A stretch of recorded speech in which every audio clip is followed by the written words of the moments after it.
Aha, you made it. As promised, I found someone who can help you. Someone who can solve the mystery of why the Liyue Qixing would hide the Geo Archon's vessel. So, where is he? In Liyue Pavilion? He certainly is. Come, I'll introduce you. I took the liberty of setting up a business dinner, as per the Liyue custom.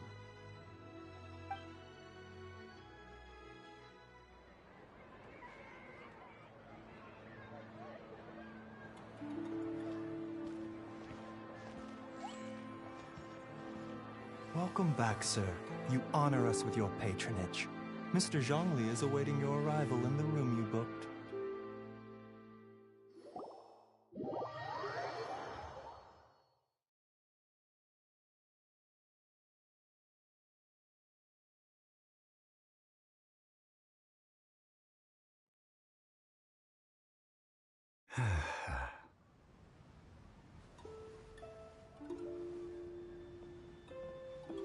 Hi.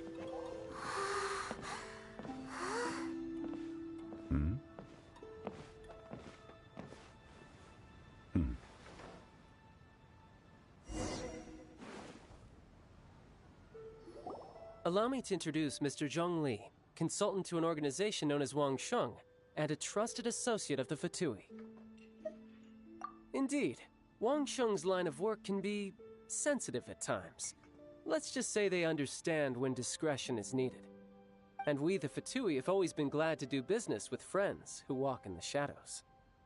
Walk in the shadows? It is an honor to meet you. I have heard tell of you from Mondstadt. Discretion? Shadows? Is Wangshan some kind of business involving dealing with people? Indeed. It is as you have guessed. The Wangsheng Funeral Parlor organizes burials. We ensure that those who pass on do so in peace. Huh? Did you think he was some sort of hired killer?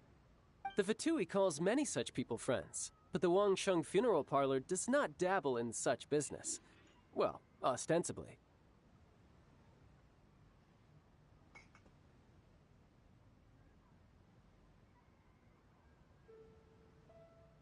Well, they are still...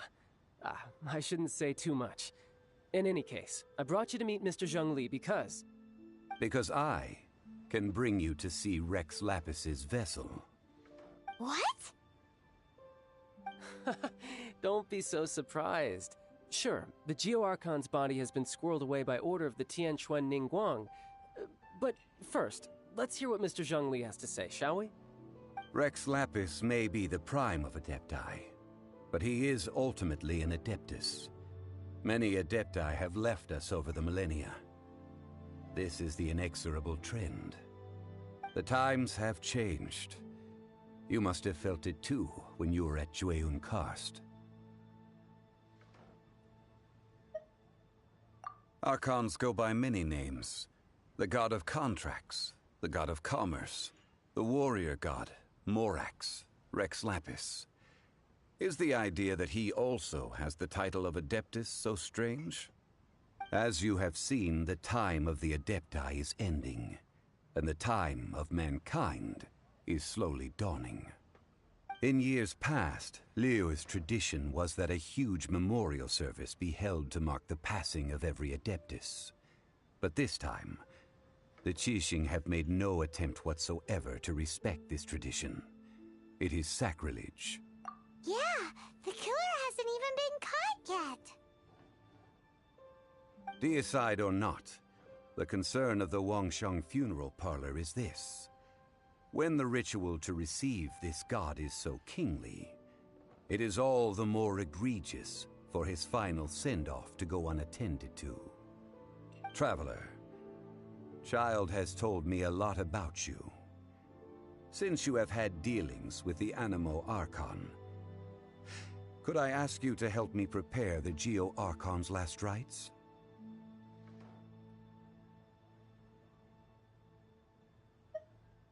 A wise decision. The Tianquan Ningguang has forbidden anyone from accessing Rex Lapis's vessel. which of course you would need to access if you were to achieve your goal of meeting all of the 7. Precisely. Only by participating in the rite of parting will you be able to see the form of Rex Lapis again. If we are agreed, come with me. We will speak of the details as we walk. Alright, my bridge building work here is done. Turned out well, didn't it? You can go if you want to. Don't worry about me. I might just have a few more drinks, and get acquainted with these things they call chopsticks in the meantime.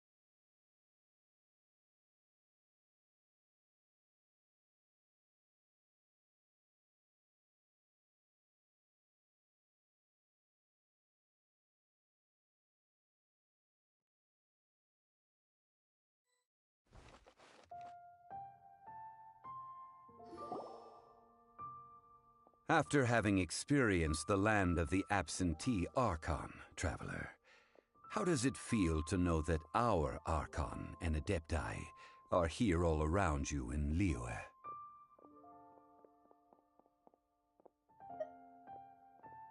Indeed. The weight of 3,700 years' worth of history runs deepest in the true divinity of Liyue. Organizing the rite of parting should prove to be an enlightening part of your travels. Liyue is the most prosperous of the 7 nations, defended by deities and ruled by the Qixing. As such, the diplomatic maneuverings of the Fatui have gained no purchase here. Ningguang of the Qixing has always been on her guard against the Fatui. That is in all likelihood why Child wants to make use of the Wangsheng funeral parlor's connections. Huh. What would Child get out of us doing the rite of parting anyway? I neither know nor do I wish to know. As far as I am concerned, the Fatui are merely financial sponsors. I only wish for Liyue's traditions to endure. These are the advance funds that Child has provided. If you use them up, you can go to him to apply for any subsequent funding. Wow! Well then, let us be off. The first step in our preparations shall be to obtain some prized Noctilucous jade worthy of a deity.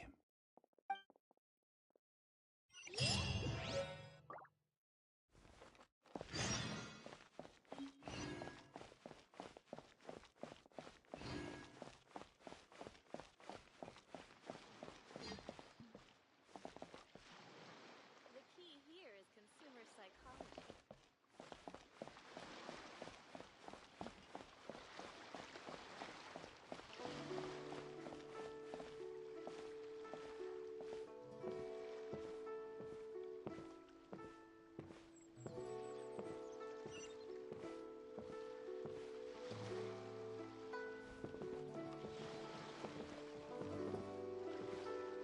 What are you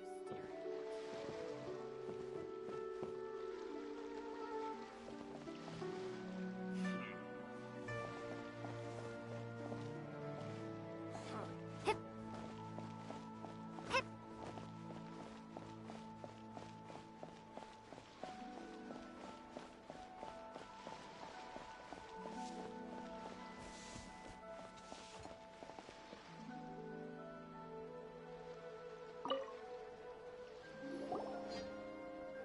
Welcome to the Jade Mystery, my good friends. Would you like to try your luck betting on Jade? This could be your lucky day. It's cheap and it's fun, and who knows, you just might strike it rich. Betting? No, we're here for... what was it again? Noctilucous jade, of radiant grade at the very least. Radiant grade, Noctilucous Jade? I see. You're not a tourist. My apologies. I have some here for your perusal. What do you think? The Jade Mystery is an old name in the jade business. Just look at that wonderful quality. Rex Lapis doesn't often bless us with such finery. Go on, pick whichever one you like. These 3 pieces really do look pretty. Not like the ones you usually dig up. But how do we pick? Should we just grab one and go?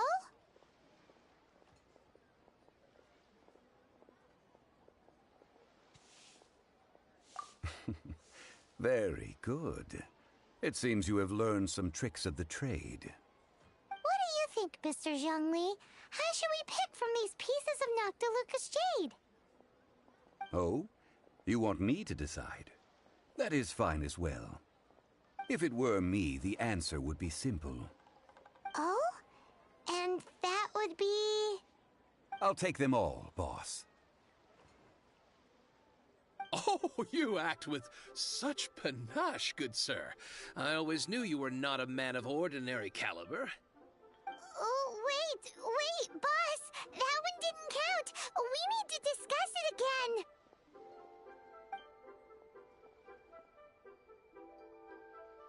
Hey! If we only need one for the ritual, aren't we wasting 3 times the Mora if we buy them all?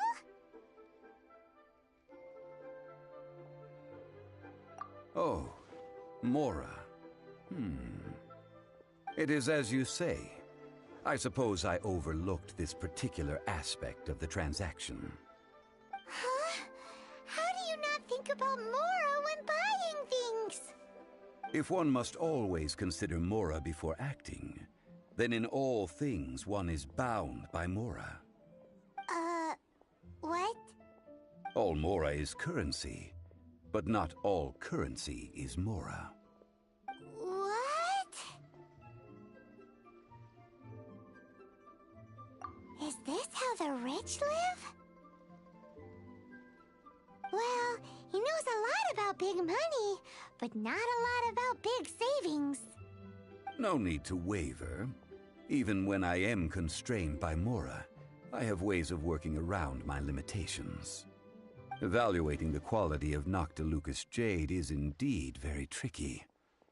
As crude ore, there is little difference in texture, lustrousness, and internal pattern between good and bad jade. Only after the item made using Noctilucous Jade has taken shape will you be able to see whether it is up to par or not. If you return to those crafty merchants to quibble, they will counter by saying that your crafting bench is to blame, or that your heat control was poor. Whoa! To think it's that easy to get cheated! But there is a way to truly evaluate this jade, and a true insider would know it. A fool sees the pointer and misses the moon. What does that mean? If you point at the moon with your finger, a wise man knows that you are pointing at the moon, while a fool will only see the finger. The patterns, the facade, these are all the finger. Noctilucous Jade is a mystical stone used to light up the darkness, and so its brightness is the important thing. It is the moon. Noctilucous Jade of excellent quality would have superior pyro-affinity. In other words, the bluer and brighter the luster of the ore under high temperature, the higher its quality.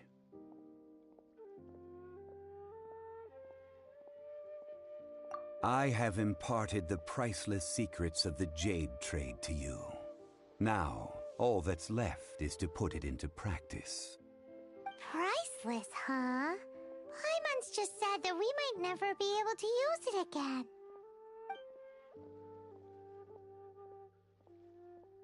We're back to buy some rocks, boss. But can you let us burn them first?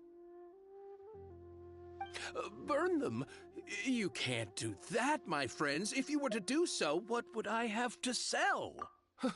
Not buying?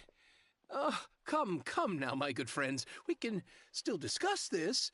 Negotiation is key to trade, wouldn't you say? How about this? I can take a small sample of all three. I'll take a bit of a loss. We'll count it as a friendly gesture. Don't worry. I know the rules. As long as we can prove that it is good jade, you will not take a loss. All right, take these as samples. I've carved them off with a knife and tagged them to boot.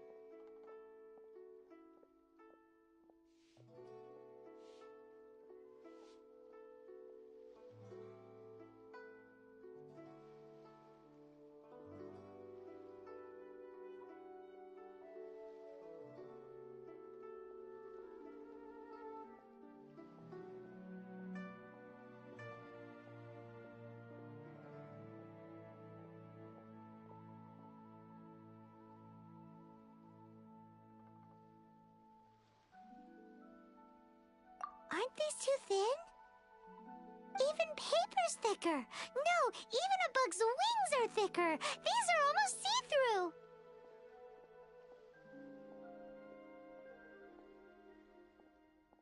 Stingy? I've already been very generous. Any more and you may as well have my neck. But wouldn't something this thin go poof if we held it to the fire? It can't be helped. Trying to deprive a merchant of his profits would be like forcing a ravenous wolf to vomit up the food in its stomach. Nonetheless, under the right conditions, these thin slices will serve. What sort of conditions? While we add the high temperatures using pyro, we can use hydro to reinforce it from within. This way, the samples will not disintegrate immediately. Oh! Oh, sir, to think you were this learned. Thank you for your understanding. Strictly speaking, asking for samples when we have not yet agreed to purchase the goods is unfair. Trade in Liyue must be based upon fairness. Well, guess we just need to find a place to try this out. Oh, Paimon remembers! We once saw this big pot down at the Dada Upa Gorge in the camp of the hilly churls from the Meaty tribe. It's real sturdy and should be able to take the elemental reactions. Now, let's pack those samples up and make a move.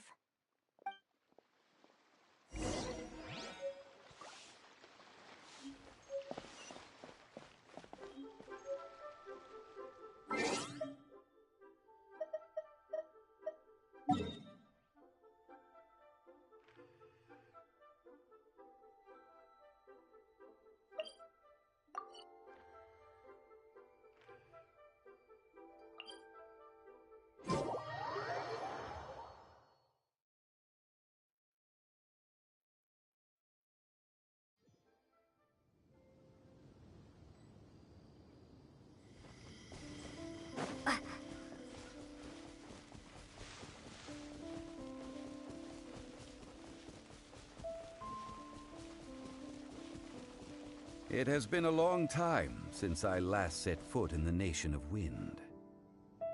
A friend of mine from Mondstadt would always bring a few bottles of locally brewed dandelion wine whenever he came to visit me in Liyue.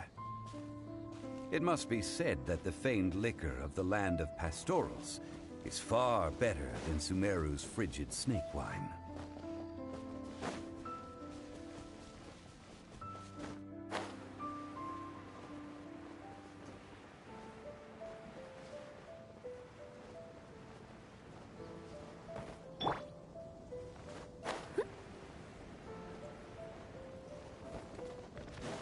That's the pot! It looks like the hilly trolls are still using it. It's a bit impolite, but we gotta cut the line. Dodge this!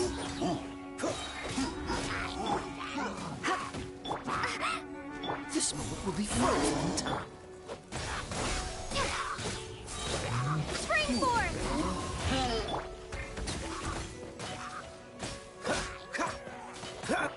As a good knight should.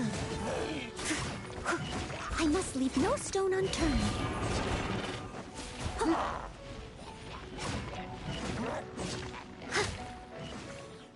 What's the hurry?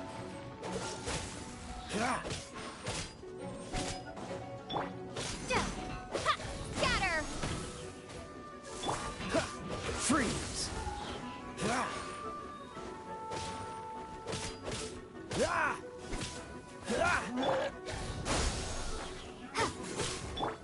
Steady as stone. I'll catch up.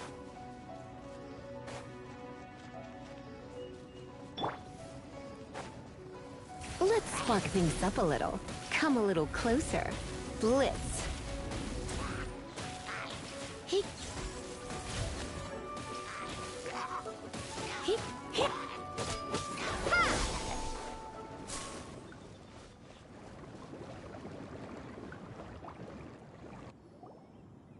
There's still soup in here. These hilly churls sure have big appetites. This soup looks like it could be used as our hydro-elemental protection. Let's fire it up and begin our experiment. We're ready to go. Paimon will help remember which one of the three is which. Use pyro to keep making the pot hotter until we get the results we need. Mr. Zhongli said that the shinier and bluer the ore gets, the better it is. So, pay close attention.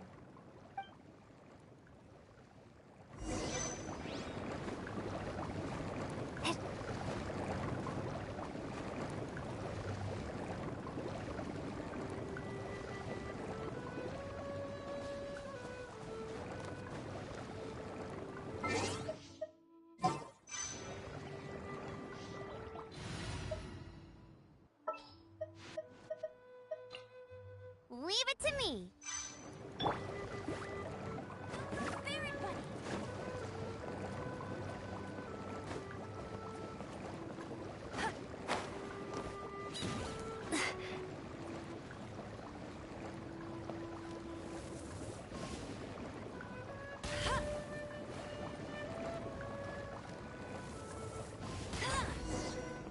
Whoa! That light came from the first Noctilucous Jade! Hilly trolls are surrounding us again! Were they attracted by the light? Such nosy neighbors! Let's take care of them and continue again after. Propagate!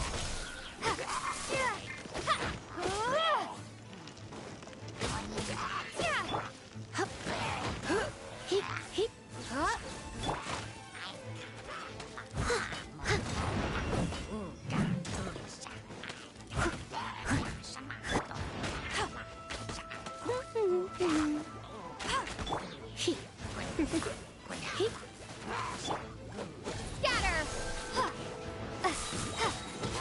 Germinate!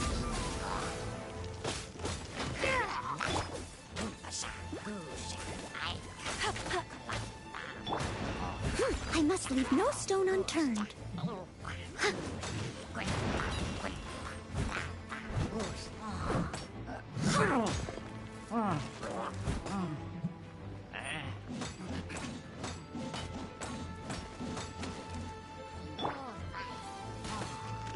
Bet you can't go Baron Bunny!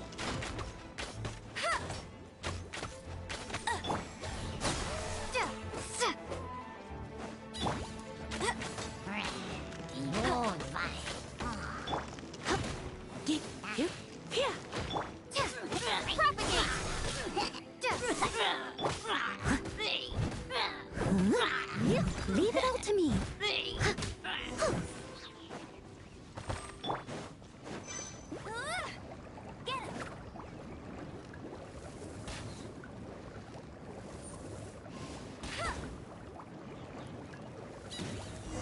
Get it! That light came from the second Noctilucous Jade, didn't it? More hilly trolls? house. They don't give up, do they? Looks like they're mad that we ruined their food.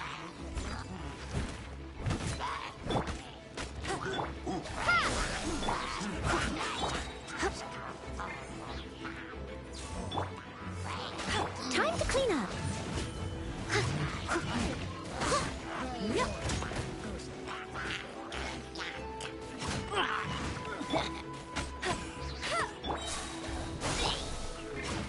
No escape!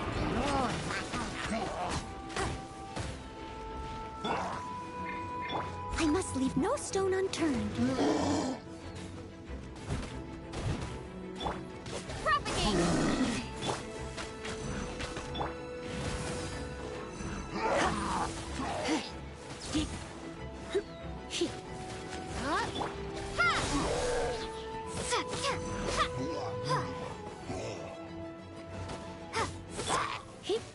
You're in for...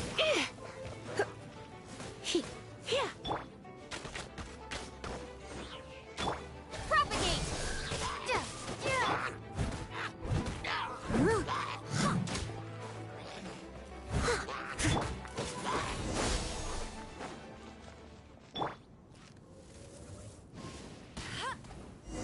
Oh, that's bright!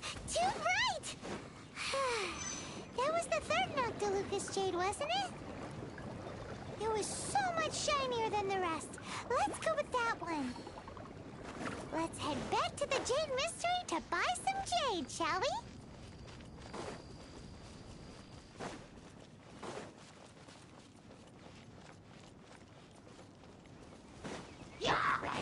Spring force!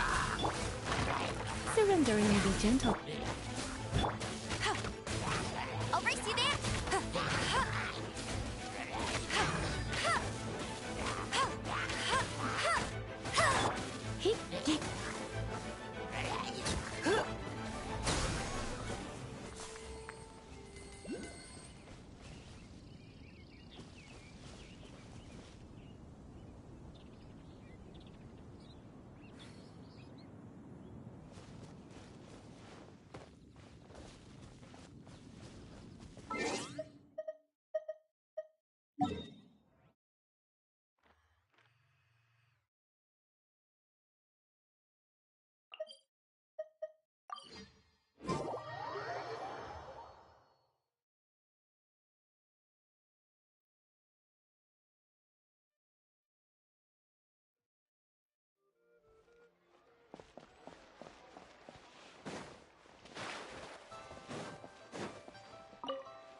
You're back, my friends. I've kept the goods for you. Which of them would you like?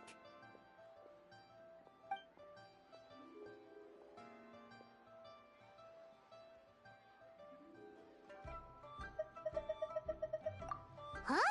No, it wasn't that one. Paimon remembers that it wasn't very bright. Think a bit harder.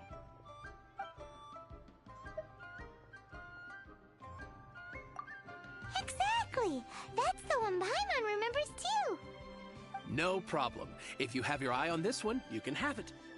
Then we'll take a box of the third type of jade. Done. All the same, pardon me for asking, but I'm curious. Whatever do you need this much top-quality Noctilucous jade for? I suppose it would not hurt to tell you. We need them to make implements for the rite of parting.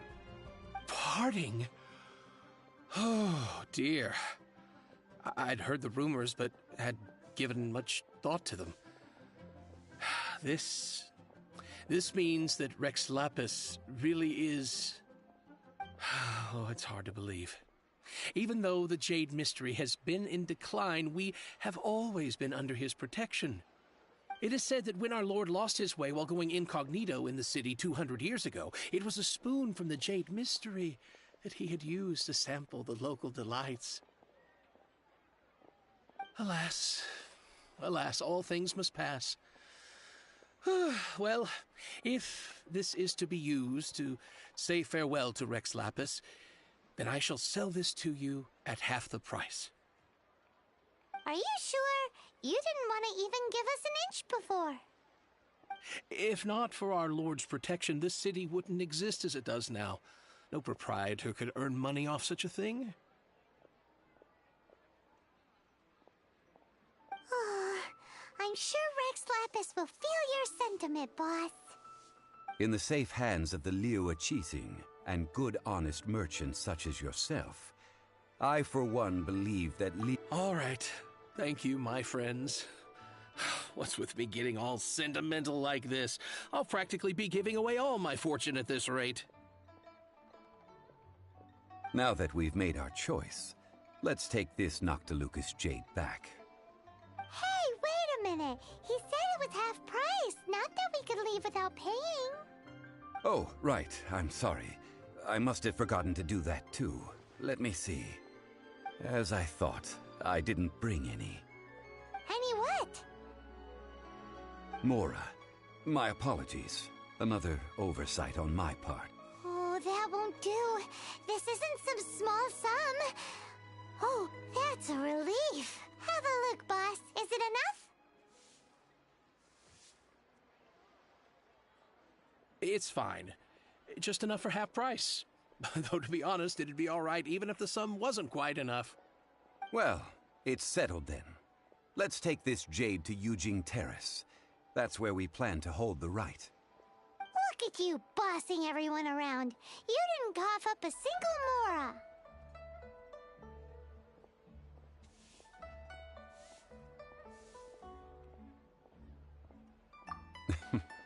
I will do my best. You have my thanks.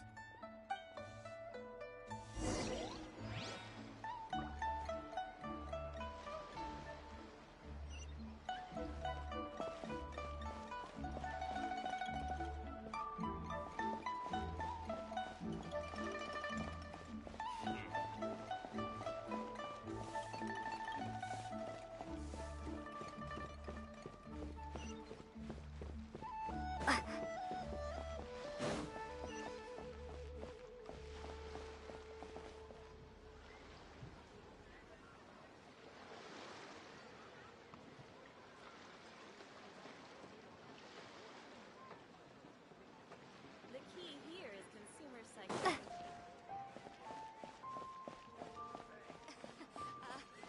Join the Adventurers Guild.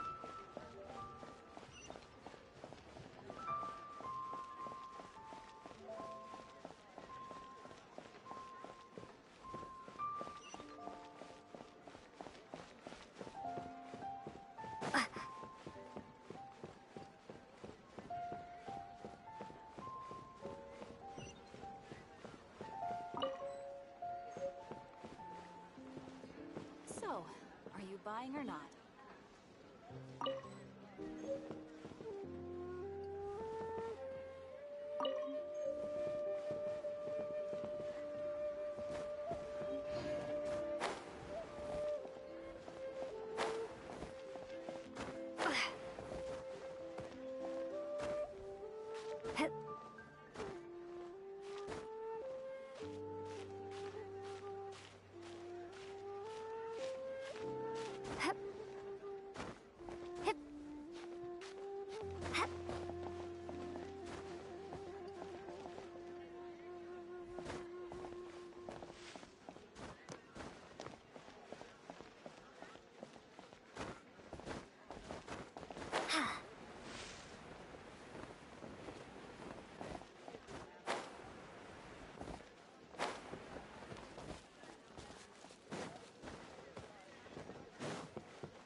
We can leave the jade here. I have already called for a jewelsmith to shape them into the implements that we will need. Ah, yes. I have yet to go and see Child. Guess we can't do anything else. Also, is this where we're doing the rite of parting? Yes. I have already rented this location and have begun making preparations for the rite. That's right. The Liyue Qixing have acquiesced to using the same location. But when something this big happened here, should suspects like us really be at the crime scene? We might get caught by the Millilith. Although with that said, since we got back from Dwayne Karst, none of those pesky Millilith soldiers have come chasing after us. I wonder what that's about. Also, the, Rex Lapis vessel. Traditionally, we call it the Exuvia. Ah, right! That's what it was called. You seem to know everything, Mr. Zhongli. So, was this Exuvia hidden away by the Qixing? I mean, we haven't even figured out who the murderer is. One must think that they already have someone in mind. Or perhaps they already know. Surely they must have found all the evidence that there is to find here.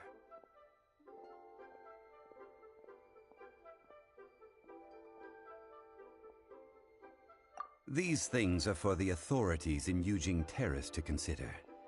Trying to help would probably only add to their troubles. Before the rite is conducted, the Exuvia will be kept temporarily in the Golden House. Golden House? The only mint in Liyue, which is to say the only mint in Teyvat. All the mora that flows throughout the world is minted there. Wow! Oh, no! Paimon wasn't thinking about anything bad. Paimon thinks it suits Morax. But why do you know this, Mr. Zhongli? Since the rite of parting has the approval of the Qixing, it is a semi-official event. As such, there is already some limited information available. Perhaps each has their motives. But this is the capital of commerce. A little exploitation once in a while is not unacceptable. In Liyue, where the god of contracts reigns, only contracts may not be betrayed. I, for one, have no issue with little maneuvers outside their remit. Well then, we should go and prepare the perfumes used in the rite. Perfumes? Where'll we get those? Do we buy them? No. Perfumes used to honor the gods must be freshly decocted. The quality of the silk flowers we require is also special. Silk flower petals contain a fibrous material of good quality, often used in brocade making. Its scent, however, is most elegant, and is especially suited for solemn events, like giving offerings to gods and adepti. It's time for Zhongli's lectures on high society again. We shall not speak of the details right now. Follow me. We shall go to the merchants to purchase our ingredients.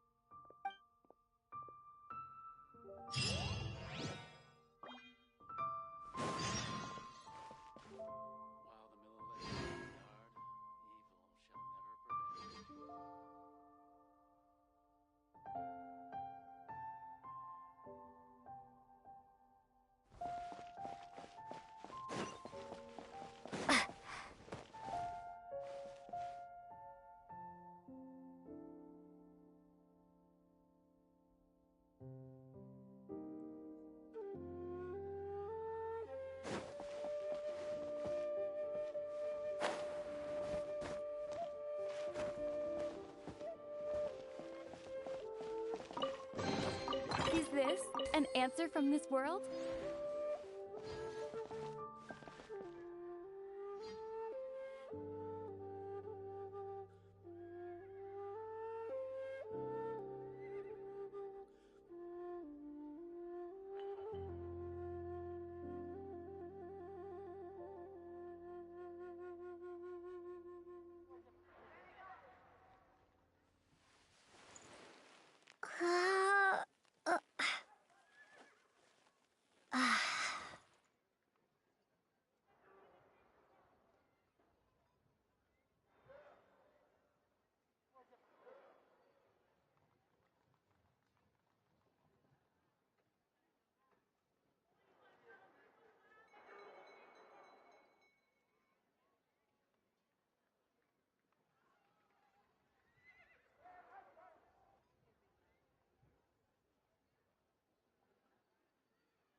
kiosk. Place to go for classic UA dishes.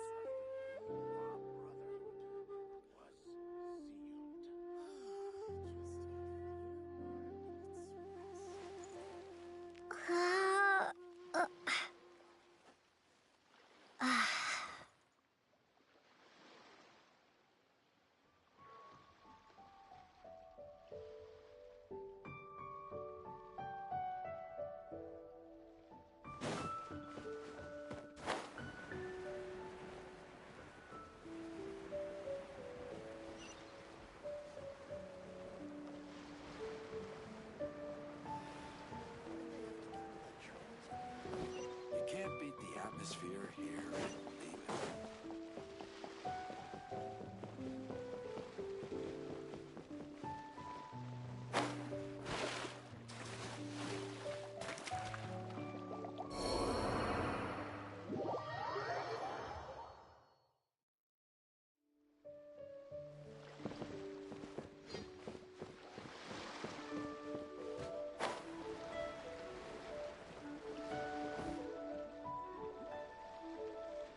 I should open a store here.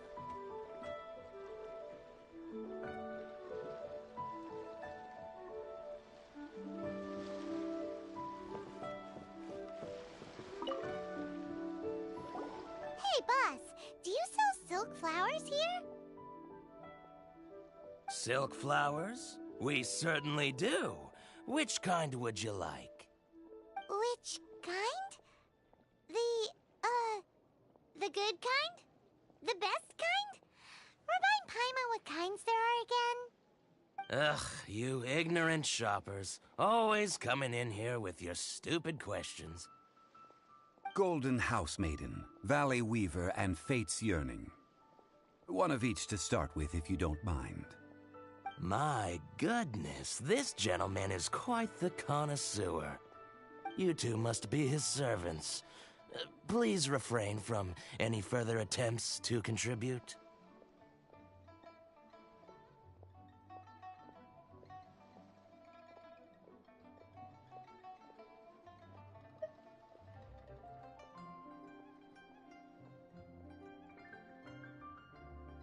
Now then, please peruse at your leisure.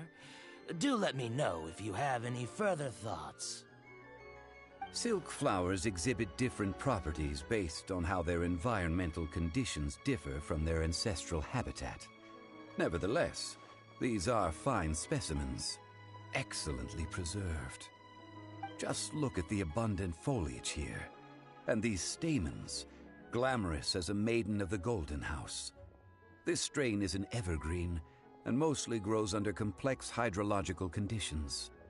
By contrast, this variety thrives in any dark, damp location, often in large clusters. Morphologically, it is distinguished by the profusion of petals and densely packed stamens, though its powerful scent gives it away just as easily. Lastly, this strain is quite the recluse. Unlike its exuberant cousins, flowers and foliage are minimal, and when in season, it has a subtle yet enduring scent. It was first discovered by the ancients when they scaled the mountains in search of the Adepti. Silk flowers have all but disappeared from the wild today due to geographical changes over Liyue's history. Most are not grown by horticulturalists. Wow! A true connoisseur. Most of that was news even to me. I possess but a smattering of trivial knowledge. My traveler friend is the one to watch. They are on track to set foot in every corner of the world. Oh, Mr. Zhongli, you're way too humble. So, which silk flower did you want anyway? I'll take them all, boss. Again? How can I put this? When purchasing opera tickets, it is natural to decide based on which singer has the most melodious voice. The same logic applies when purchasing a pet bird. But this silk flower purchase is not an analogous case. The same logic does not apply. Perhaps you don't know, Tradition states that we should decoct perfume from different subspecies of silk flower when making an offering to a statue of the seven. Rex Lapis will then make his own choice between the scents. Like several other tedious and complicated traditions, this one has become simplified over time. But this is the only rite of parting to take place for one of the seven in 3,700 years. As such, I do think we should honor tradition down to the last detail in this case. Now that's settled, a question. Do you have any Mora on you? You forgot to bring money again? Zhongli. If I may interject, did I hear you say that these flowers are to be an offering to the Lord of Geo himself? Yes, in a sense. Gosh, well, why didn't you say so? I heard the awful news about what happened at this year's Rite of Dissension. It would be bad luck to say it out loud, but I've been worried about our dear Lord ever since.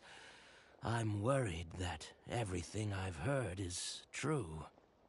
Since these flowers will be used to glorify our Lord, they're free of charge. Just don't forget to pass on my regards. Are you serious? Why wouldn't I be? I would be nobody if not for Rex Lapis. If he hadn't written those poems in praise of my wares, they'd only be worth a fraction of what I can sell them for today. Huh.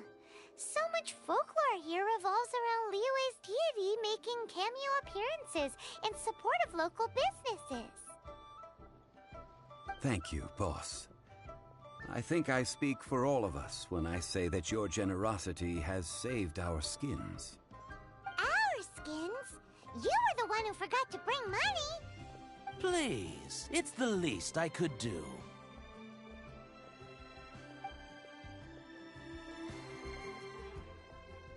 So, now that we've got the flowers, how do we make the perfume? Ideally with the help of an expert. Unfortunately, none of my acquaintances have personal experience in the art of decoction. Talk about first world problems. Hence, I need you to help by asking around in the city. Try the common folk, especially women. So this time we get to go around town looking for nice-smelling ladies to talk to? Paimon likes this job. I will wait for you near the statue of the Seven. Meet me there when the perfume is ready. Maybe we can find some good candidates at the Adventurers Guild. Let's ask Glenn! She's master of the Liyue branch, right?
Tell you how it is.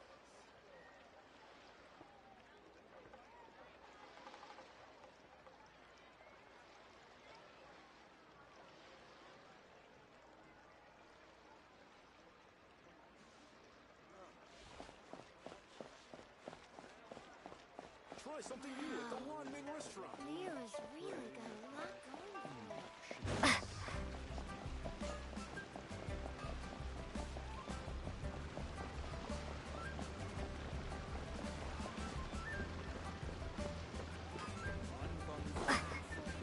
Here to sell.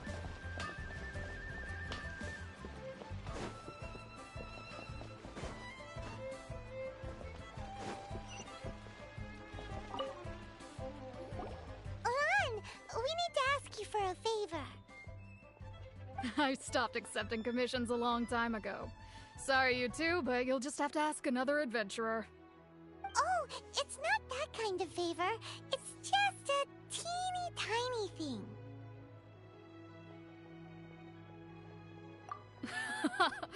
Wow. Just wow. Do I look like the kind of girl who wears perfume to you? I think you're underestimating the kind of person I am. Well, Paimon thinks you smell amazing. So come on, Lan. What's your secret if not perfume? Now that you mention it, yes, there is something. What is that scent? Oh, it must be from the Genshin flowers I picked on the way back. I forgot I still had them with me. Aha! The truth is out. Lan's got a soft spot for wildflowers. No, they were for medicinal use only. Anyway, this is a pointless conversation. If you want to know about perfume, try talking to Qiming. The fortune teller, right? Paimon remembers she smells pretty good. Thanks, Lan. See you around.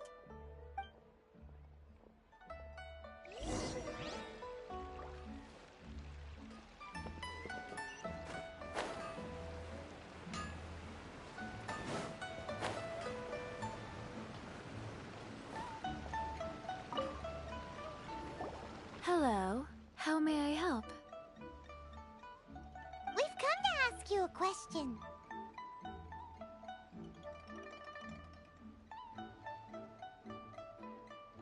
Perfume? I rarely think to use it, let alone about how to make it myself. That said, some of the cosmetics I use are scented. Perhaps that's the cause of this confusion. Since I usually set up my stall by the docks, I avoid perfume like the plague, because Celestia forbid those lusty sailors catch a whiff and come hunting for the source. That's the worst thing Paimon's heard all day. While we're on the subject, have you never heard anyone mention Yingar's homemade perfume? Yingar? Oh, as in scent of spring, Yingar? Yes, that's her. Many a rich family's daughter has gotten her to make perfume for them. Apparently, her homemade product is better than anything you'll find on the market. Great! This is just the intel we need. Finally, we're getting somewhere.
Well, hello.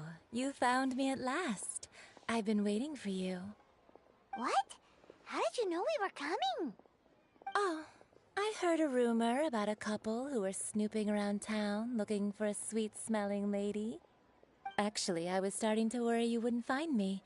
This is the ultimate test of my appeal, after all. Snooping around? Why are you making it out like we're bad people? What can I say? People love to talk. Maybe you ought to be more discreet in the future if you don't want word to get around. Relax. I know why you're here. You want to get your hand on my homemade 3-in-1 go. My goodness. You have extreme tastes for someone your age. Maybe the rumors I heard were true after all. You're on the prowl and need some sweet-smelling ammunition? Is that it? Is that the best you could come up with? Even if you were genuinely offering perfume to a deity, that doesn't explain why you'd need 3 kinds. Sorry, your story just doesn't hold water. Zhongli was right. People don't remember this tradition anymore.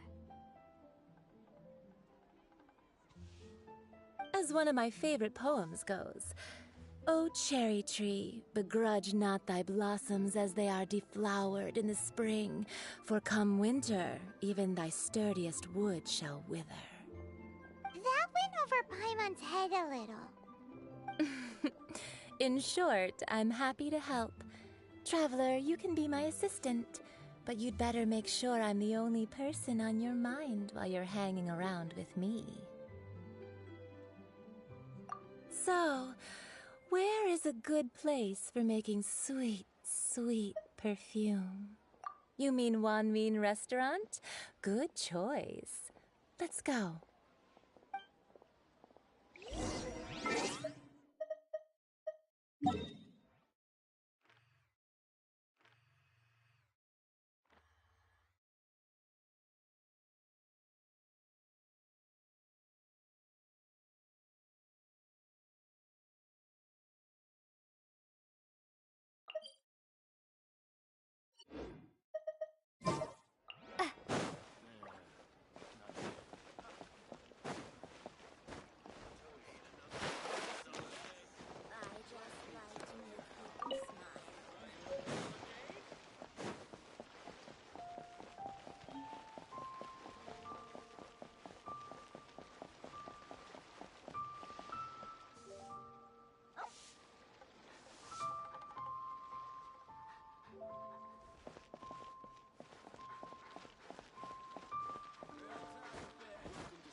Satisfaction guaranteed.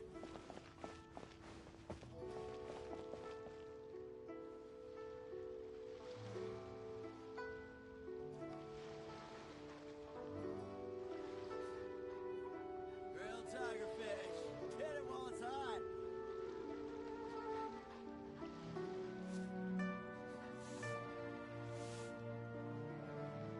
Welcome to Second Life. Satisfaction guaranteed.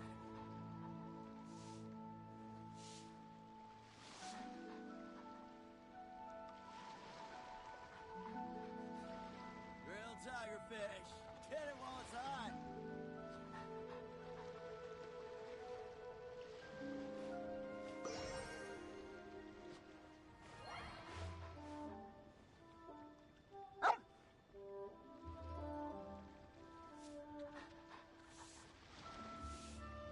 Welcome to Second Life.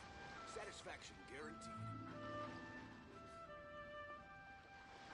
Grilled tigerfish. Get it while it's hot.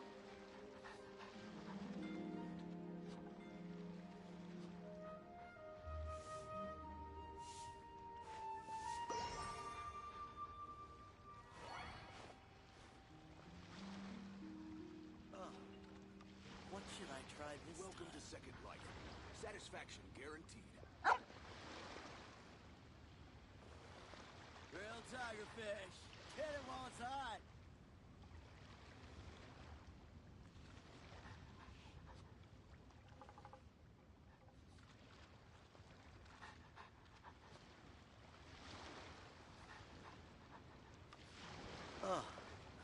What should I try this time?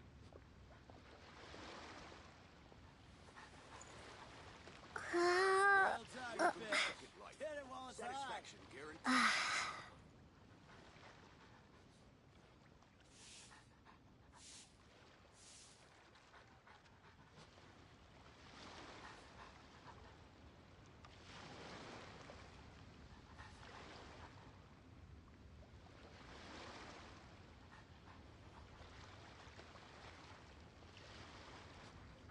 Grilled tigerfish. Get it while it's hot. Satisfaction guaranteed.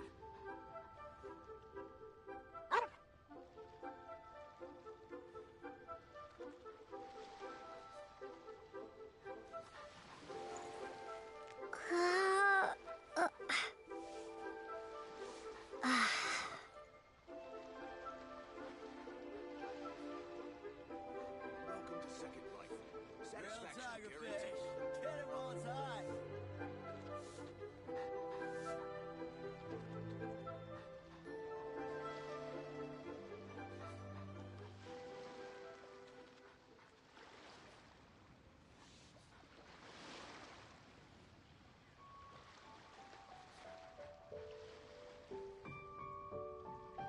Welcome to Second Life.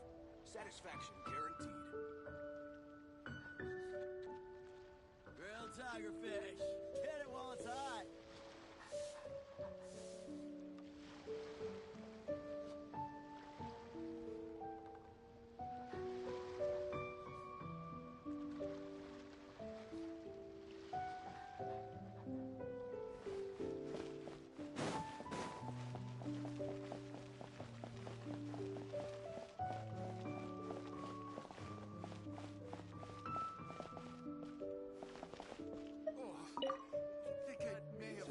I've had a word with Chef Mao.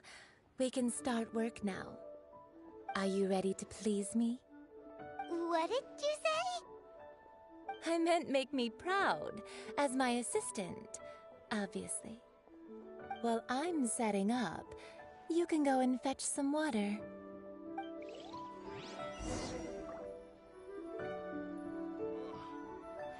People must have iron stomachs. Try something new at the Wanmin restaurant.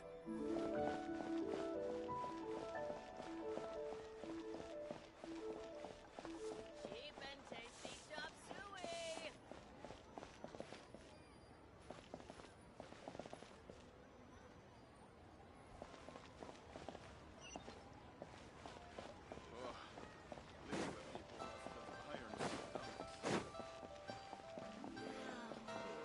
Try something new at the Wanmin restaurant.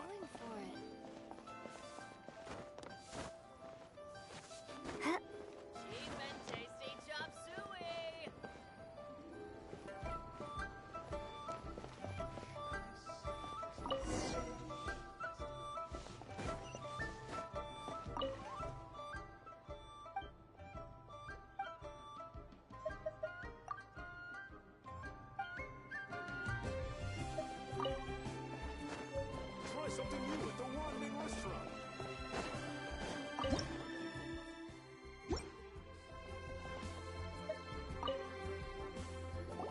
This water will do nicely. Now, I need you to extract the silk flower essence using a crafting bench. Perfume making uses an altogether different technique from alchemy. Here, let me teach you. Very carefully, take hold of the mortar and pestle. Gently does it. You need to keep your wrist firm so your hand doesn't slip. Now use your strong hand to stir it with a persistent rhythm. Keep going until the juice... Ooh, you're a natural, like a fish to water. Now take these and try it out on your own using a nearby crafting bench. Don't forget to do all three. They look visually identical during the essence extraction process. Leo's really got a lot going for it. Let me tell you how.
people must have iron stomachs.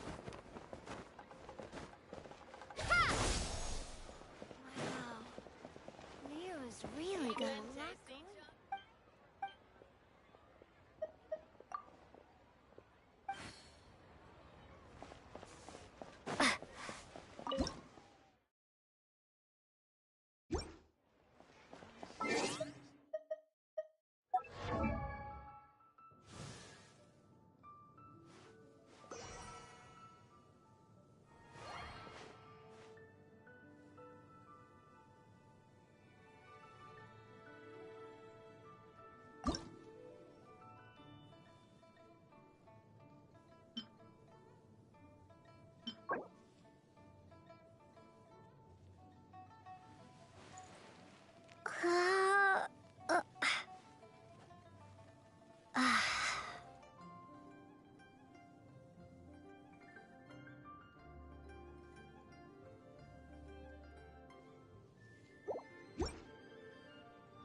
Wow, this is some exquisite silk flower essence. On to the next stage, the most important one of all. The essence is placed into water and simmered over a low heat until most of the water has boiled off. You must take care to control the heat during this process. If the temperature goes too high, it will affect the scent. So please focus on controlling the heat. This is the final step. Don't waste a drop of that essence now. We want all of it in there.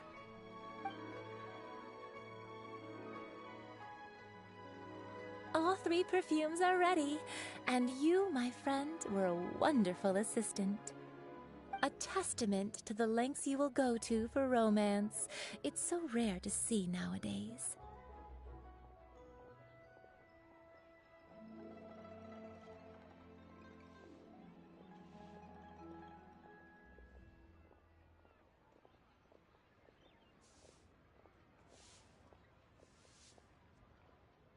Anyway, shall I give you a brief overview of each scent? It might just help you match the right scent to the right occasion. Paimon wants to hear this. This first one is sweet as candy, straight out of a fairy tale. Younger women will love it. The second one is for those with more refined tastes, the first choice for daughters of high society. Finally, the third one has a soft but lingering scent, like a mist that captures the last light of dusk. Mature women adore this one. All clear? Don't get them mixed up now. You'll ruin the mood.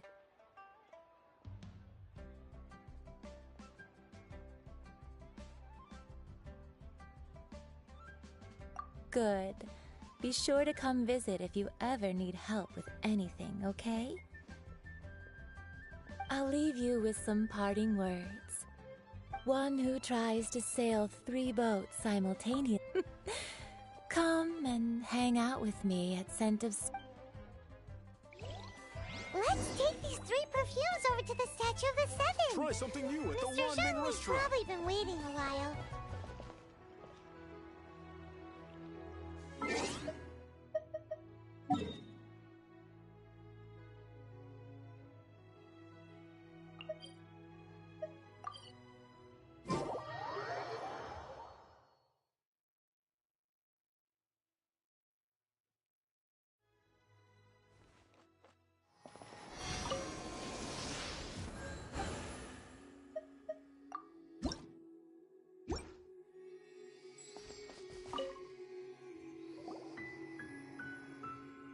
We've brought the perfumes, Mr. Zhangli. Did we take too long? You were just staring up at the statue.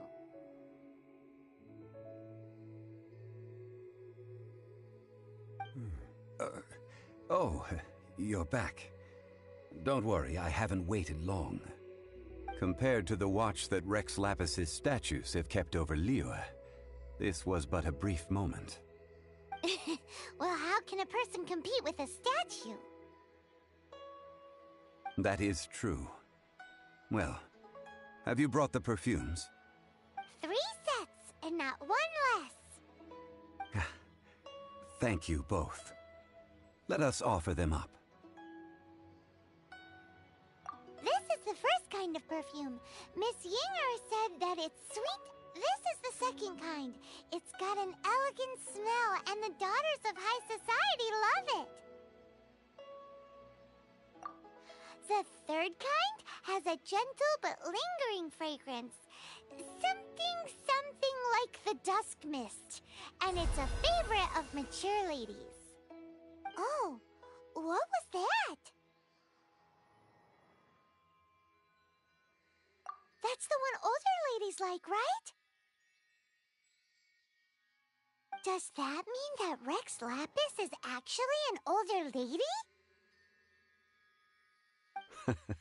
Perhaps. Perhaps. Rex Lapis has taken on countless forms. Perhaps that really was one of them. What a shame. We only got to see the giant dragon form, and... Let's hope the Chising can catch the real killer. We can leave that to the authorities. Let us focus on the fond farewell for Rex Lapis. So, we finished another step in our preparations. What's next? Next, I would like the 2 of you to help me borrow the cleansing bell. Cleansing bell? At present, a friend of mine named Madame Ping is the guardian of the cleansing bell. She lives near Yujing Terrace. If you ask her, she will know what to do. Sure, but aren't you going to come with us? Ah, I have certain reasons why I cannot be there in person. Please, do this for me. Man, why's he gotta be so secretive this time?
All things must change. It's nothing. It's nothing. I just thought it a great shame that so many of these glazed lilies have wilted. What happened to them? Back in my day, people said that glazed lilies can read human hearts. If they heard beautiful sounds like laughter and singing, they would also bloom joyfully. But if they heard too much wild gossip or slander, they would quickly wither away. So that means these flowers feel what's happening in Liyue? Yes, the rumors of Rex Lapis's death are no small matter. They are everywhere. Some say it was a Fatui plot. Others say that the Chising made it all up. And still others think that that which lies in the deep is breaking free. This harbor is like a mountain of dry tinder. One spark, and the fire will consume us all. Well, I shall say no more. This old woman's grown too... Ah, that old trinket. I remember it being here with me, but I've grown old. I can't quite recall where it is exactly. An old friend of mine used to wear it on his person, back when I was young. He saw me gazing at it often and gave it to me. But he told me then that if someone should come to borrow that bell, I should not be loath to part with it. It has been many years, and who knows how many times someone has come to borrow this bell. Still, though, I can't recall when it started. It's been a long time since anyone has come to borrow it. Oh, these old bones are so slow to look for things. I doubt you can wait that long. That's right, Granny. We'll follow you back home and search for it ourselves. And, we can help with chores if you have any too. All right, children. There is no need to worry. I didn't place the bell very far away. Do you live near here, Granny? Whoa, but this is Eugene Terrace. It's gotta be expensive. Oh, an old lady like me can't afford to buy a place in this city. See this ceramic teapot? My entire household is in here. How does that work?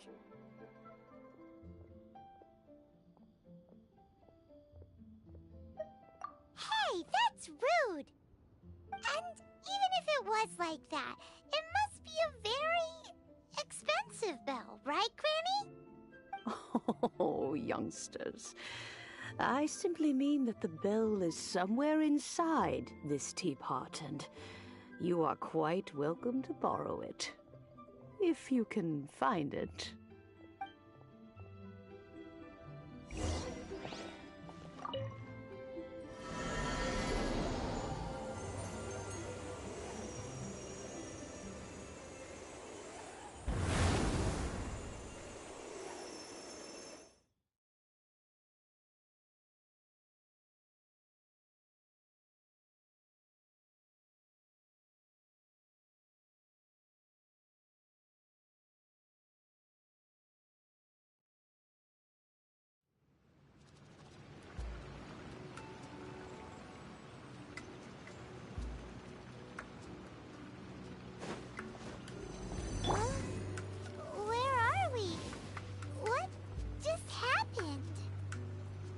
Youngsters, this is where this old woman keeps all her things. Quickly now, go fetch that bell. Whoa! That sounds like Granny's voice. So, this is her teapot? What's going on? Oh dear. So many cobwebs. It seems I really haven't cleaned it in a long while. Sorry to trouble you, children. Please help an old lady clean up. I'll race you there.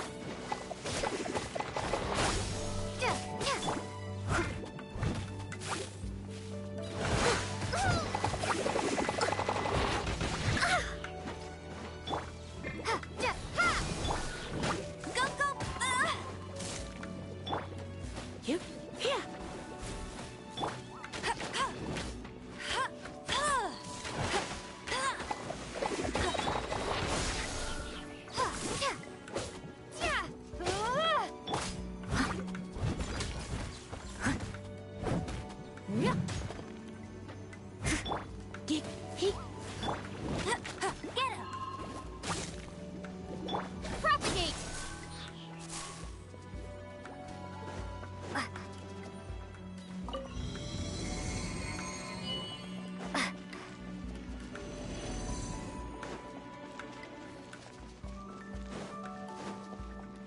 you notice?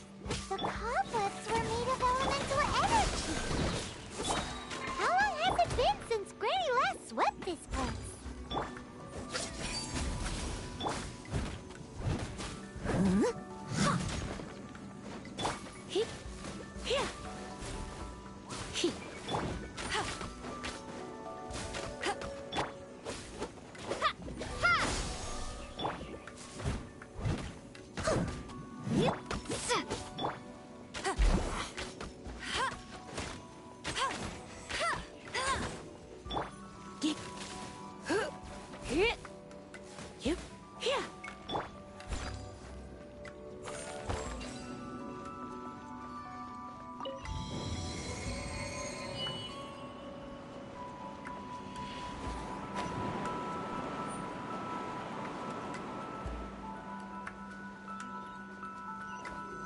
You know, with such a special teapot and the cleansing bell, do you think this old granny could also be an adeptus?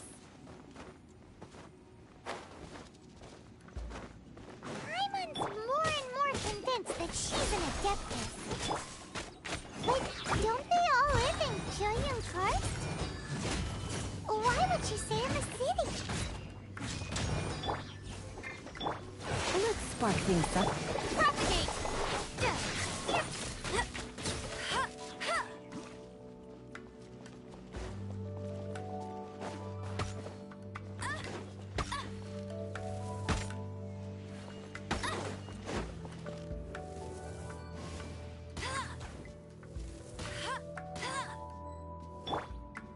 You're in for a little shock.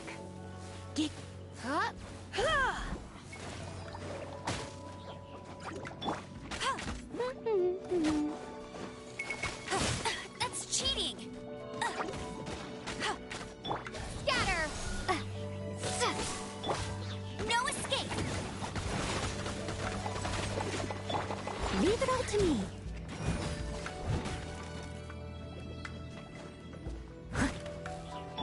Propagate!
I must leave no stone unturned.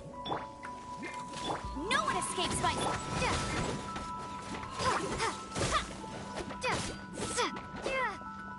Scatter! Yep.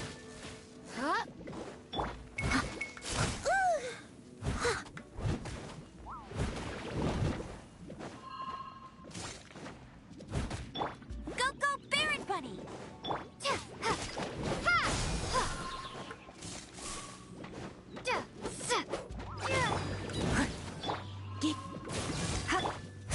Leave it all to me.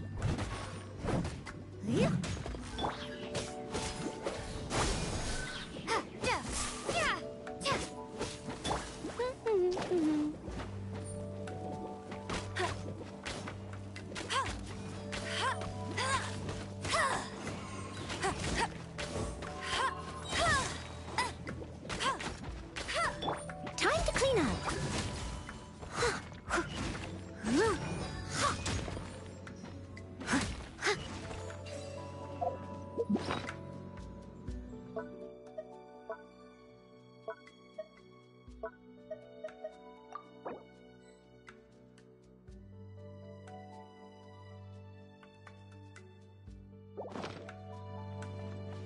I must leave no stone unturned.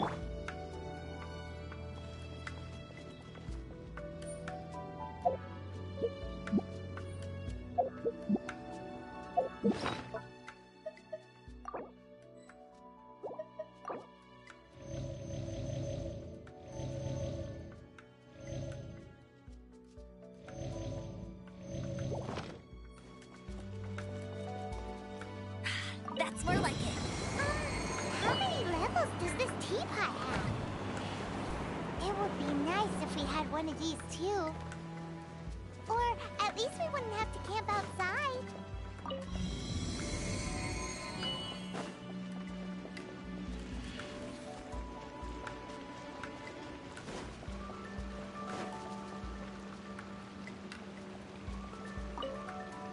Oh, you found it. Youngsters are so quick on their feet. Oh, now, let me...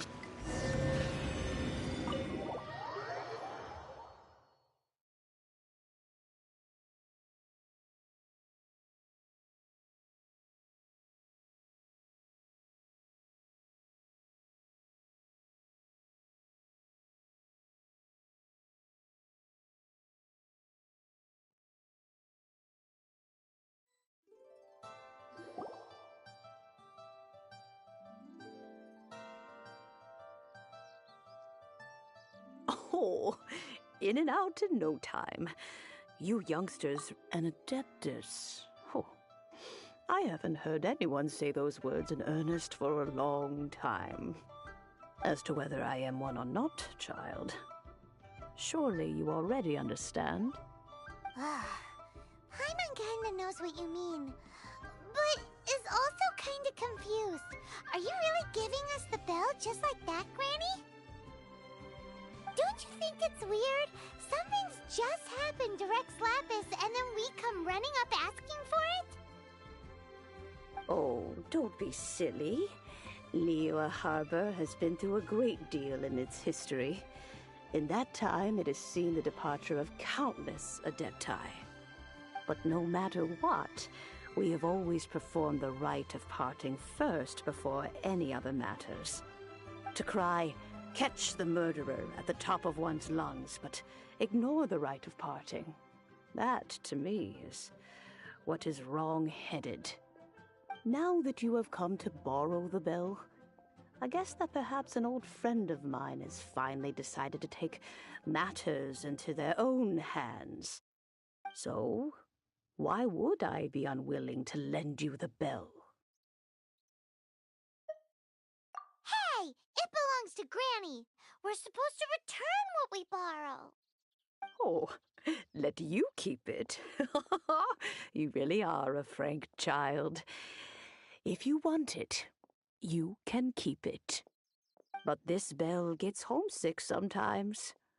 Who knows? It might find its way back into these old hands. Well, you must have things to do, Since you have the bell, you should return. Oh, and do tell the person who sent you that if they have time, they can come over for tea. I don't have much to offer, but you can always count on an old lady for a pot of tea. We will. Thanks, Granny.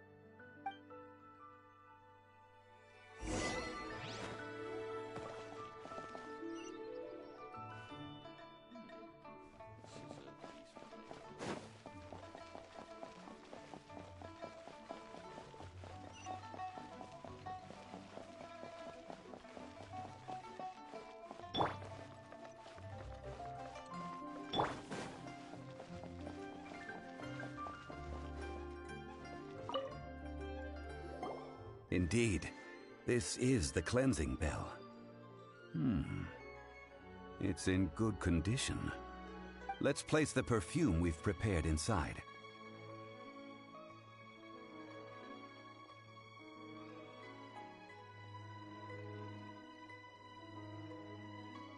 Of course. How would I know that the bell was with her otherwise? That's suspicious. But if you don't want to talk about it, we won't pry. Oh, yes, that old granny asked us to tell you something. If you have the time, you can come over for tea. I don't have much to offer, but you can always count on an old lady for a pot of tea. That tone does not suit you. Still, her teapot is indeed very good. There are none better for brewing tea. When a suitable time arrives, I'll bring a spot of fine tea and pay her a visit. So what's the next step in our preparations? Next, we need to purchase kites. Ooh, Paimon loves kites! Are you taking us kite flying? Is this our break time? No. Kites are children's toys, yes. But they also play various symbolic roles in Liyue's rituals. I will explain it to you. But our next course of action should probably be to purchase the kites first. Oh, sure. Curiouser and curiouser.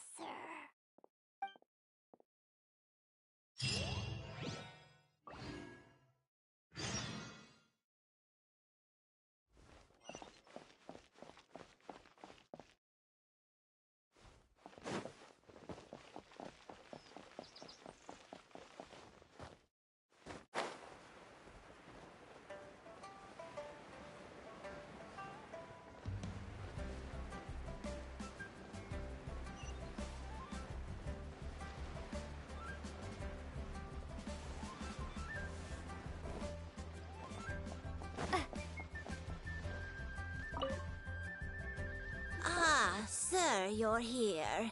The 7 kites you asked for have been made to order. Would you like to take them now? Yes, thank you. It's rare to see customers who want to buy this type of kite nowadays. In the early days, we used to get orders from people of all walks of life. Well, this is Mr. Zhongli from the Wangsheng Funeral Parlor, so he's probably well-versed in all these walks of life. We've talked about a whole bunch of things while traveling with him. He seems to know Liyue's favorite topics, money and government, really well, but he likes talking about less useful topics instead. Well, that's because I prefer to share fun things with you. Children's toys are very fun things, that's for sure. I enjoy watching the children at play as much as anyone else, but there is more to it than that. Finely crafted toys are well loved by children, but this craft itself has been honed over thousands of years, and there is meaning behind that. I have made kites in Liyue for 40 years, and I am intimately familiar with the forms passed down from my ancestors. The meaning of these 7 kites is far from banal. Indeed. These are decorations used in the rite of parting. The 7 kites represent the 7. I took the liberty of coloring outside the lines when doing the insignia of the Animo Archon. As for the kite that honors the Geo Archon, one must follow the contract given right down to the last letter. These patterns are ancient, and you can also find them in the Golden House. Ah, Paimon's heard that name before.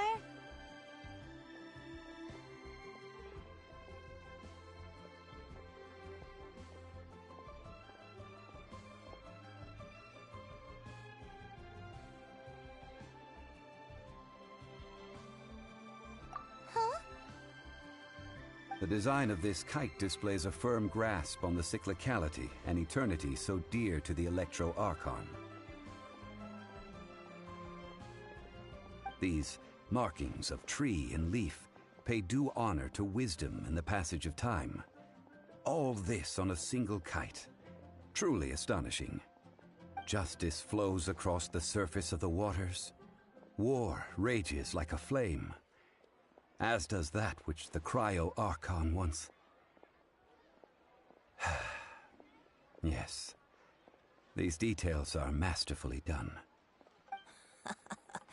The compliments of a learned man truly are pleasant. Well then, Granny Shan, I shall take these back with me. As for the payment...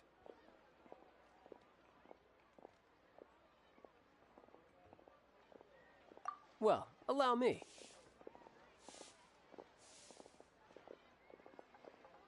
Hey, it's Child!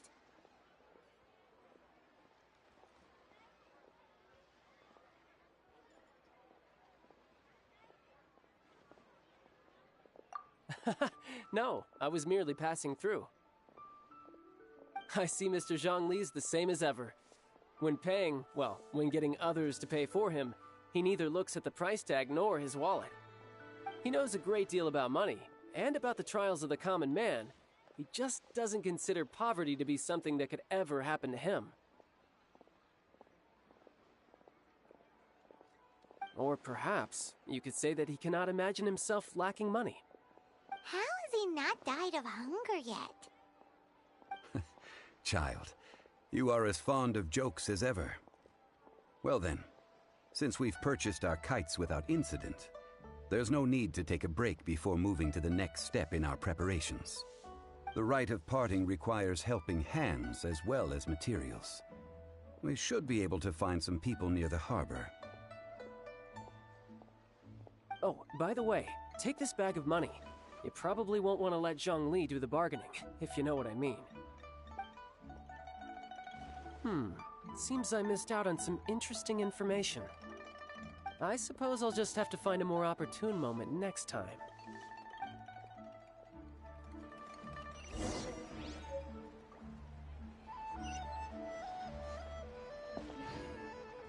Try your luck betting on Jade?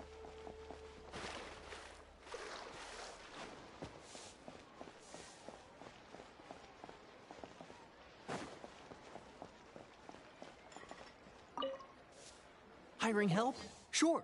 But let me just say first that I'm a reserve member of the Adventurers Guild. I take adventuring commissions, but I don't do anything clerical. Adventure? That's not hard. Almost a bit too easy for a reserve adventurer. Never mind. I'll only charge you 15,000 Mora. What say you? A most fair price.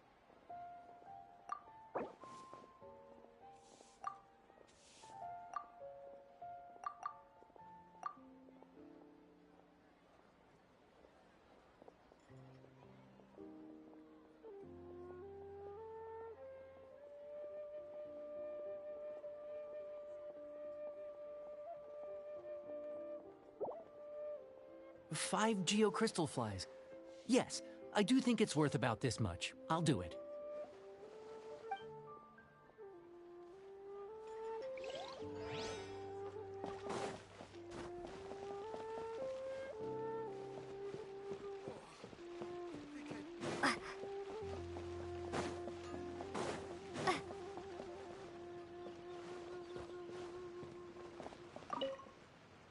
Oh, help?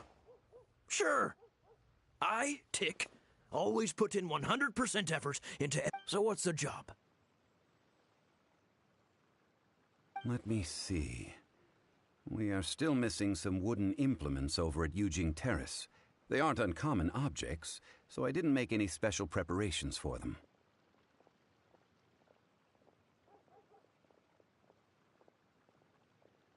No problem. That'll be 20,000 mora for a single trip. How does that sound? Done.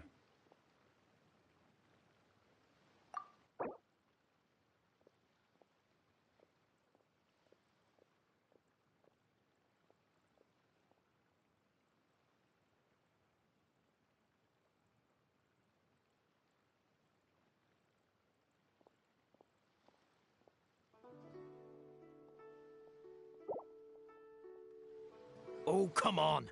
That's too little.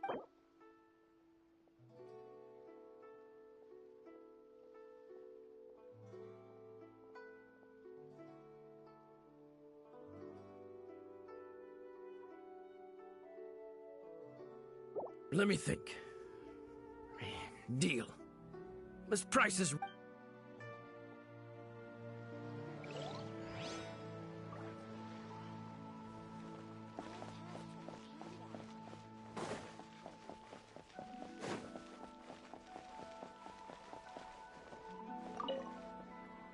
A full day of odd jobs at Yujing Terrace. No problem. Whoa, that's expensive. Could you give us a bit of a discount on account of the whole Hero of Mondstadt? Hero of Mondstadt? Never heard of them. Well, you may never have heard of this hero, but it seems you've heard of Mora nonetheless. Thus,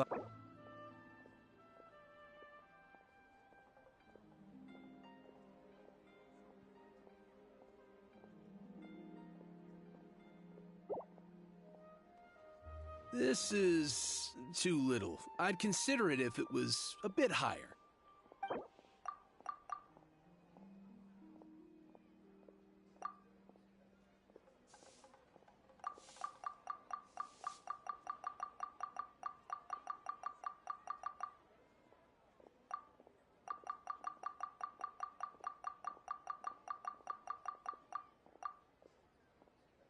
This price'll do. No loss to me for a day's work.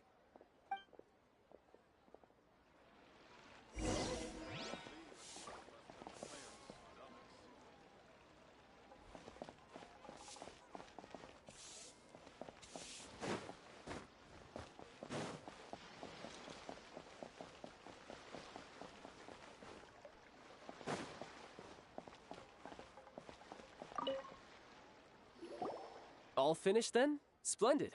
Any leftover cash is yours to keep. A favor for the Fatui should never go unrewarded. You think you can buy us off with some loose change? No way! Paimon demands to know when the next payment is coming. Well, how does this sound? You give me the information I need, and maybe I'll leave the Northland Bank's vaults open and unattended for half an hour. What info do you need?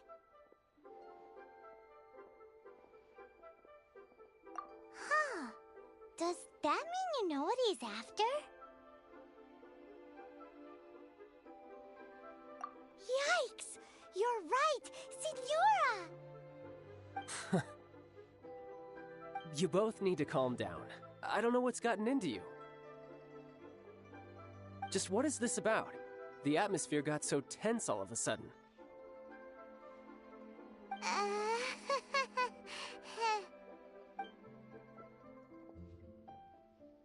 Next, we need some everlasting incense. For this, we need to go to Boo Boo Pharmacy, the finest pharmacy in all of... Is everything okay? Everything is fine.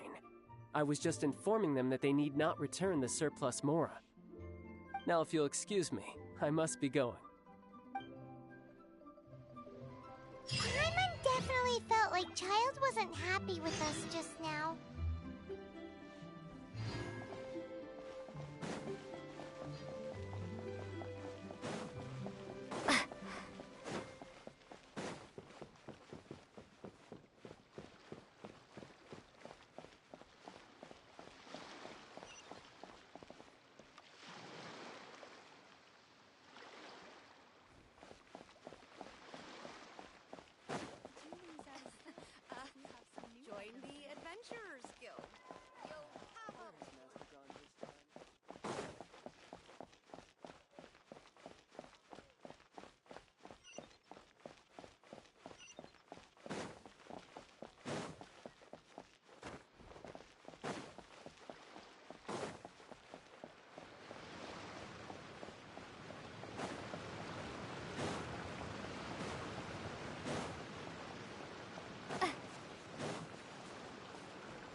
no cure for heartache. Huh. The reception is deserted. And it seems kinda spooky in here. Hello? Is anybody there? Welcome to Boo Boo Pharmacy. Huh? Did you hear that? Where did it come from? The reception, it seems.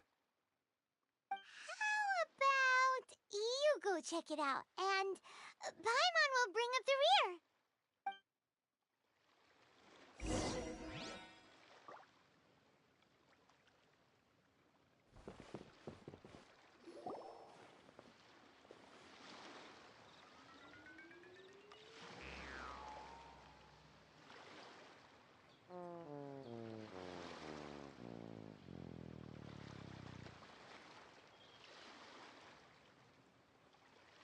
Oh, there you are.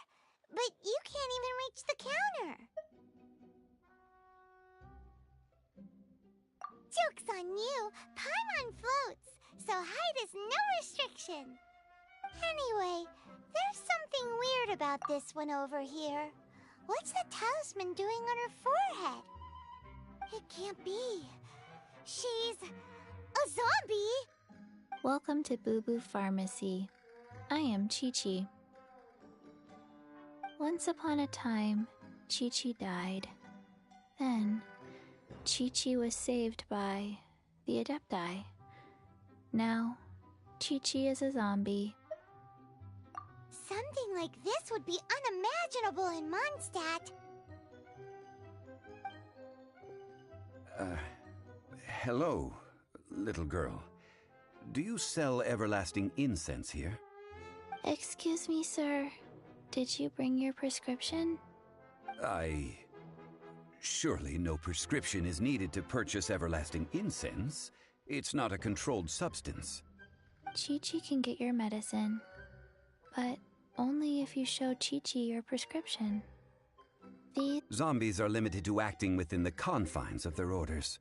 And somehow in this case, the zombie issues her own orders to herself. My dear Chi-Chi, we didn't bring a prescription, I'm afraid. But we do hope that you can still help us find some everlasting incense. Okay then. How did you manage that? But Chi-Chi helps you. You help Chi-Chi. Only fair. Since when do customers need to do favors for customer service staff? Never mind. Just think of it as a peer-to-peer transaction. That way everybody wins. Sometimes in Liyue, the art of the deal is simply about victory via mental gymnastics. Go to Mount Tianheng, find the Guizhong Ballista, and hunt a cocoa goat. Please and thank you. Guizhong Ballista. I have heard of this device before.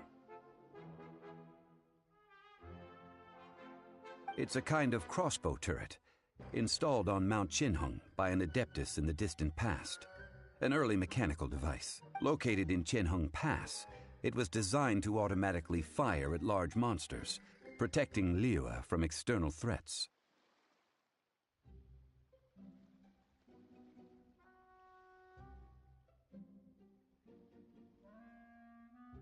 Mr. Zhang Li really knows Liyue inside out. Apparently not quite. This is the first I have ever heard of the cocoa goat. The cocoa goat is a legendary animal, an adeptabeast. Did you want to add anything else, or...? No, just that the cocoa goat is a legendary animal, an adeptabeast. What it looks like, don't know. Where to find it, don't know either. Where it came from, also don't know. Very well then. Let's start by investigating near the Guizhong Ballista. Perhaps we will find some clues. What the heck is a cocoa goat?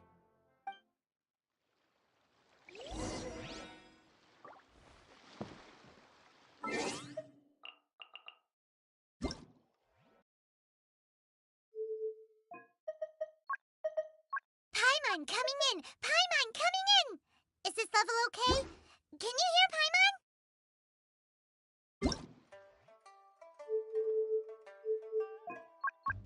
Paimon coming in! Paimon coming in!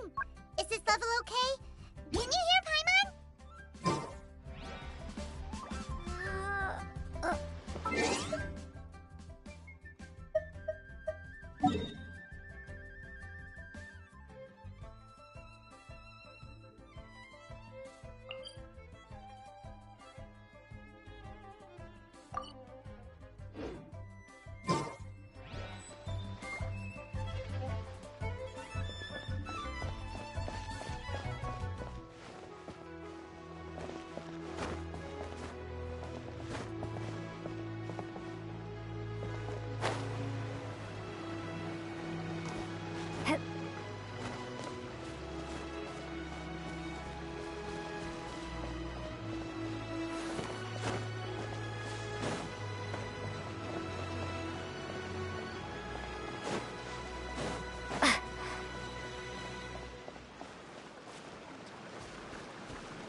Let it rain!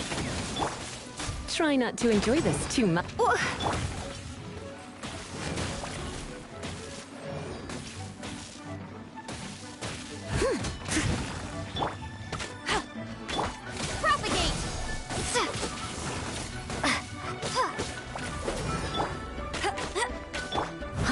Leave it all to me. You, here. He.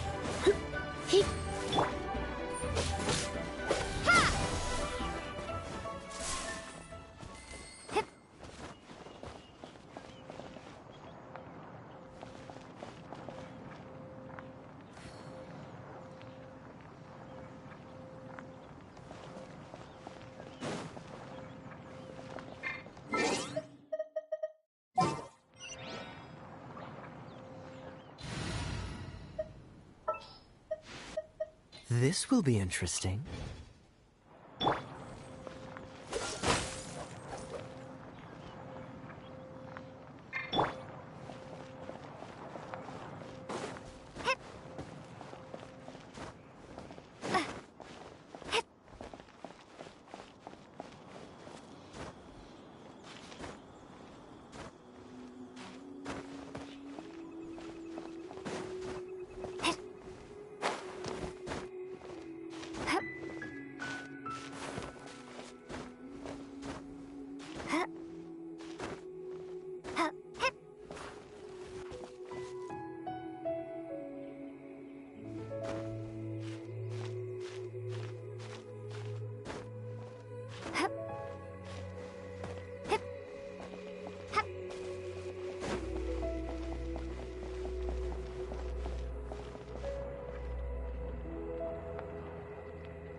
Amber.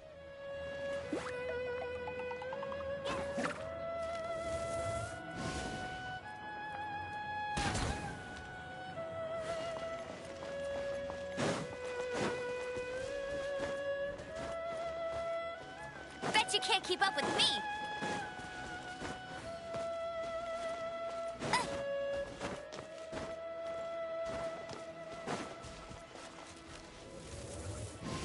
Too late.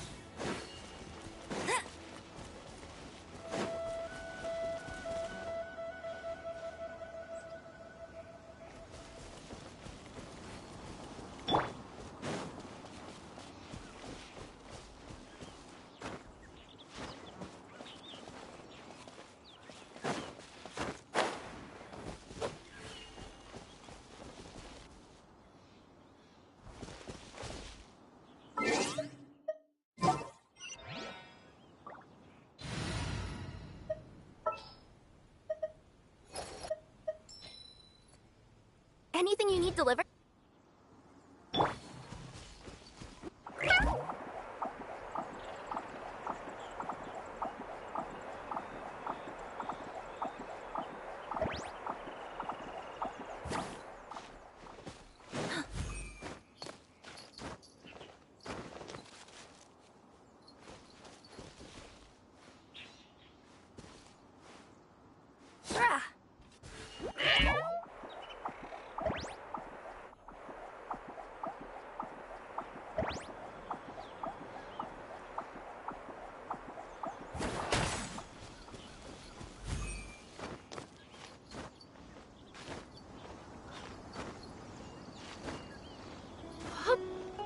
Yep.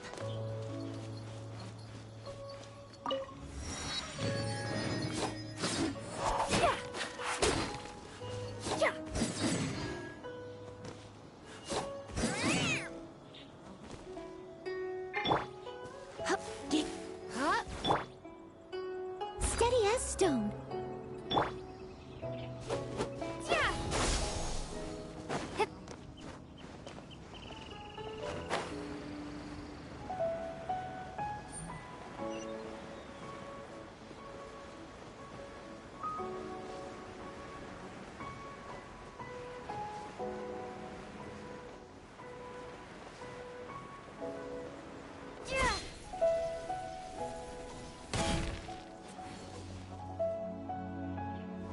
Propagate!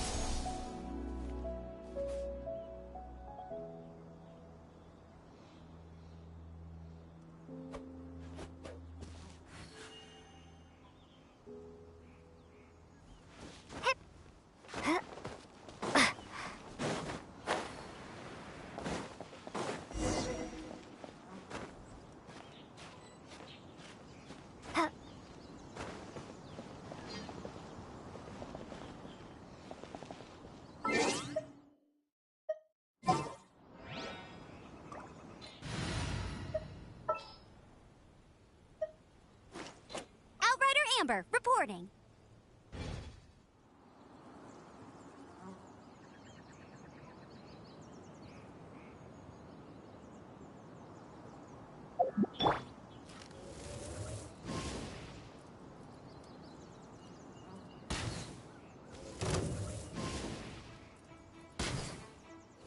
Hey!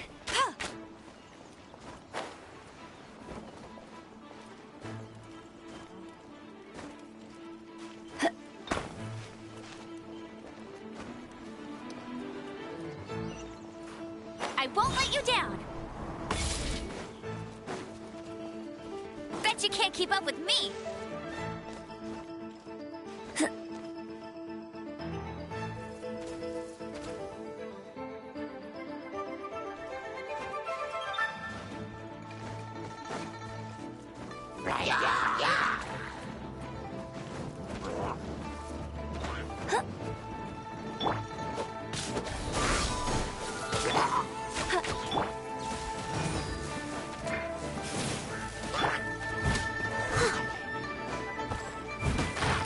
I'll catch up.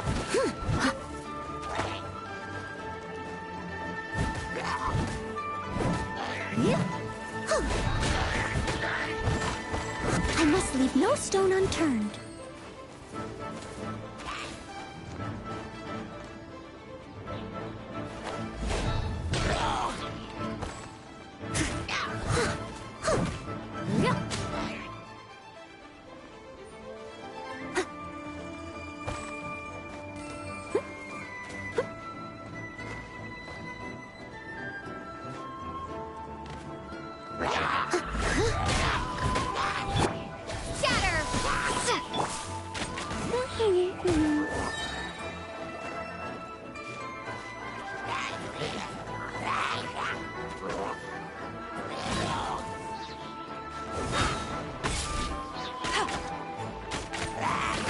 Not so hard! Get it!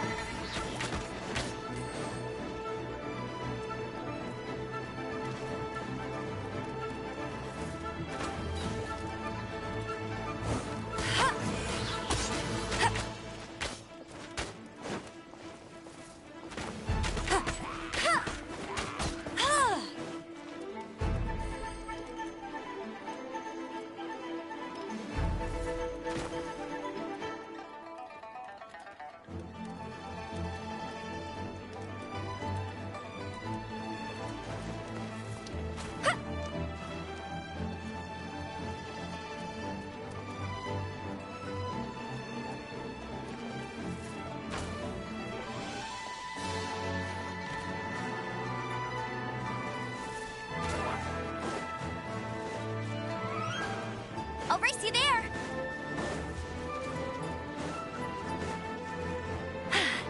Told you I'd win!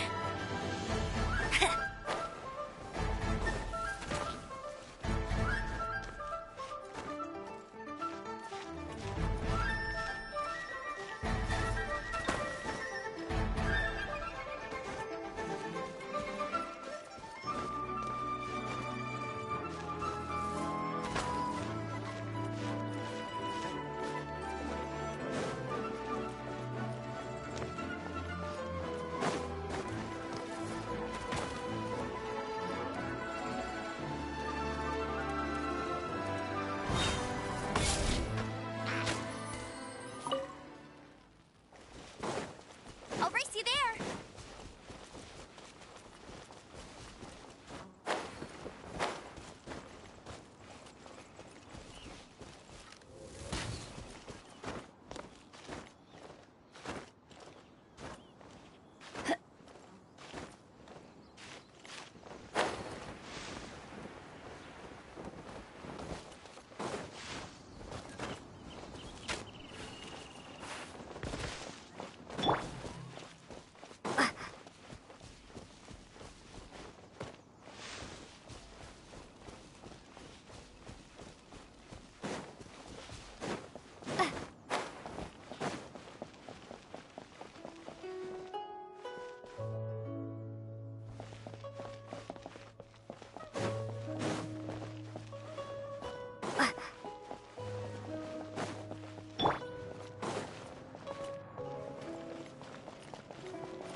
It's huge!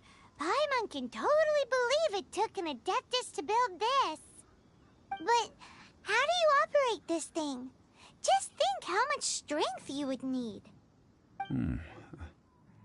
It is currently inoperable in any case.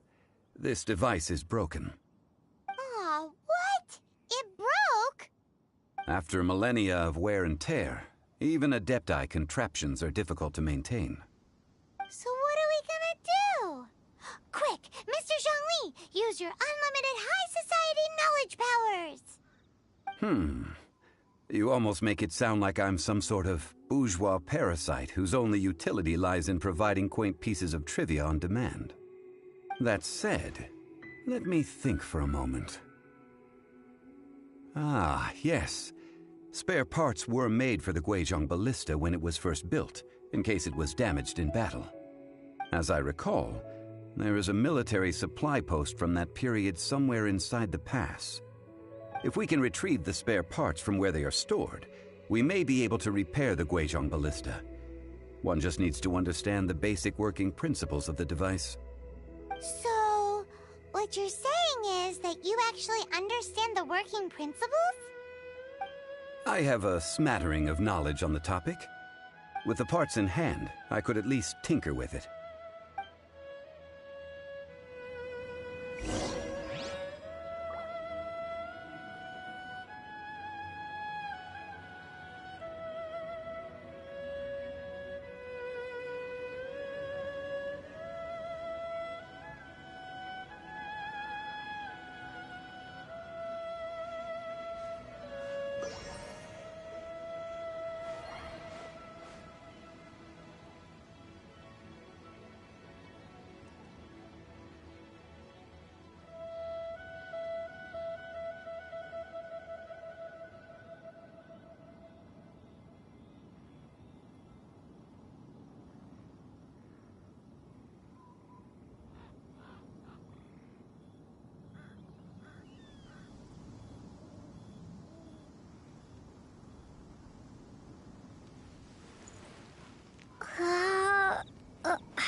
Ah, these parts look useful.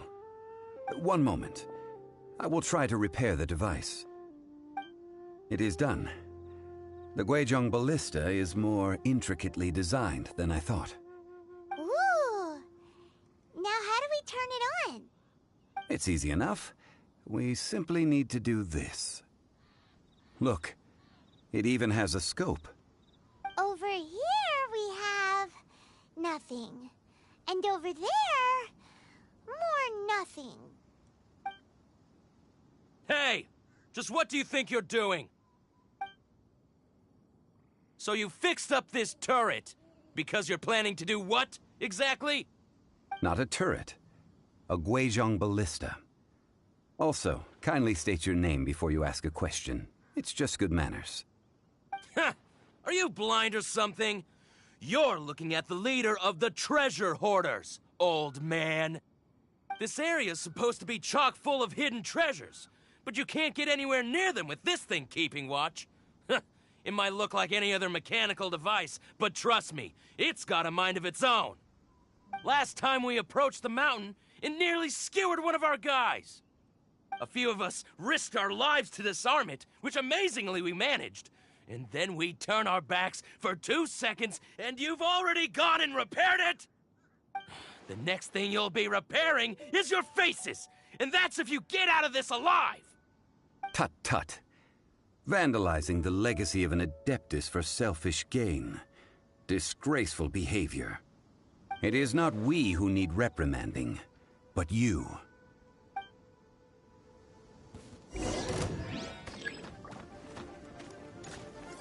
You're open!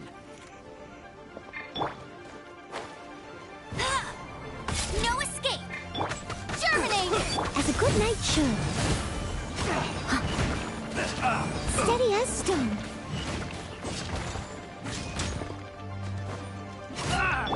Let's spark things up a little. Propagate! Go, Baron Bunny!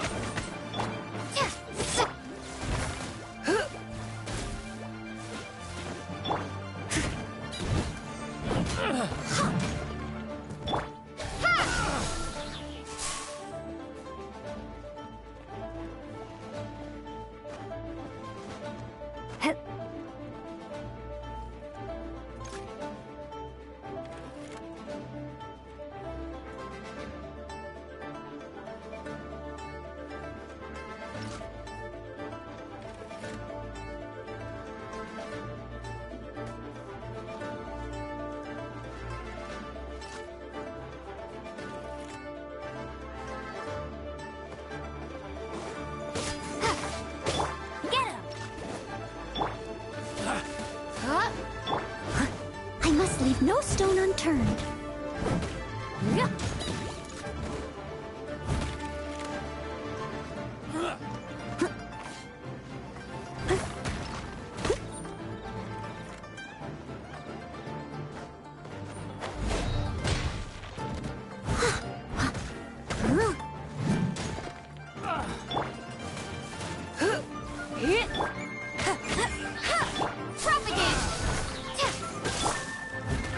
No one escapes my sights!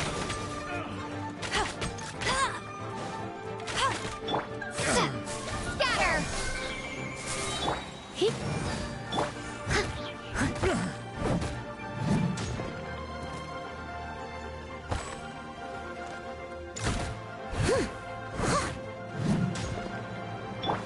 Spring forth!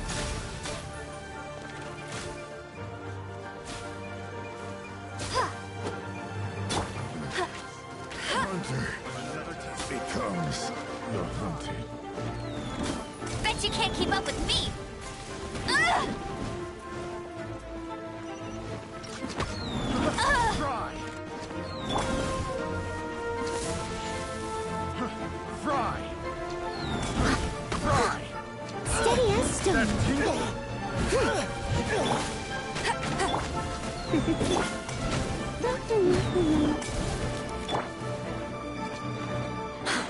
Fry! Fry! Fry! You're in for... Propagate! Get him! Come a little closer. You've been a naughty boy.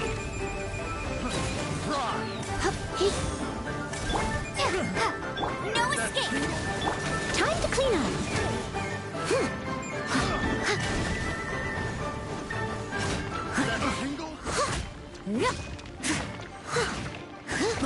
I got careless. Surrender and be gentle. Scatter!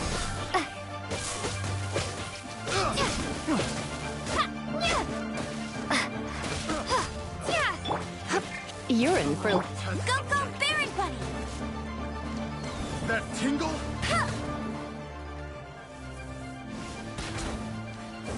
That tingle?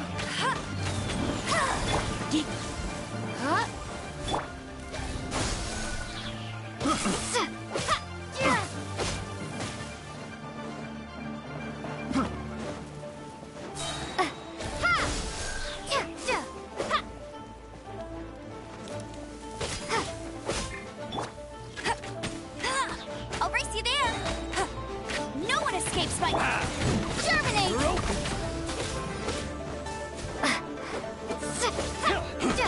Leave it all to me.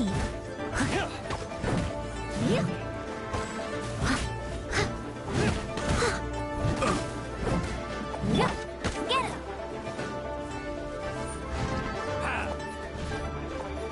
That's cheating! Yeah, cross. Scatter!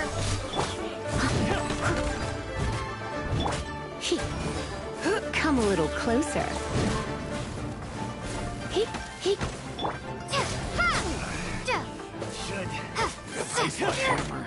Go, Baron Bunny! Dodge this! You're open! Scatter!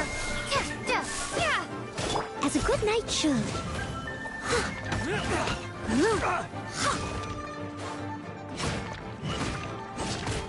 Let it rain! Propagate!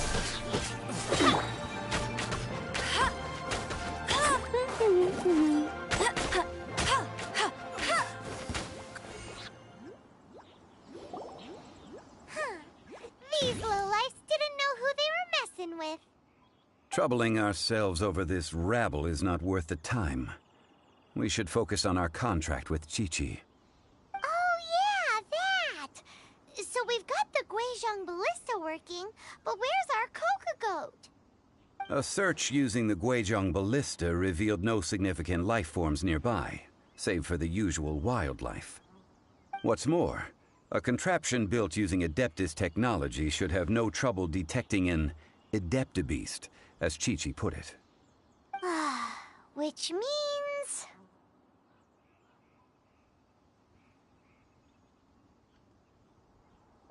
Paimon wouldn't go that far.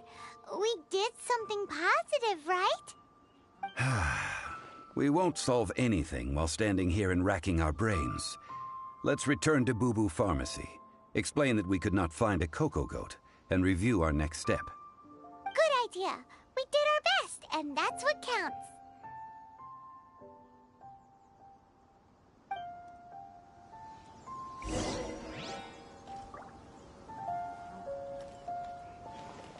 I'll race you there.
chest is like unwrapping a gift.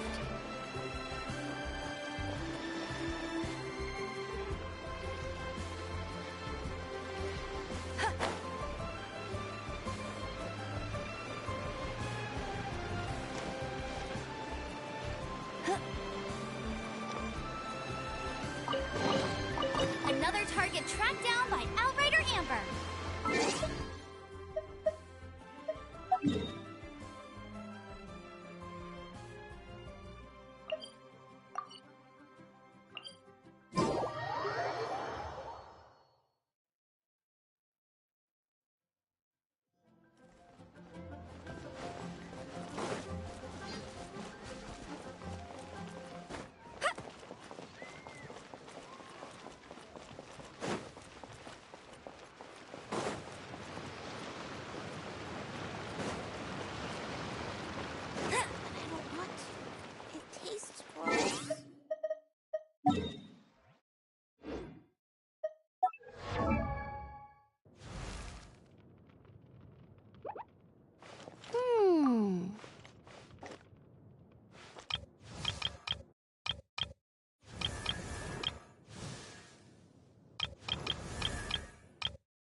I'll race you there.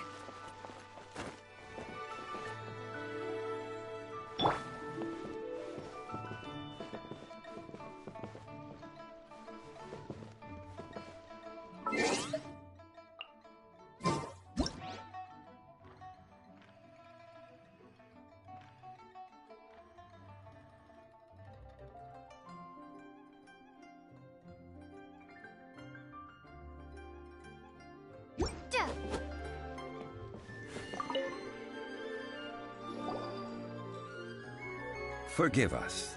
We were unable to fulfill our end of the contract.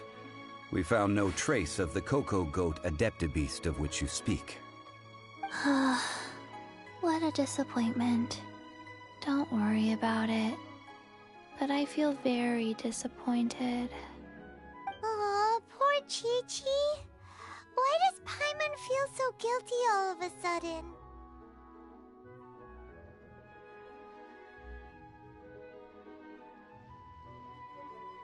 Cocoa goat milk is tasty. So tasty. Much better than normal goat milk. Only an Adeptabeast could make such tasty milk. I'm sorry. I have a poor memory. I cannot remember the name of the milk. That's why... Ah, here. This is the name. Huh?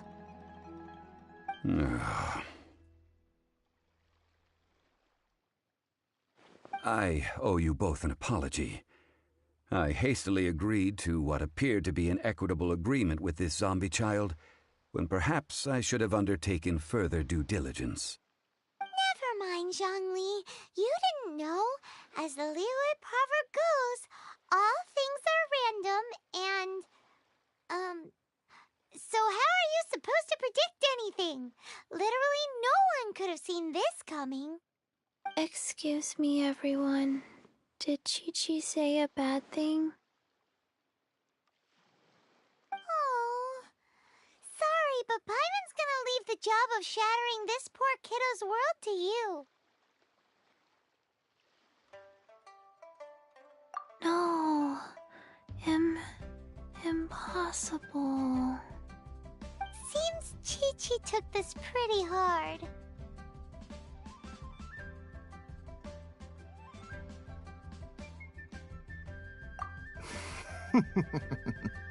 Someone learnt a valuable life lesson today, then. Thank you all for looking after my little Chi-Chi. Might I ask who... Ah, how rude of me. I'm Baiju, boss of the Boo Boo Pharmacy. Paimon thought Chi-Chi was the boss. Turns out it's some wacko who wears medicinal ingredients around his neck. What a sorry state of affairs. This little mascot is even more of a simpleton than Chi-Chi. Ah! The snake is speaking! I prefer to stay silent, but faced with strangers, I must speak, lest you mistake me for an escapee from the medicine cabinet, for I am a living, breathing serpent! Don't mind Chung Sheng. She's a good girl, really. As for you three, communal chaos causing with Chi-Chi aside, what business brings you here? Do you sell everlasting incense in this fine establishment?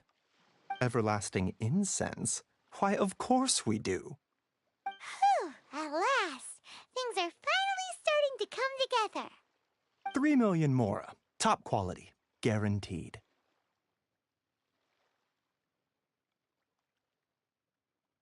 You might as well just rob the Golden House. Oh, but the Chising have taken it over for now. Security will be tighter than usual. 3 million. An innocuous number in and of itself, though practically speaking, it could be a hard sum to come by. It's a crazy number. We'd never be able to make that much mora. And as for Mr. Zhang Li, he's around 3 million short. This is correct. What are we gonna do? Is this the part where we go crawling back to Child?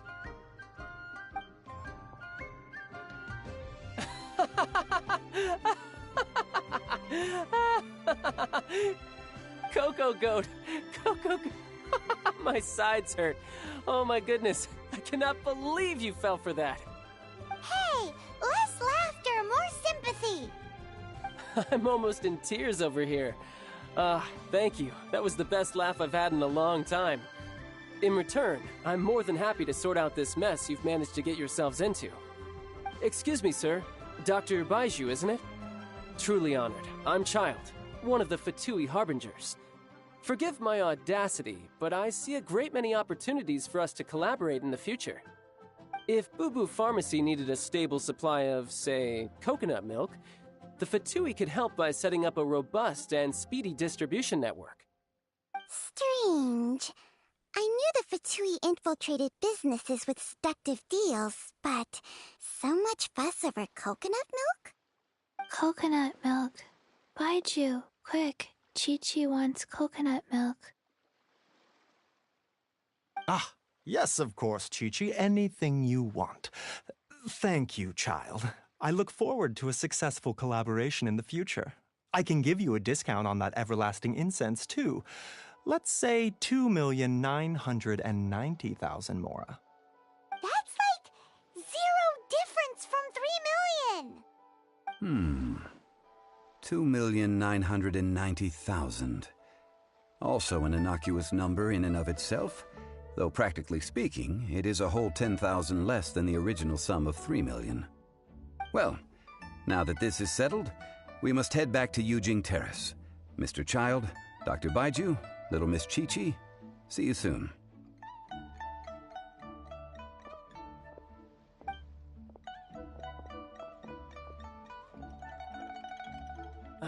That lot is an absolute riot.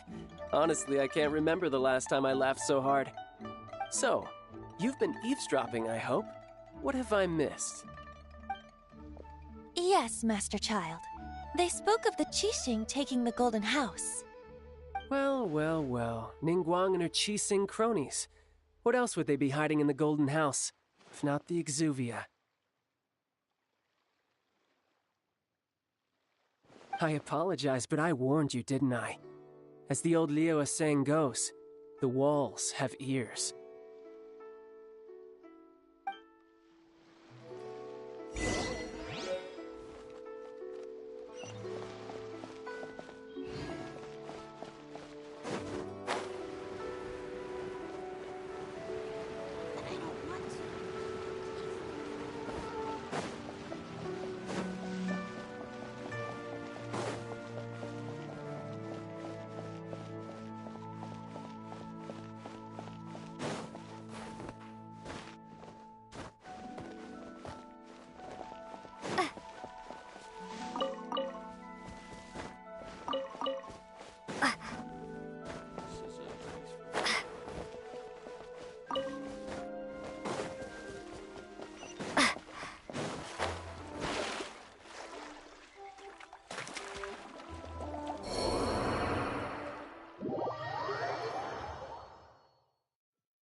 Well, as it stands, we've hired helpers, and we've acquired the everlasting incense. The completion of our preparations is not far off. Whew! Finally! Well, traveler, have you gained anything from our adventure so far? Odd.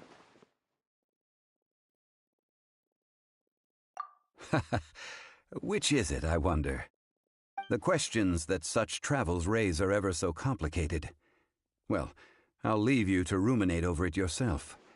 As to remuneration for your help, I've decided to treat you to a meal. Oh, yes, don't worry. I will remember to bring the Mora this time. Tonight, I shall take you both to an old hole-in-the-wall, praised throughout Liyue. Hole in the wall? As in a cool restaurant? Indeed. Let us meet near the harbor, at third round knockout.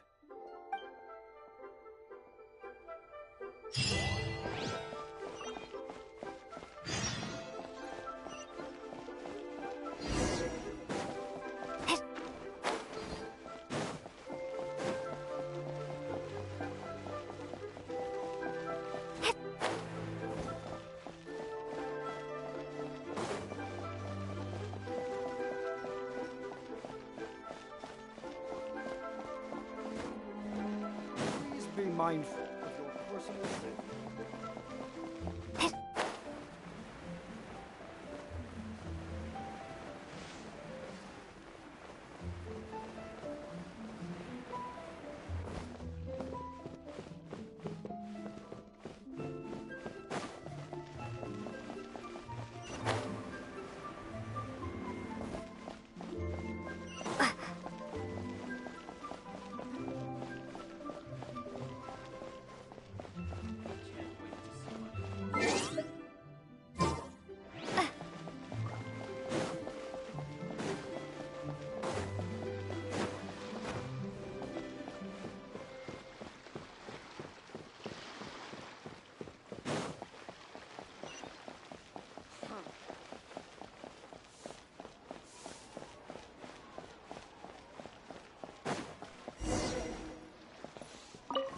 Toast.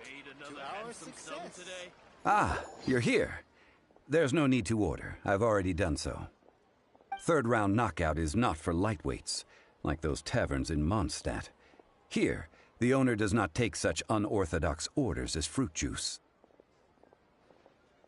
I ordered some wine-fermented sweet rice balls for you, if that counts. If it is to your liking, dear customers, I shall continue the tale of Lady Ningguang's Jade Chamber. Hey, there's even a storyteller here! Great atmosphere! Besides fine wine, the excellent ambiance is the reason why this place is so well loved.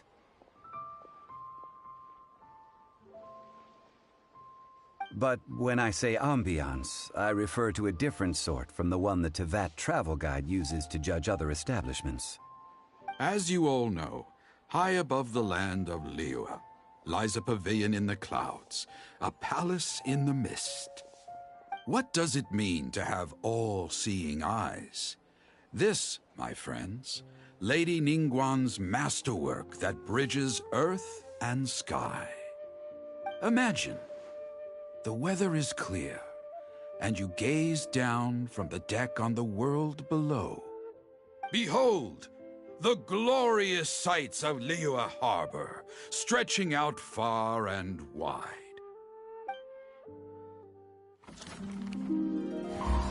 They say that when Lady Ningguang ponders important affairs, she retreats to her jade chamber with none but her 3 closest confidants in tow. Why brings she these trusted 3 to sift through sources, dig through documents, looking for information? Piece by piece, facts and figures paint a picture on the walls of the chamber. But well before the wall is filled, Lady Ningguang's mind is made up. Having made her call, she has every last document shredded, and whoosh, she scatters the shavings out her window. Ah, look at them, how they billow in the wind like a sudden swirling blizzard. As the fragments fall, traces of text flicker before the eyes of the merchants of Liyue, like ink stains in white snow. The saying goes, the rarest treasures in the land are the words brought by the paper snow. For the words of the Tianquan have the power to move mountains, and all throughout the land know it.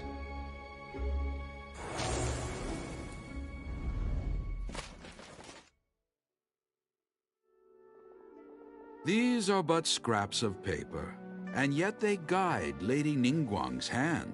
Such is their value. Merely grasping one or two of them will surely gift you. Tianquan Ningguang. Liyue locals talk about her. The Fatui. Huh. Paimon wonders what sort of person she is. At last I have found you. You who returned from Jueyun Karst. Who's there? Wait, I am not with the Millelith, nor am I here to claim your bounty. However, I am an emissary of the Liyue Qixing. My name is Ganyu, secretary at the Yuehai Pavilion, and I have come specifically to meet you. Well, in concrete terms, I am the corporate secretary for the Qixing. At the moment, I am serving as Lady Ningguang's special emissary. Ningguang sent you? We were literally just talking about her. My apologies, you who have returned from Jueyun Karst. I am duty-bound and cannot extend my courtesy to you in full. But I have with me a letter from Lady Ningguang. She extends a formal invitation to you in her capacity as Tianquan. She invites you to her palace in the sky. An official invitation? Lady Ningguang said this. Invite her to come here. I wish to meet her. At the Jade Chamber, together we shall snip every one of these entwining dark threads.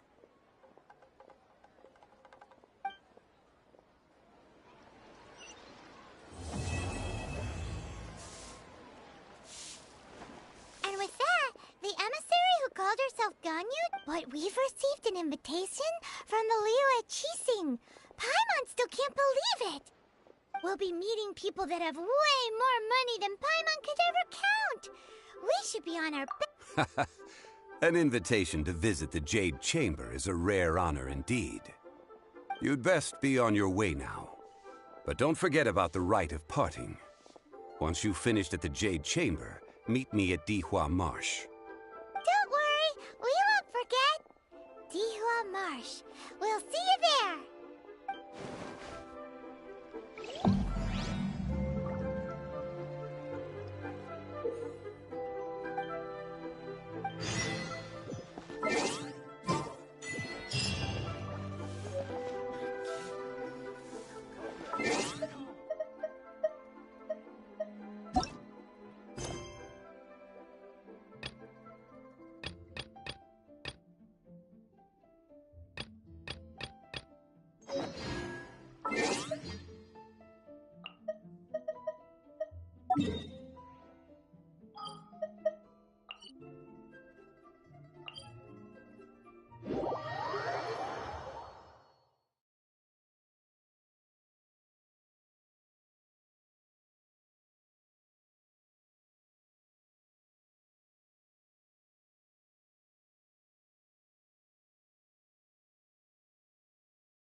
Whoa, what a bustling city! This place is fit for a king! Our next step is to get to the top of the metropole and ask the goddess of prophecy for guidance. If there is a king in that castle, I sure hope he won't get mad at us for trespassing.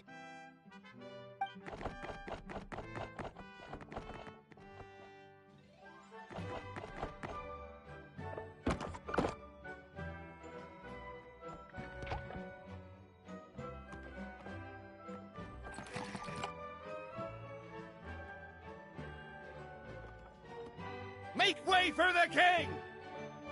Oh, darn, we jinxed it. Oh, no. Did he overhear us talking about us sneaking into his castle? Paimon hopes he's not mad. Silence! The one who shall soon stand before you is the ruler of Constellation Metropole, the one who descended after a meteor shower, and the protector of order and all the stars in the sky.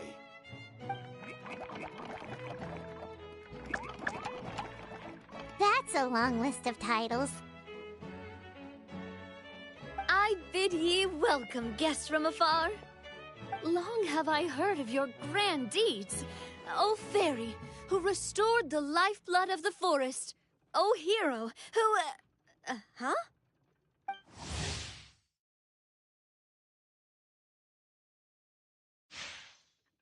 Navia! Hold your foul tongue! How dare you utter Her Majesty's name? Nice one, partner. Spectacular improvisation skills. I'd expect no less from you. All right. You can relax now. Allow me to make some introductions. This is the Traveler, and her trusty companion, Paimon. You are personal friends with Her Majesty the King? Please, forgive our grievous mistake. We had no idea. All right. The welcome ceremony is over. Everyone back to your stations. I will personally treat our guests to some royal hospitality. Yes, Your Majesty.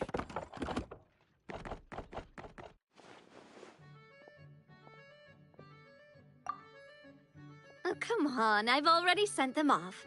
So, anyway, how did you guys get here? We were gonna ask you the same thing! Also, how are you already king of this nation? And where did you get a crown? Oh, wait, don't say it! You just woke up like this, right? Sounds like you've answered your own question. But before I woke up, I heard a voice say to me, "You are the king of Constellation Metropole. Now go forth and save your city." A similar thing happened to me. Oh, yeah, sorry.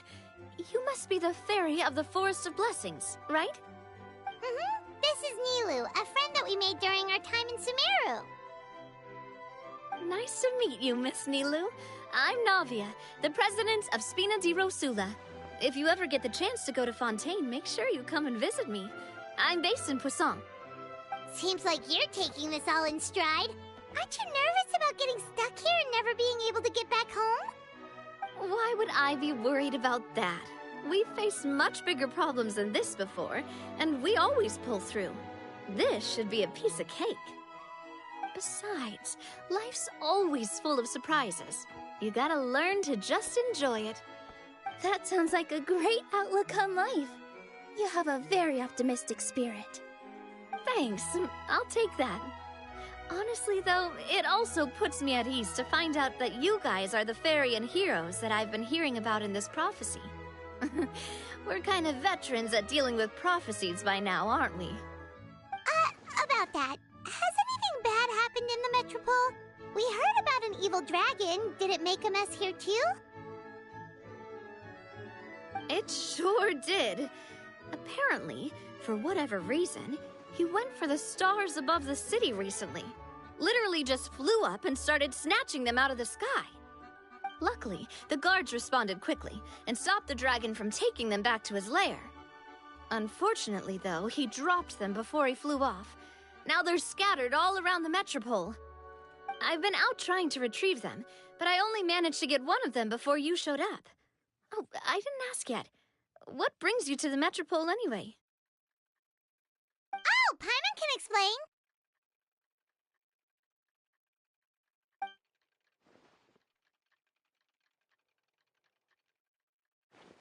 Huh, I see. So, you want to consult the Oracle of the Goddess of Prophecy. Do you know how we can do that, Miss Navia? Well, the goddess's statue is indeed at the top of the castle. I can take you up there.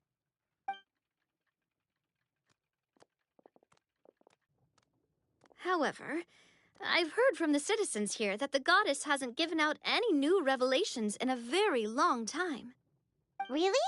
But Grandpa Almond told us that he received his prophecy from the goddess. Oh, that's probably because the prophecy about the hero of Simulanka has been around for a very long time. But recently, people realized that the goddess didn't reveal anything about what's supposed to happen after peace has been restored. Huh. Okay. Still, can't hurt to try your luck.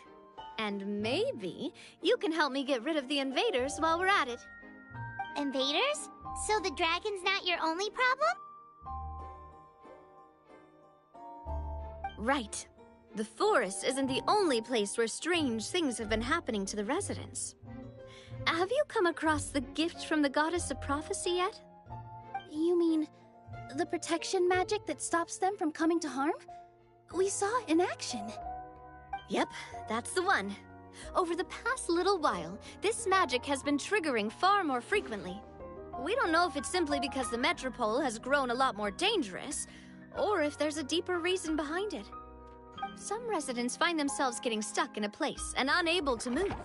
Others start repeating the same thing over and over again, like they're trapped in some kind of loop.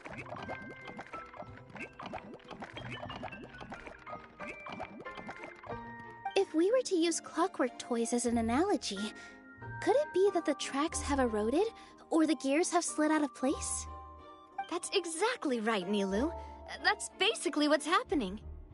Anyway, some of the monsters outside the city saw this as an opportunity to launch an invasion. But we didn't see a single monster on our way here. That's because I already took care of most of them over the past couple of days. Of the remaining few, we trapped some of them inside the castle and chased the rest back out of the city. Okay, so to summarize, not only has the magic here gotten all messed up, but the dragons also knocked some of the stars out of the sky, plus there's a bunch of monsters in the city. Sounds like there's a lot more to fix here than in the Forest of Blessings. Well, defeating the dragon and the monsters should be straightforward enough. But how do we fix the magic? Supposedly, the goddess has had it all planned out for ages. One of her oldest prophecies says this: "Go and push the gear that connects up to the starry sky.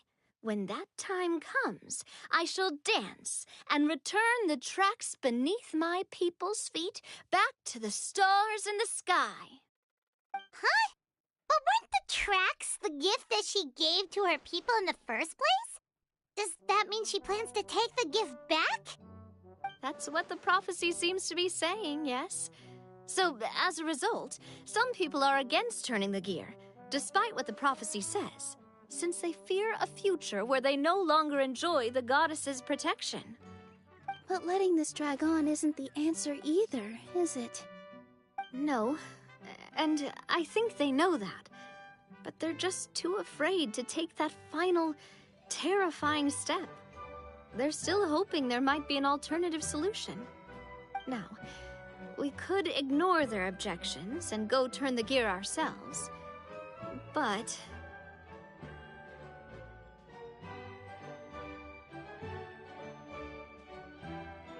Exactly. You know me well. And that's why you're my partner. I want to get as many people on my side as possible. At the end of the day, this is their city, and they should have the right to decide its future. Ooh, spoken like a true wise king, Navia. I am the boss of Spina di Rosula, after all. This may be my first time as a king, but there are a few similarities between the two roles. Traveler, Paimon, Miss Nilu, would you be willing to lend me your support?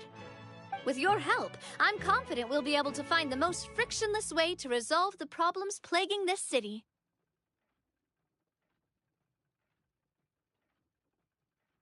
Ah, thanks, partner. Seriously, like we'd ever say no. We're your friends! No need to ask us so formally in the future. I'm happy to help too.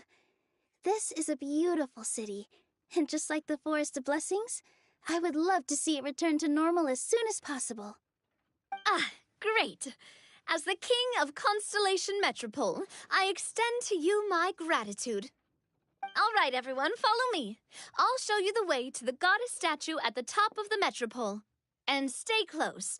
You don't want to get lost in my castle. It's huge.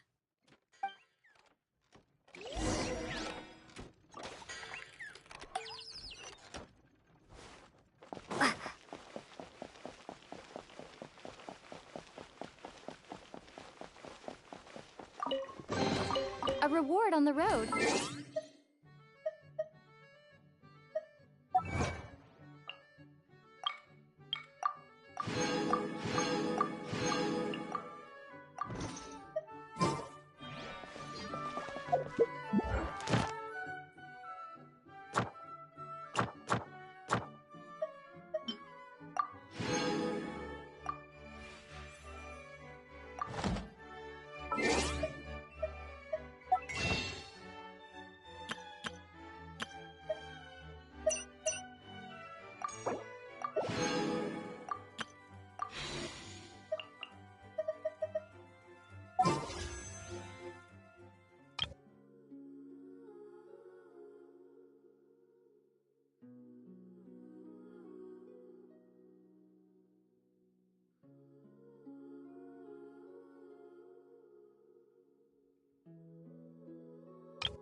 Huh? Wait. This looks like the star I found earlier. I told the guard. Guess we'd better hurry.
A reward on the road.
this? An answer from this world?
Let the magic...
Someone needs assistance. I'll catch up. Hey!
Someone needs assistance.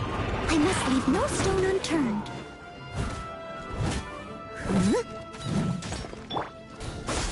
Huh?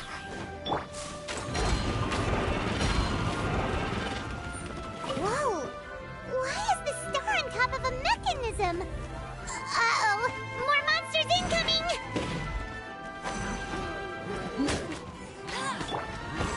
Leave it all to me.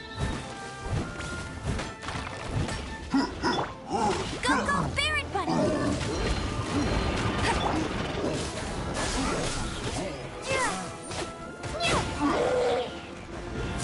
No one escapes my sights!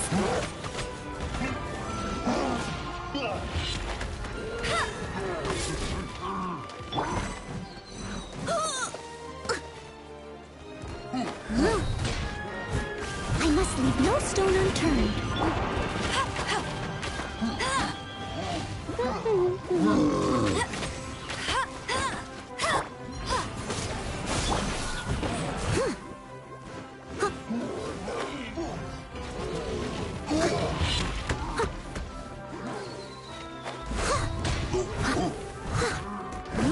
Spring forth! Propagate! Leave it all to me.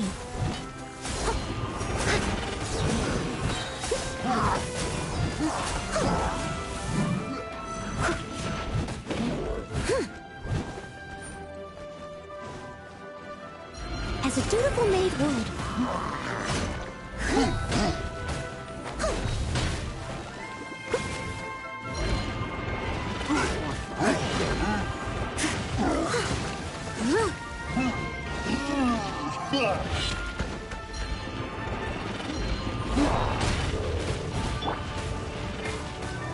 Let it rain!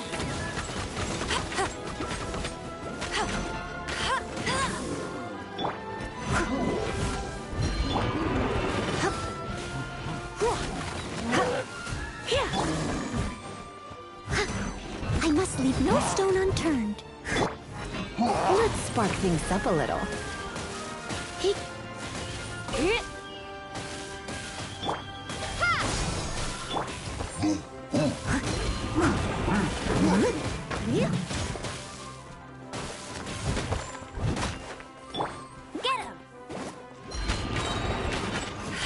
No one escapes my sights! Bet you can't keep up with me!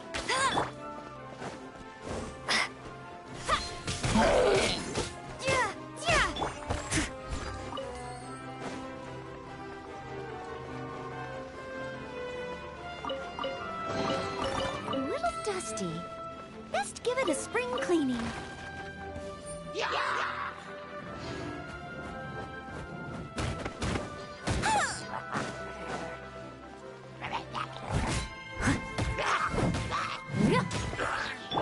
Propagate! Germinate! Scatter!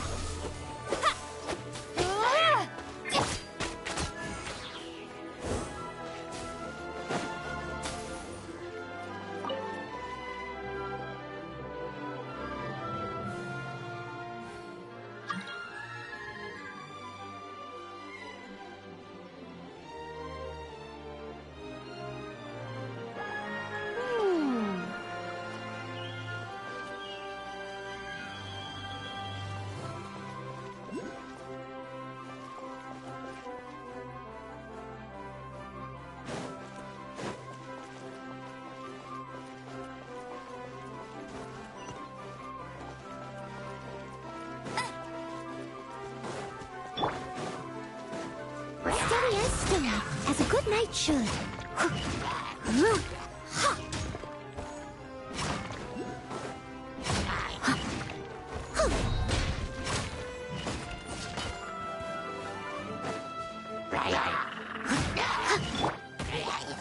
Let it rain.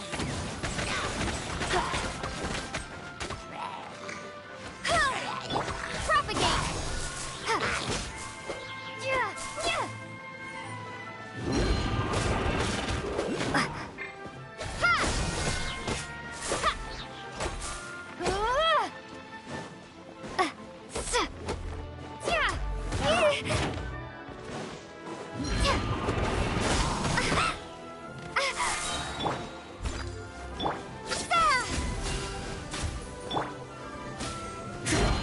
I'll catch up.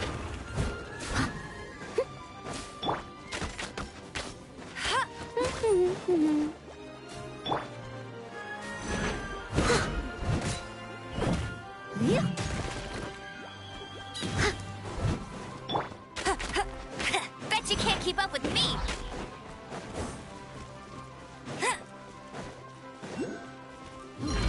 Get it. Hup, get. Hip.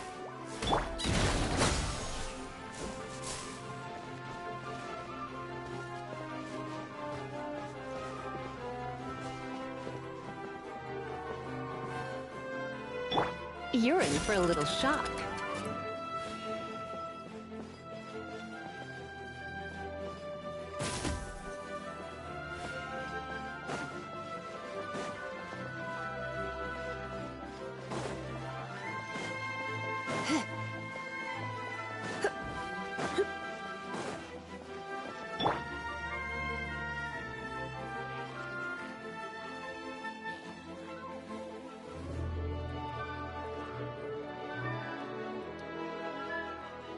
I feel like running.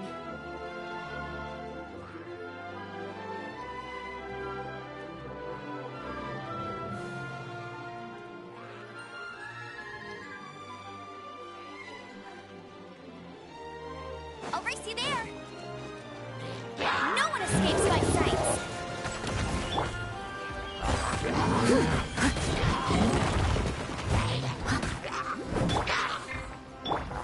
Surrender and it'll be gentle.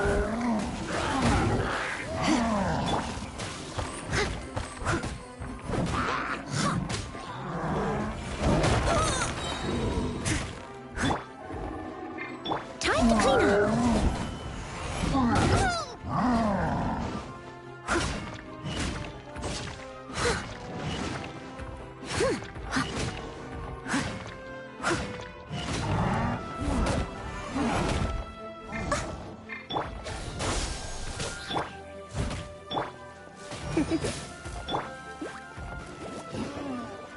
Someone needs assistance. I must leave no stone unturned.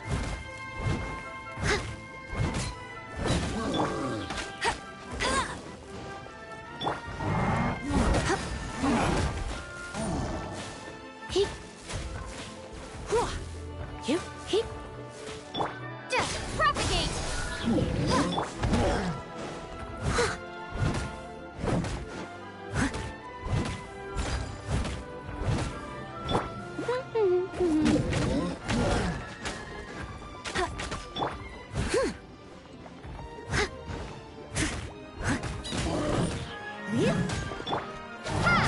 No escape.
Leave it all to me.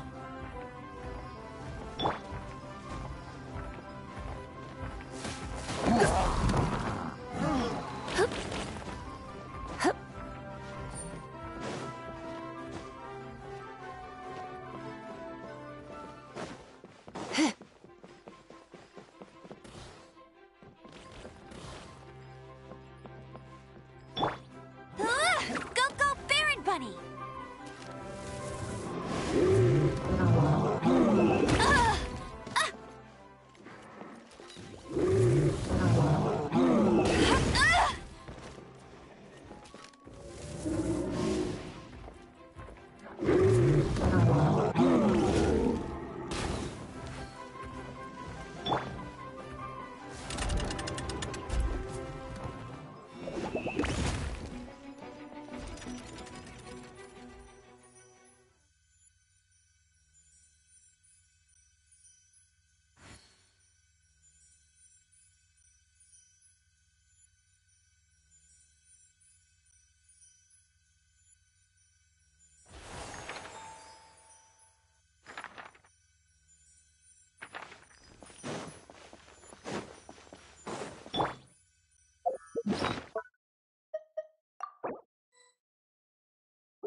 I'll catch up.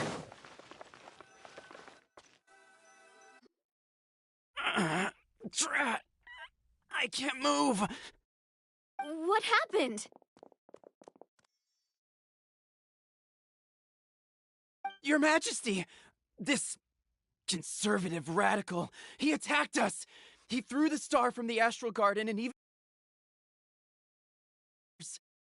But just as we were about to arrest him, the goddess's magic activated, and now we can't move. No! Nobody touched the celestial gear! What's an oracle pillar? You need to use it to pray to the goddess. I'll explain later. First, let's help these guys.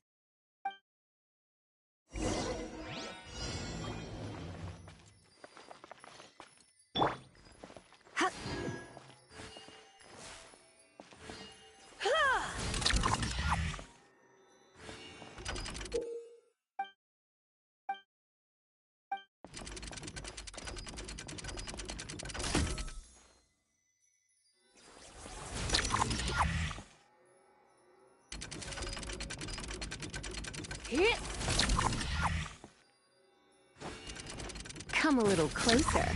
You're in for a little shock. Come a little closer. You're in for a little shock.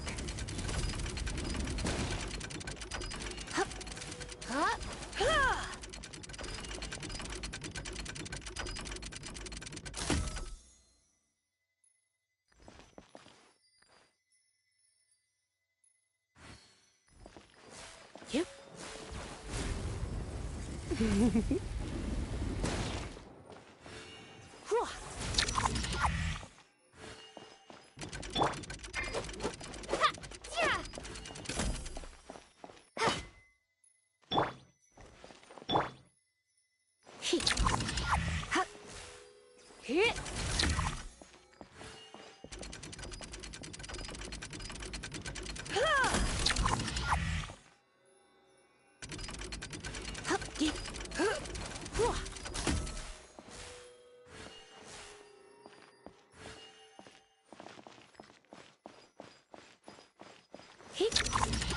Come a little closer.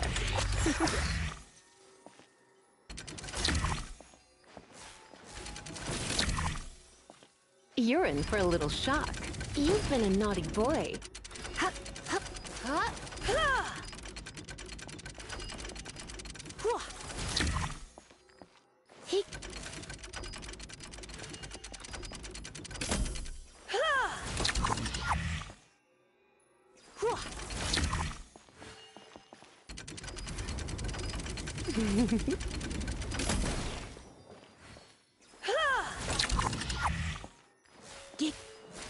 Hit!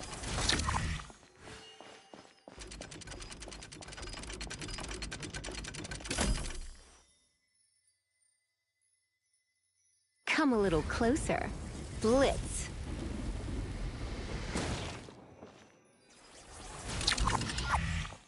Hup, hit!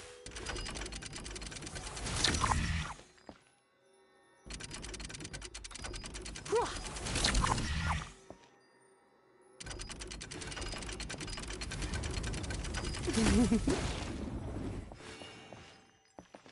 Hit! Get!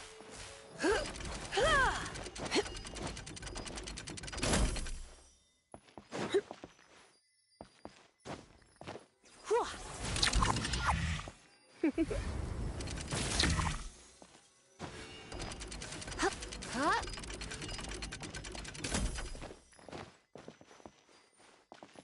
Hit! You've been a naughty boy.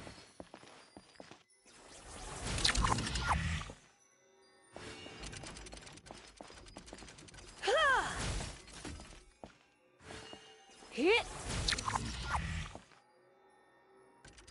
Come a little closer.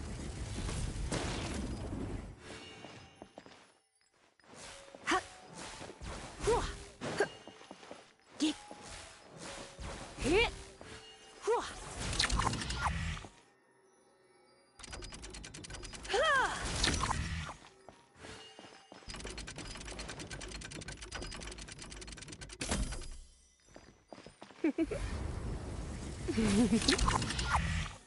Hup, hit.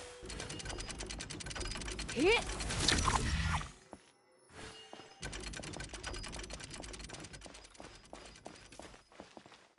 You're in for a little shock. Ha! Hit. Ha!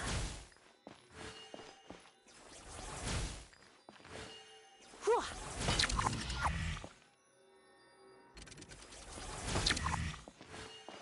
Hit. Ha!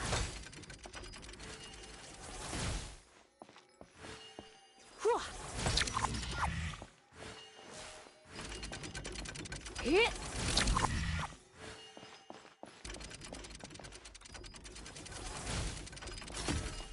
Hwah!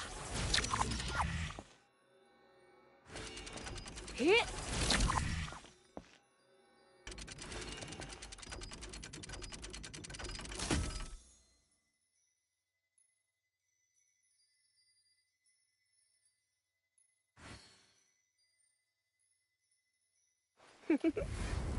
You've been a naughty boy.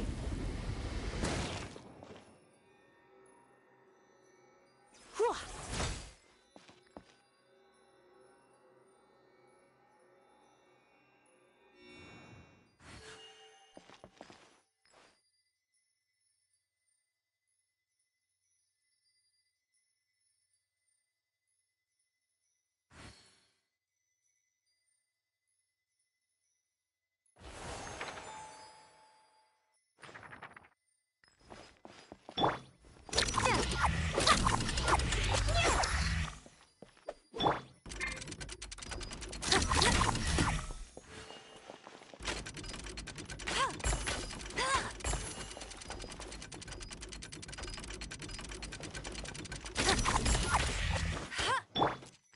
Get.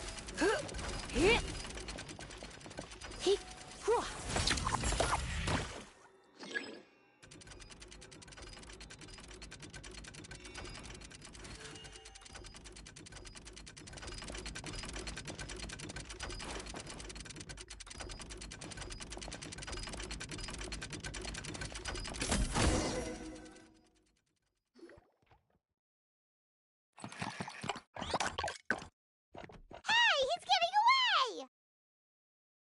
Halt! It's okay. Let him go. But, Your Majesty! Even if we catch up to him now, we won't be able to change his mind, much less quell the fear that many others like him are feeling. All it would do is turn him further against us. Understood, Your Majesty. Also, this is the magic thread he was holding from the Oracle Pillars. Your Majesty, what should we...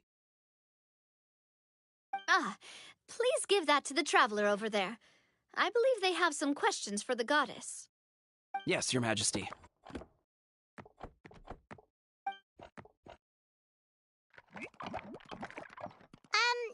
So, what do we do with this exactly? See those oracle pillars over there? Just use the magic thread to connect them together in a specific pattern, and the goddess of prophecy will answer your prayers. Oh! Sounds easy enough. Let's give it a try.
Why not keep me company for a while?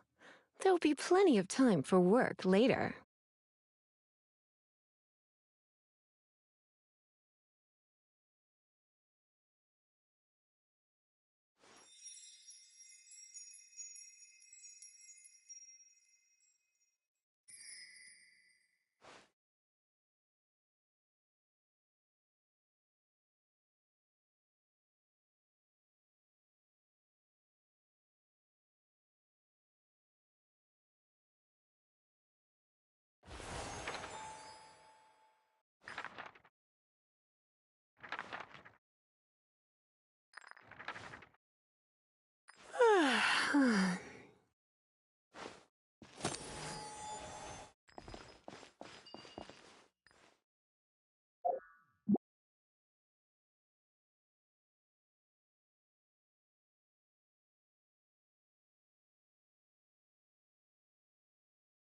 Today's no good for going out. Did I say that yesterday as well?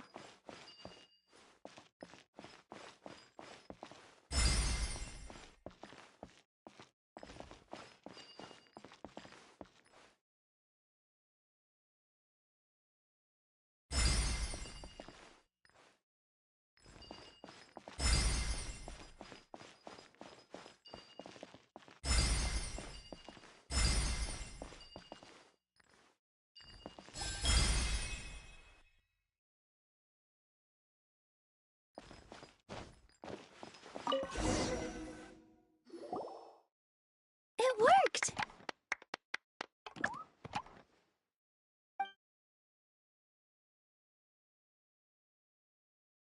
To which course of fate do you seek answers, my child of Simulanka?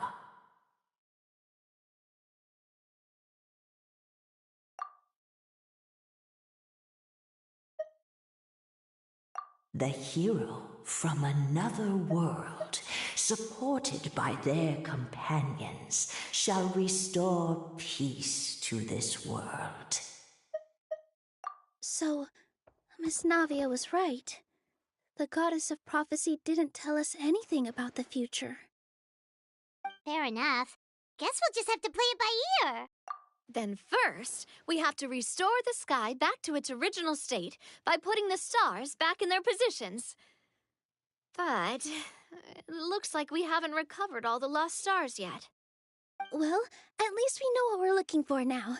We just need to keep going. That said, the metropole is huge. Where do we even start? Oh, that's the easy part. I already compiled a list of the Lost Stars locations based on eyewitness reports from across the city. Here you go. They should all be marked. Would you mind going around and fetching them for me? I have a few other things to take care of. You got it. We'll be back in no time. Oh, awesome. In that case, meet me back here once you've found them all.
Oh, I'm looking forward to...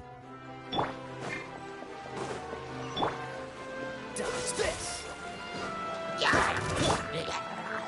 As a good knight should. Oh, so sorry.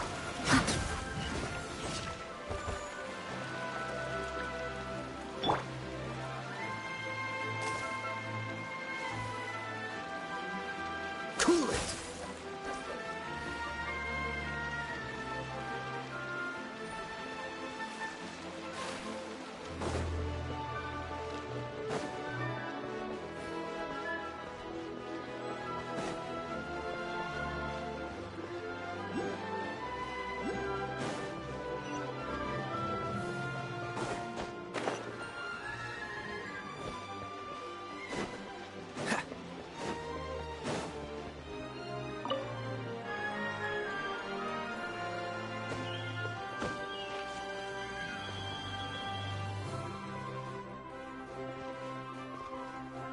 Feels like they really didn't want to give that to us.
Come on, let's get moving.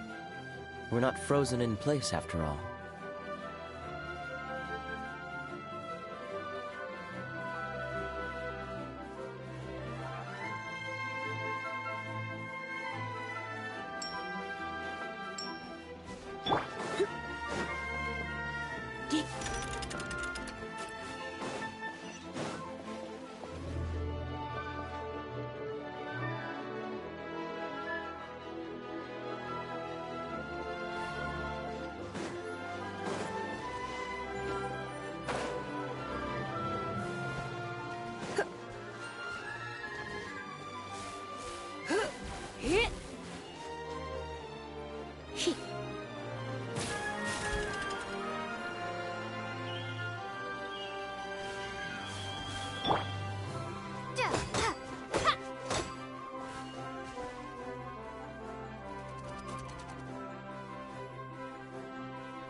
in for a little shock.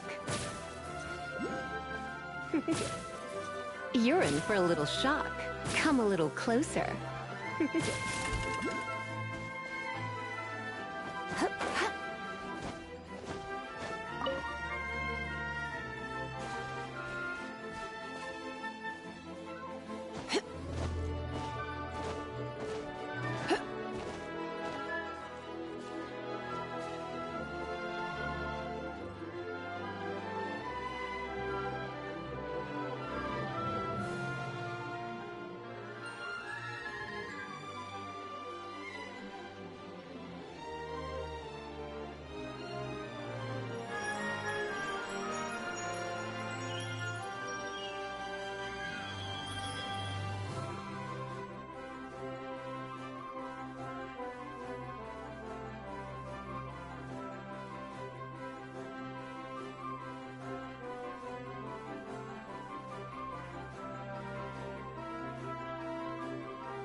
It's nearly time for afternoon tea.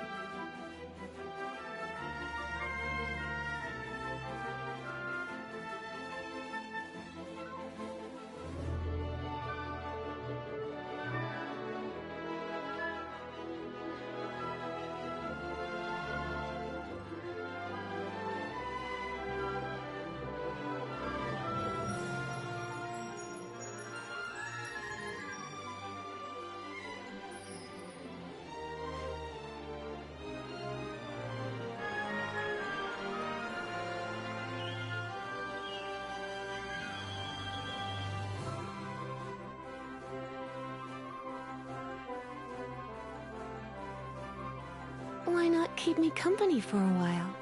There'll be plenty of time for work later.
Today's no good for going out.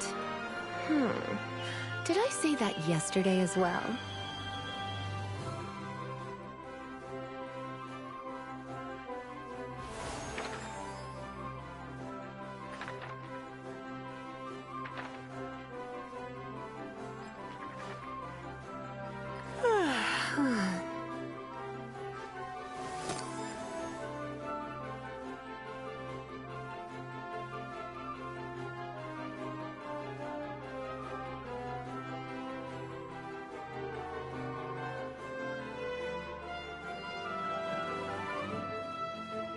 It's nearly time for afternoon tea.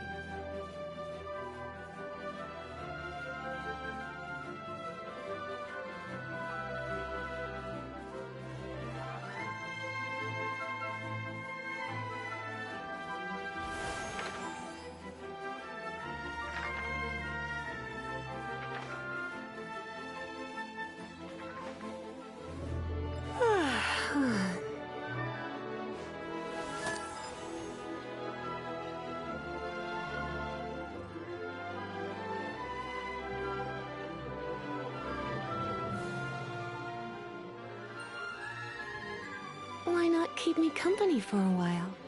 There'll be plenty of time for work later.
It's nearly time for afternoon tea.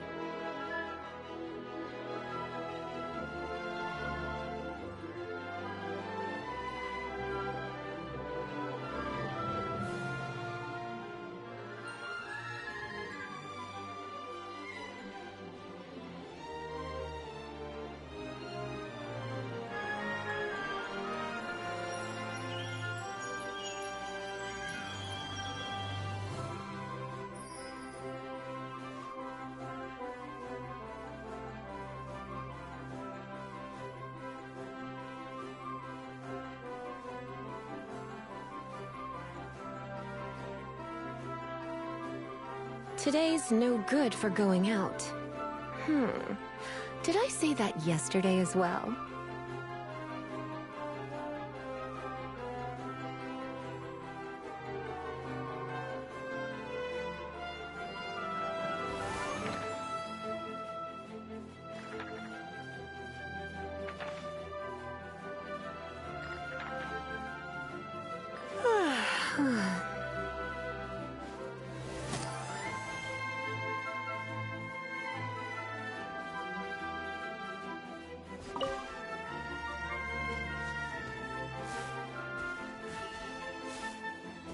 Another one in the bag!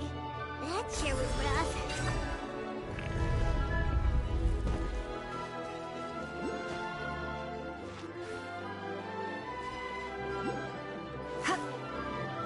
Come a little closer.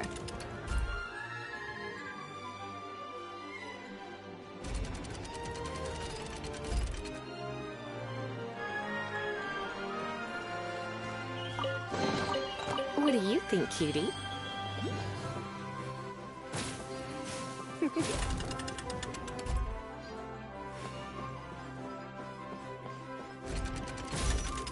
Come a little closer. You're in for a little shock.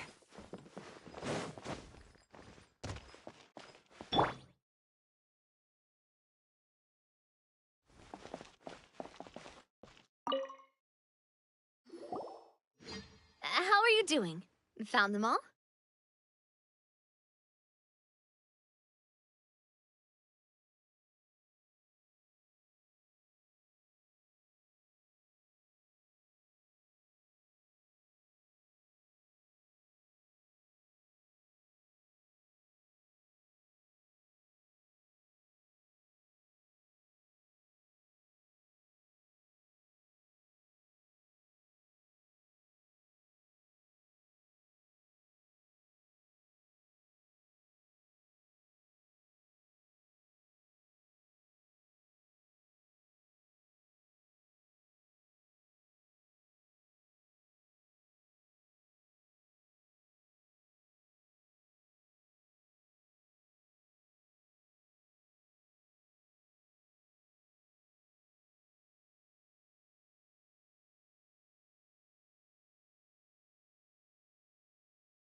Wow. You guys are efficient. In the sky? How do we get up there? Oh, I got us covered. We will, of course, be taking the Aerial Express. Is that a flying train? Hey, you already took a train that runs on water. Is a flying train really that much weirder? Well, at least the Maritime Express still runs on a track. Oh, come on, don't worry about it. This train has been blessed by the goddess of prophecy. Its whole purpose is to protect the Metropole skies. It took me a lot of effort to find it, you know. I don't think anyone's used it in, like, 100 years? 100 years? Are you sure it's safe? Let's not forget that the goddess of prophecy's magic has been going haywire recently. Well, it's not like we have any other options.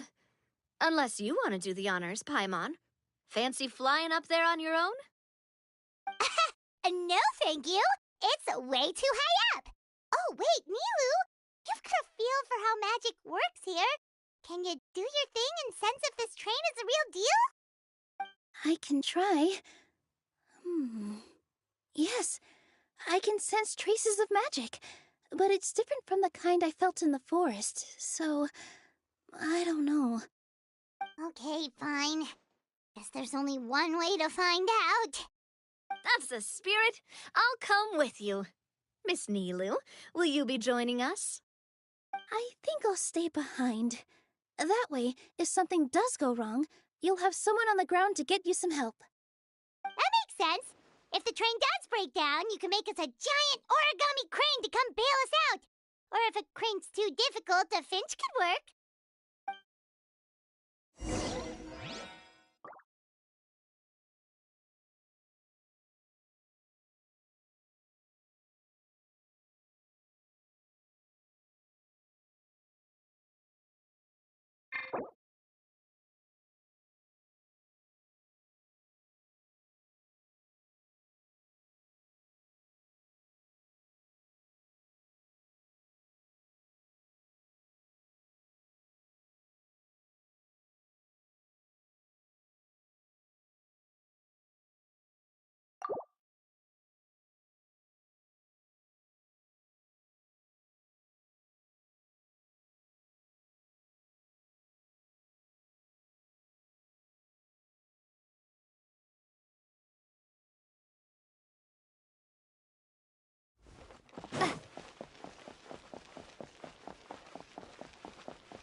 Choo-choo!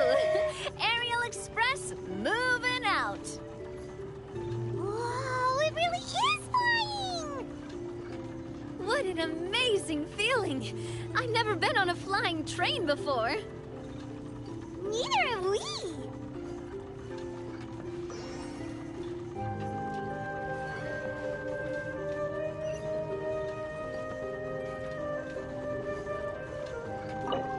That should do it.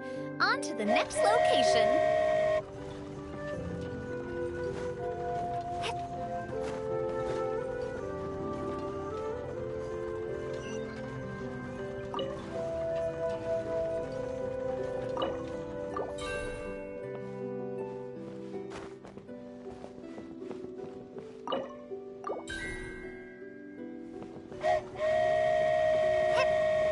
We are so high up. Don't look down. Don't look down. Oh, hang in there, Paimon. The hard part's nearly over. After that, it's downhill all the way. Don't say downhill all the way! That is the last thing Paimon wants to hear!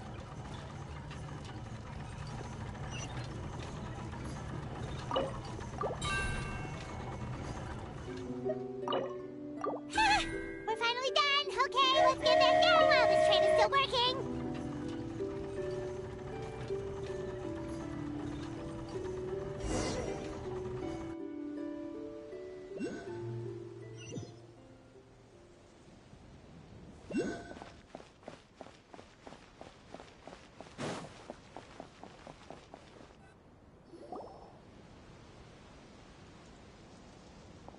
Good job! It looked like it all went smoothly. Yeah, and it was an absolute blast, too. You gotta ride with us next time, Miss Nilu. Huh? I'm okay. Thanks for... Halt! What do you think you're doing? Get out of my way!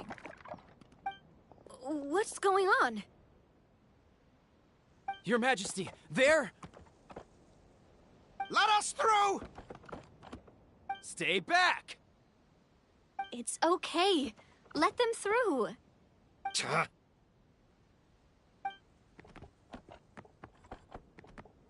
Your Majesty, could we please ask you not to turn the gear that connects up to the sky? And why is that? As you have seen, the goddess's gift is very important to us. It keeps us from harm and protects our very lives. Some of us, we just aren't ready to lose that protection. I see. I understand. Huh? Your Majesty, do you mean... I won't turn that gear. Not until you're ready. What? I've said before that the Metropole belongs to the people, and they should have the right to decide its future. But let me ask you this. How do you plan to solve the issues we are currently facing? Well, we'll start by rescuing the people that have gotten stuck. And then we'll find a way to figure out the true cause of this crisis. And have you made any headway on that? The true cause, I mean. Unfortunately not. Hey, you little... I'm sorry, my friend, but it's the truth. You have friends and family that have been affected, don't you? That have gotten stuck? Duh. I understand your concerns. But if we let this drag on for much longer, the situation may well get worse. More and more people will be frozen by the goddess's magic. Yes, but if we turn that gear now, all the tracks in this city will disappear. I know this is a hard decision to make. But have you ever thought about why the goddess might have made things this way in the first place? Huh? Why do you think she might decide to take back her gift and stop revealing further prophecies about the future? Are you saying she has abandoned us? No. Quite the opposite, in fact. What do you mean? The goddess dearly loves this world and all the people of Simulanka. And because she loves you so much, she wants you to be able to choose your own path. Every parent hopes their child will have a happy and carefree life. But if they're overprotective, then all they'll manage to do is keep their child trapped. If a mother bird lets her baby ride on her wings for too long, her child will never learn how to fly. Perhaps the goddess of prophecy has always known that one day she'll have to let go. Children can only become independent if they're allowed to form their own opinions, make their own decisions, and deal with the consequences on their own. Only then will they be able to continue their journey alone, even after their parents are gone. But we've relied on the goddess's protection for so long. We don't know what it's like to go it alone. We don't know if we have what it takes. Are you kidding me? I think you've proven yourselves more than capable of that. What do you mean? You made a call in a time of crisis, and you've come all this way to talk to me. Even the guards couldn't stop you. That must have taken a lot of courage. But we only did it because we were scared. Why you set out on the journey doesn't matter. What matters is that you've proven you can choose your own path. My friend, I fear our king is right. It is time for us to face our fears. What? But we... We can't go on living like this. Living in fear. Look at what it's driven you to do. You threw away a star personally created by the goddess of prophecy herself. You once revered her more than any of us. And I think the king is right. She hasn't abandoned us. So, why don't we put our trust in her one more time? I don't care anymore. Do what you want. Aw, he laughed. I'm sorry about my friend. Is it just me, or...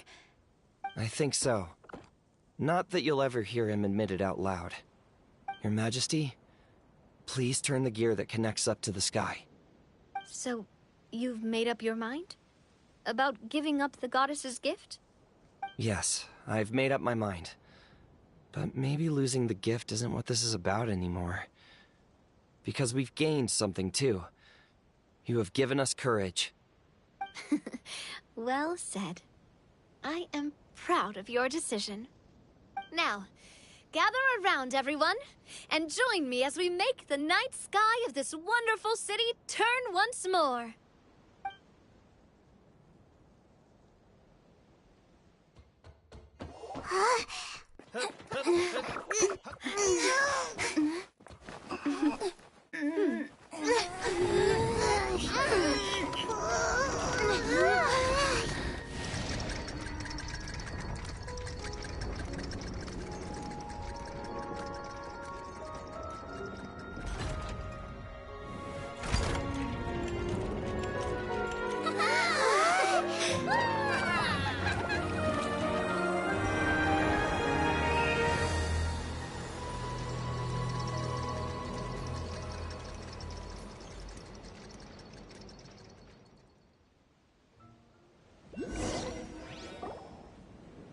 So the stars hanging in the sky... they're music notes! This entire metropole is a huge music... How do you feel? A little scared and uncertain. But for some reason, I feel a lot more at ease. It's as if some kind of huge weight has been lifted from my shoulders. Figured out any next steps?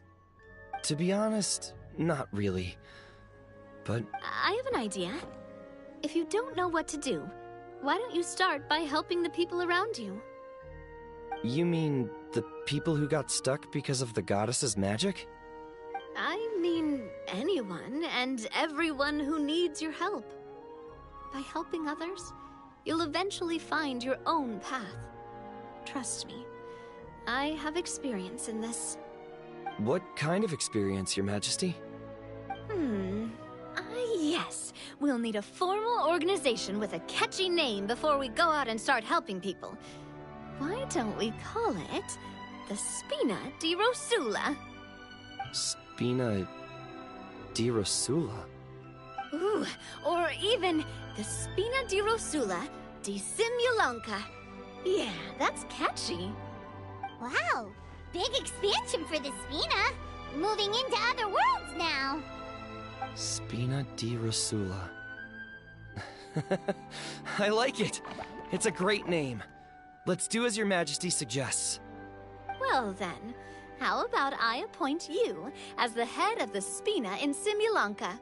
While I'm off fighting the dragon with the other heroes, it'll be your responsibility to work with the guards and take good care of the people in the metropole. What? You're planning on fighting the dragon? But no, Your Majesty, you must reconsider! He's right. Your Majesty, you can't. How are you two on the same side all of a sudden? Perhaps Your Majesty is unaware of this. The great dragon suddenly broke out from the Titanium mines one day and tore the end of the world to pieces. After that, it spat out a strange fog that surrounded a whole island. No one knows what lies beyond the fog, and no one knows what has become of that poor island. Before Your Majesty arrived, we dispatched many soldiers to fight the dragon, but none came back alive. Yikes. Sounds worse than we thought. Isn't that all the more reason for us to go? There could still be guards trapped there, waiting for someone to rescue them. King Navia is right. We cannot simply stand by and watch as the people of this world suffer. Very well. though I have not served by your side for very long, Your Majesty. 2 days is enough for me to have learned that once your mind is set, any attempts to change it are futile. You're a pretty good judge of character. He probably didn't mean that as a compliment. Since you're serious about this, I won't try and stop you. There's only one way to reach the end of the world, and that's by taking the Maritime Express. Oh, right! So there's a line going there too?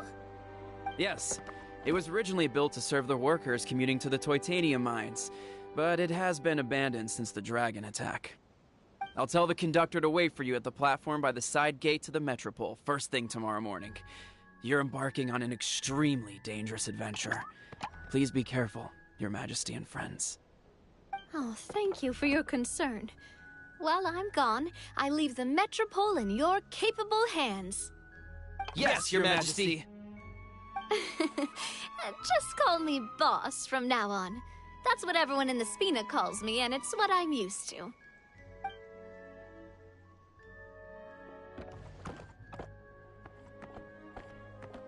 So, the plan for tomorrow is journey across the ocean, make it to the end of the world, and defeat a dragon.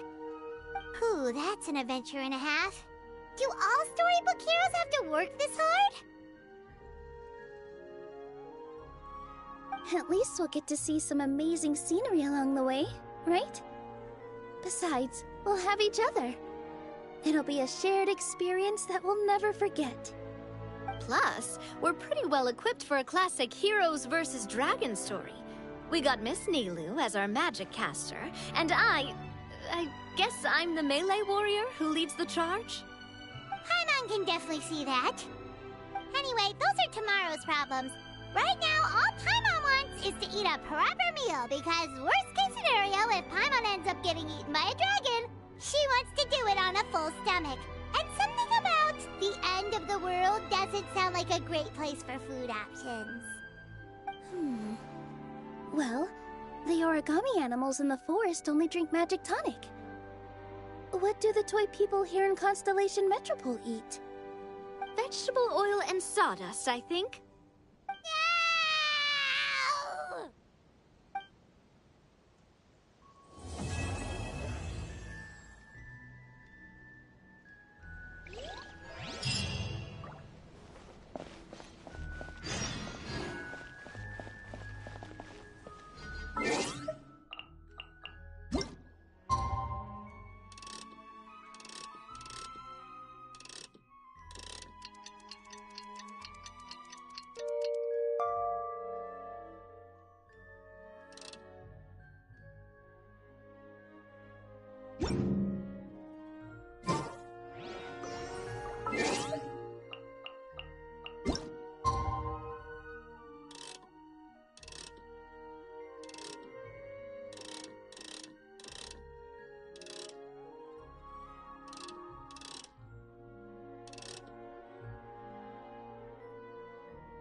The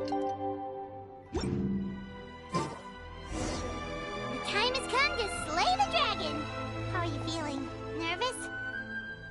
I'm curious to see what this end of the world place is like. Come on, let's go meet the others at the station.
Carriage inspection, check.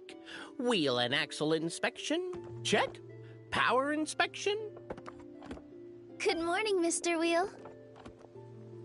Oh, good morning, heroes of Simulanka. Hey, our old friend Wheel is the driver again. That already puts Paimon at ease. Are you certain you don't want us to accompany you, Your Majesty? I am. You can leave the dragon slaying to us. My partner's a pro. She does it all the time. What remarkable friends Her Majesty has.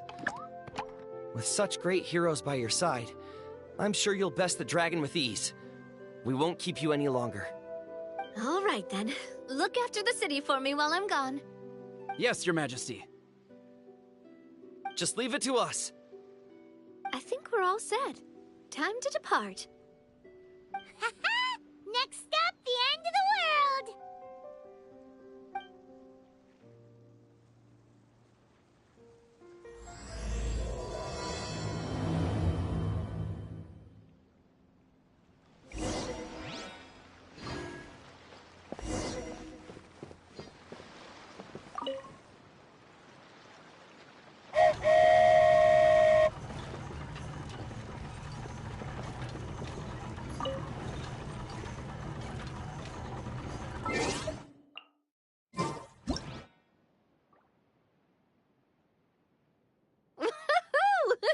So this is what it feels like to ride a toy train. Ooh, you're really easy to please, Navia.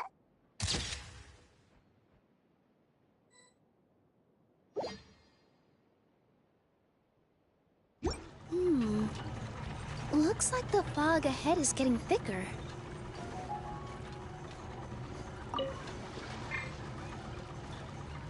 Attention, passengers. We've arrived at the transfer point. All change, please, all change.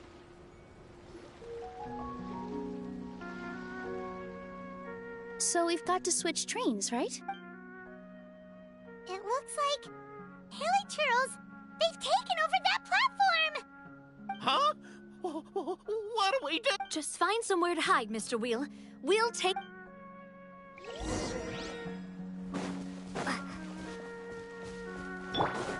Freeze!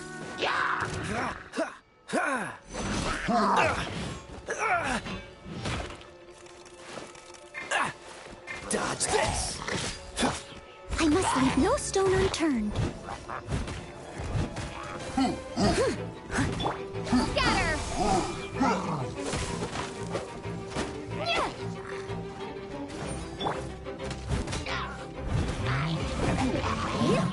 Freeze!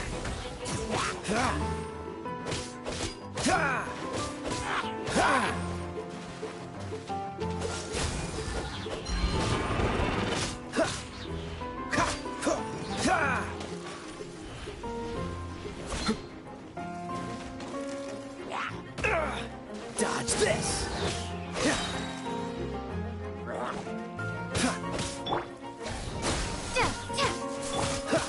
This one will be frozen in time. Try not to enjoy this too much.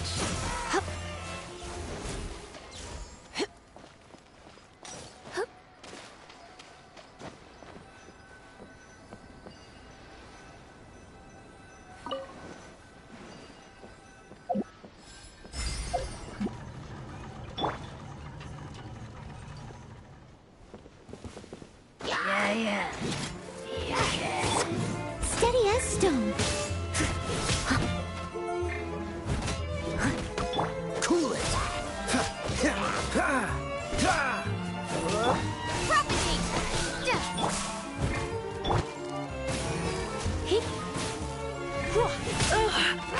You're in. Freeze! Don't push your luck.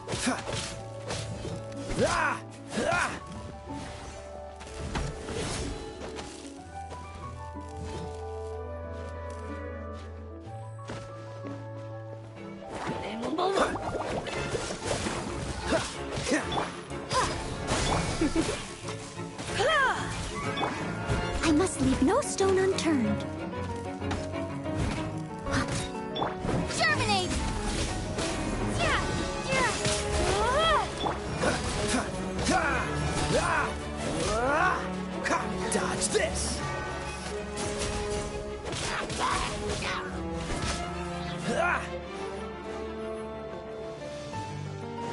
Cool it! Don't get frostbite.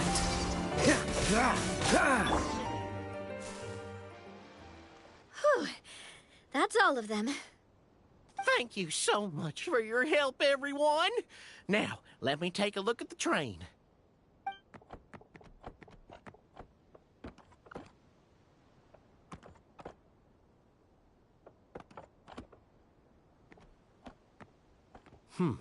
The carriage is a little scratched up, but there doesn't seem to be any real damage.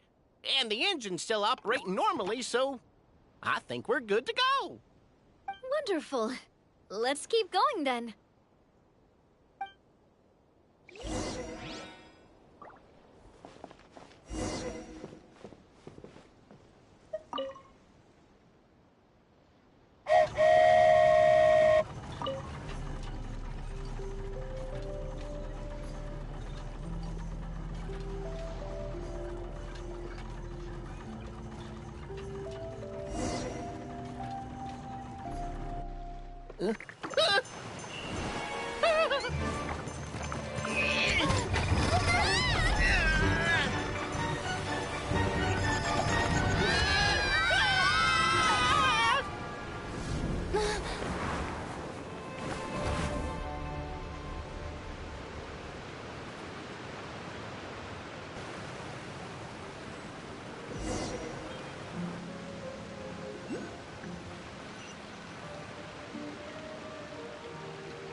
Go forth and witness this world, my...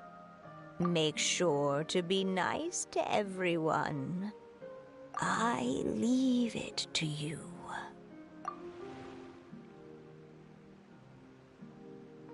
Are you okay, Miss Nilu? I'm fine, but I think the traveler is still unconscious. We're lucky this guy caught us on the way down. Passed out from a little fall, did ya? How fragile. Oh, cut her some slack. The traveler's had a rough few days. We should just let her know. But my leg's falling asleep. You couldn't have set her down on the grass over there, Hat Guy? Ha! I go out of my way to save 4 people who fall out of the sky, and now you're nitpicking my choice of soft landing? That's the most ridiculous thing I've ever heard.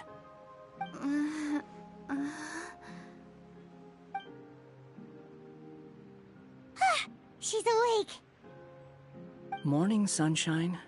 You were having a nice little dream there, weren't you?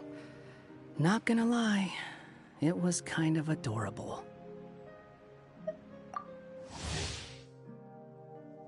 You and your friends fell from the top of that waterfall, and you passed out along the way. Guess someone couldn't keep it together.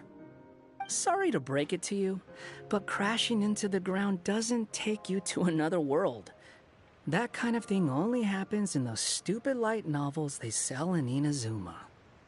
Also, he kind of, set you down in Nilu's lap, so that's where you've been napping all this time. Paimon! Oh, no. It's all right. I'm just glad you're okay. You didn't hit your head, did you? Is the dizziness gone?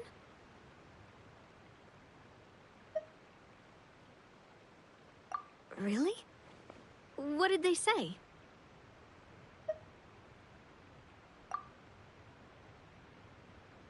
The fog you see around here can have a hallucinatory effect. Apparently, it's... Traveler, Nilu, do you know this hat guy person? Oh yeah, he's a student at the academia. We met during the last Inter-Darshan Championship. He was representing the Vahumana Darshan. Well then, hello there, friend. I'm Navia, the president of Spina di Rosula. It's very nice to meet you. So, should I just call you Hat Guy as well? Sure. Whatever. Wait, Hat Guy. What's that sword around your waist? An unwelcome encumbrance, that's what. I've had it ever since I woke up here. Tried to toss it, but no matter what I do, it always reappears. Such a pain. Anyway, if any of you want the hero sword, you can have it. Wait, it's called what? The hero sword. Meant to be wielded by the hero. I know. Me of all people, right? The irony. What? You're the hero of this world? Will you calm down? It's just a dumb title. Oh, it's just that... Well, if it means that much to you... That's not the point! The real question is, if you're the hero, then where the heck have you been all this time? Looking for a way out. I heard there's a boat in this area that can bring you to another world. So I came to investigate. But look at the state of things around here. The lighthouse collapsed. The boat won't budge. I say we try to find a different way out. Huh. Paimon's guessing a voice told you what you were supposed to do here. That's what happened with Navia and Milu, at least. You expect me to take orders from some disembodied voice? Hey, wait, where are you going? To find the so-called source of this world's misfortune. The dragon responsible for this whole mess. Wait, we came here to fight the dragon as well. Why don't we go together? Grab that dragon scale over there before you leave. It'll come in handy later. A dragon scale? Where? How did you know about it? What's it for? And... Have you ever considered keeping your questions to yourself? Because if you actually expect me to answer them all, we'll be here until the next Interdarshan Championship. You little... Paimon thought you might have learned some manners by now, but clearly not!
This should do it, right? Wow, this scale is amazing! It turns everything it touches into something hard, almost like a toy block! It doesn't seem to work on us, though. It spews out poison and transmutes everything it touches. Huh. No wonder they call it the evil dragon. Your Majesty, Madam, very brave hero! What are you looking at me for? He's obviously talking to you. Mr. Wheel, you didn't get hurt when we fell, did you? Oh, not at all. Thankfully, the young man in the hat was kind enough to lend me a hand. There seems to be a village over here. Some of the residents used to work in the titanium mines, and some came to fight the dragon, then got stuck here. I see. I'm glad they're all safe and sound. I can try to use my magic to fold a boat to bring everyone back. Oh, I'll help too. Still, I think we need to take care of the dragon first. We don't want it to start causing trouble when we're trying to load people onto the ship. Apparently, the villagers often see the dragon fly into a space behind the waterfall. They think that's the location of its lair. Then we should look around and try to find a way in. I'll wait here for your triumphant return. Your Majesty, brave heroes, please be careful.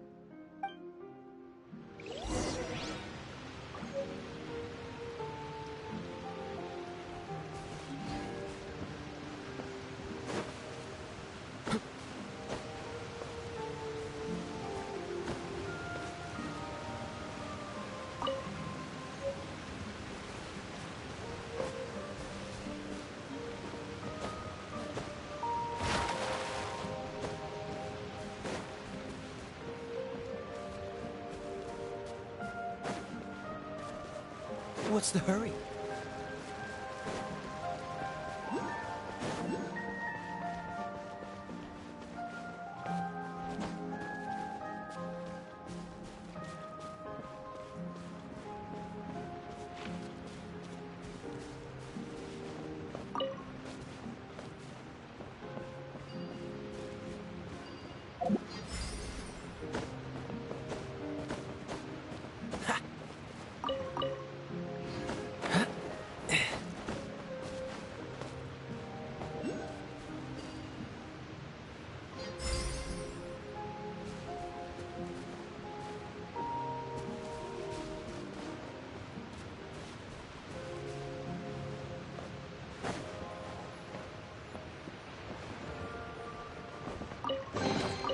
Fascinating.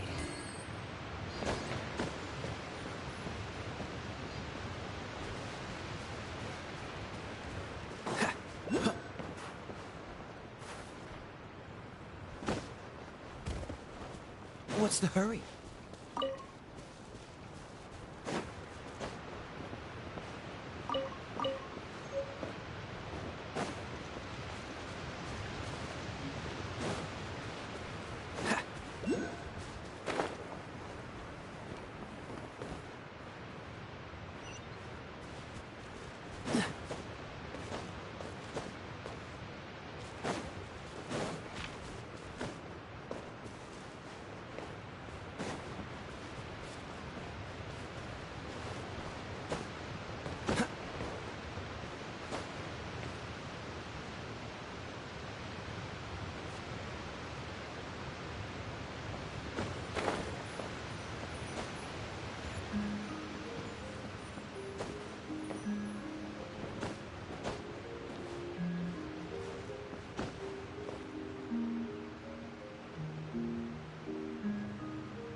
Seems all the other knights already have their hands full.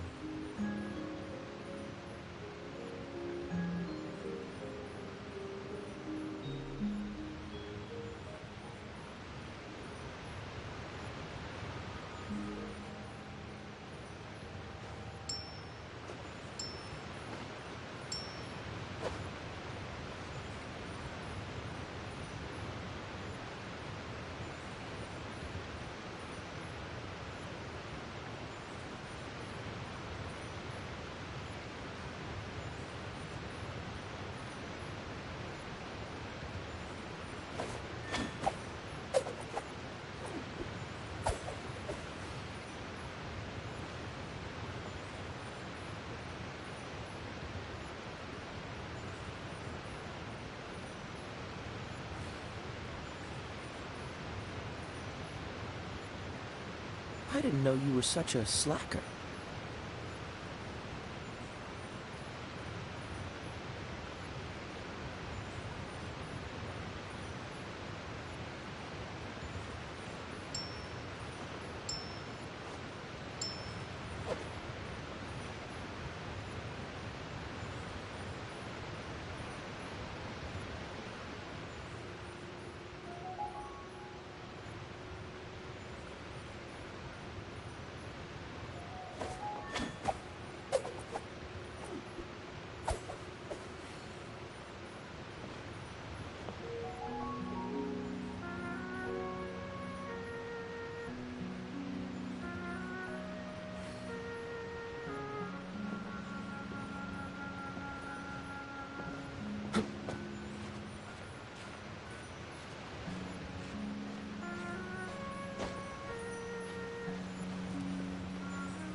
Seems all the other knights already have their hands full.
quick.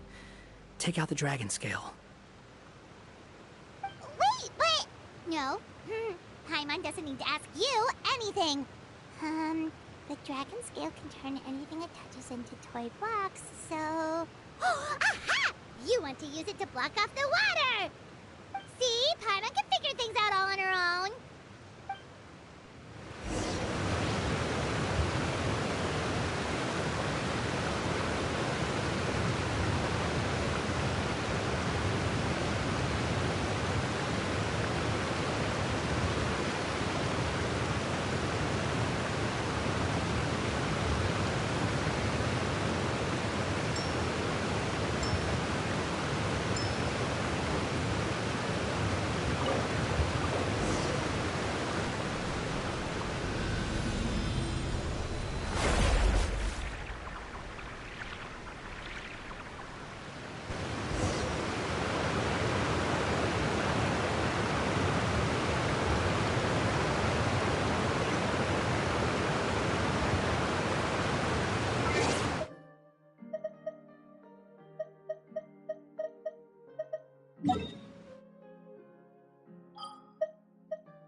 Have you heard? Liu is Archon. Liu is Archon? Truly is fascinating. Ad Astra Abyssa.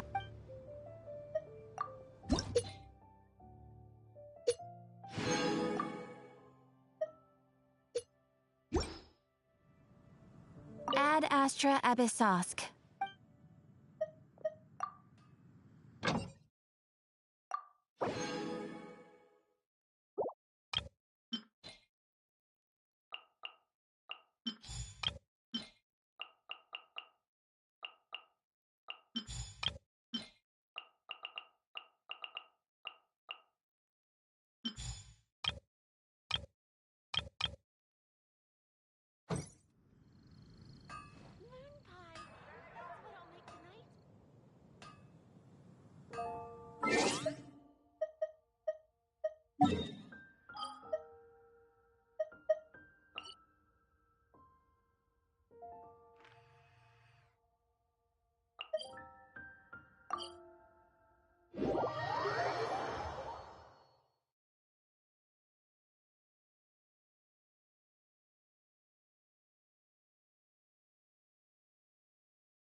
I didn't know you were such a slacker.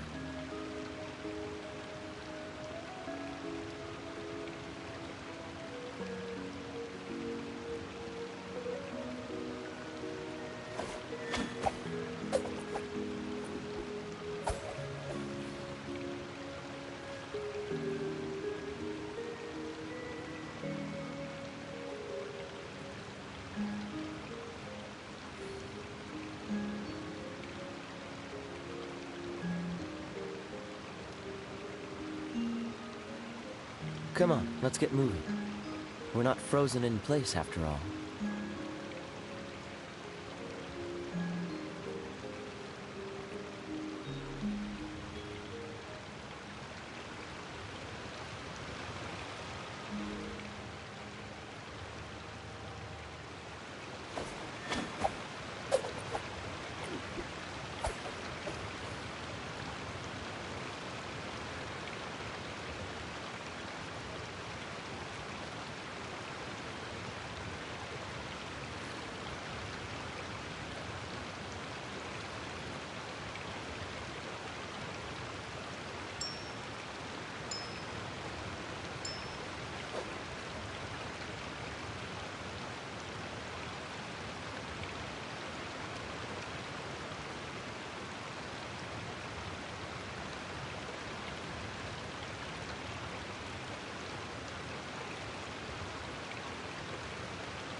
I didn't know you were such a slacker.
Seems all the other knights already have their hands full.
You seem tired.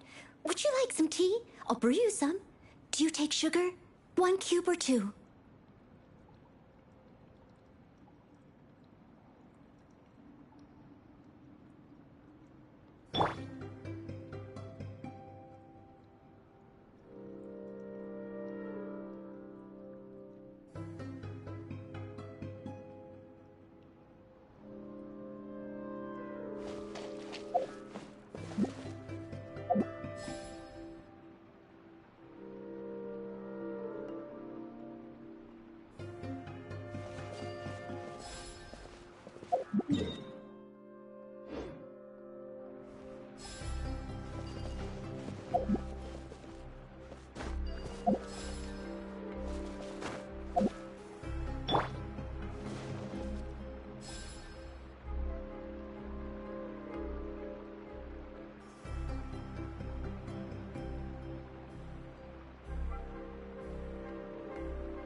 What's wrong, Milu? Oh, nothing. It's just... I sensed a very powerful magical signature just now. Huh. Guess this is the dragon's lair after all. Huh? When did you put your hat on? Well, we're getting ready to fight, aren't we? I feel more comfortable in my regular outfit. Hat Guy also put away that sword around his waist. Should have never had to use this thing to begin with. Do you need to do anything to prepare, Traveler? Paimon's getting kind of nervous seeing everyone else serious like this.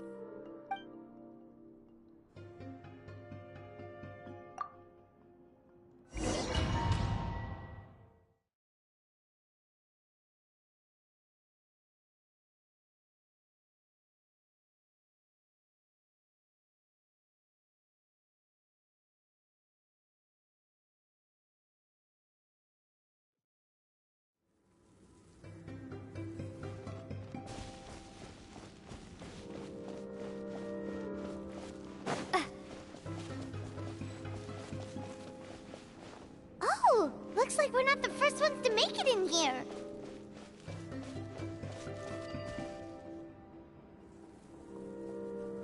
Wait, hold on! Let's fight the dragon together! They're already gone! Let's try to catch up!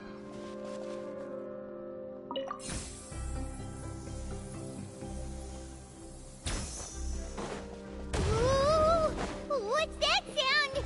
Is it an earthquake? Where'd they go? Reckless idiots.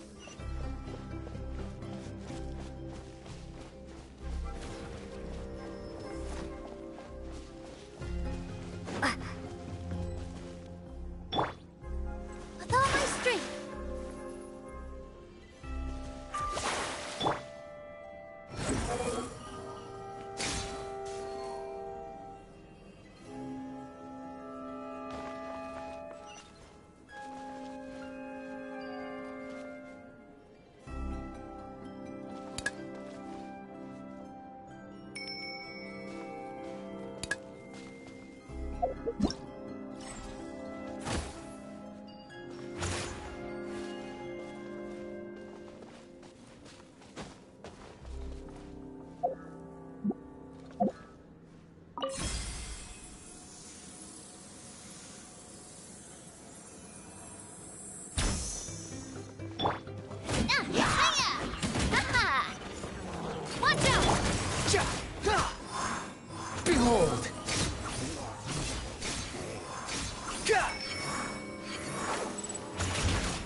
following me. Huh. This space is completely empty. Paimon bets this is where the dragon sleeps. Watch out in front! It's coming!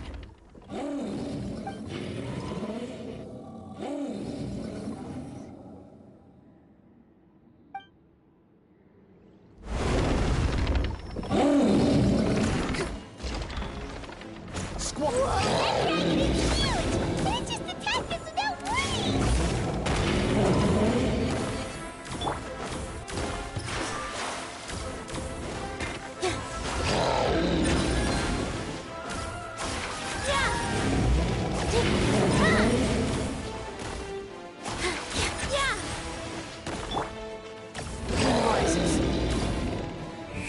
How amusing. That's far enough!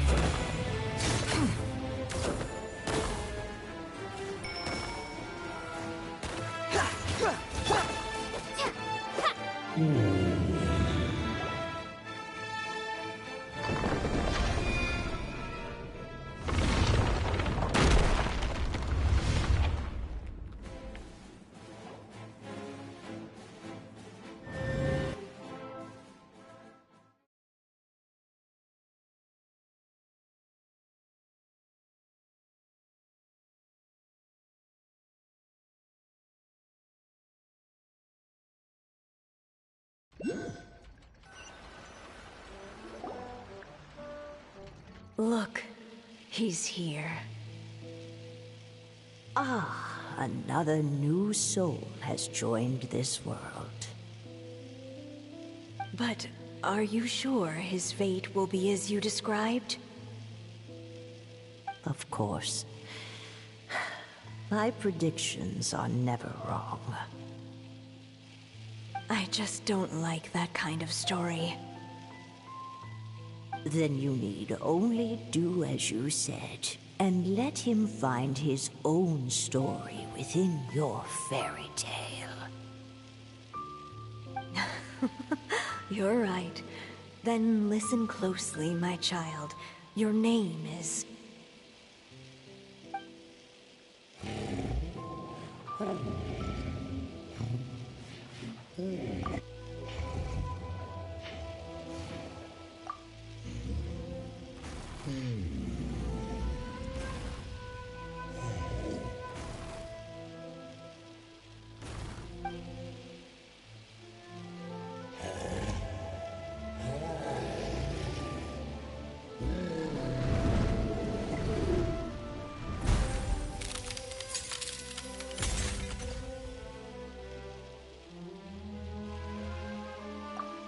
It's the dragon! The dragon that destroyed the Titanium mines! Help! Help! Soldiers, pick up your weapons! Destroy that monster!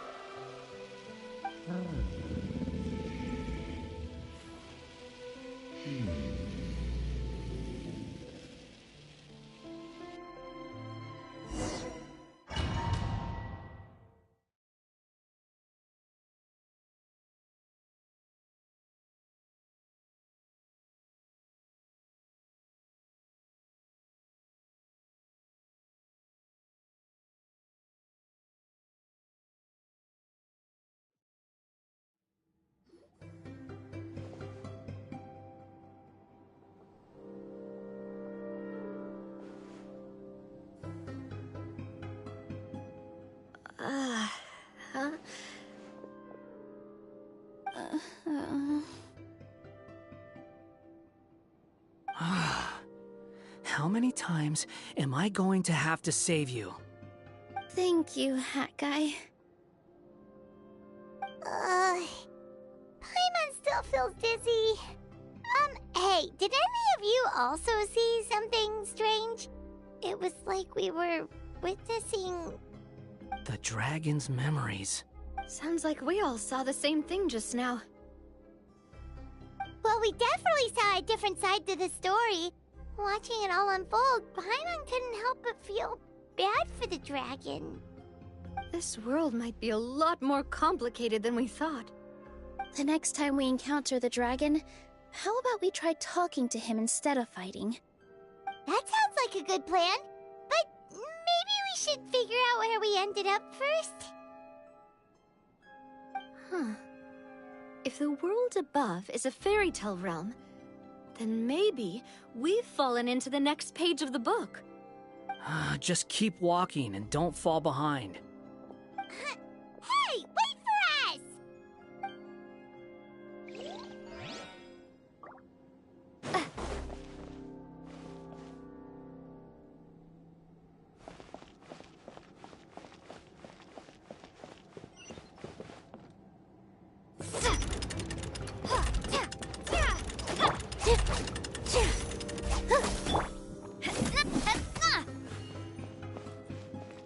Wow, this place looks a lot different from the dragon lair.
Here!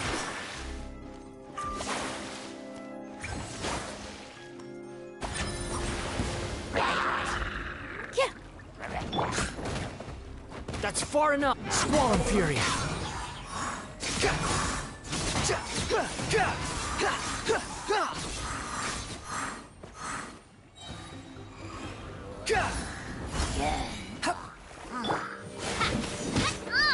Watch out! Hey there!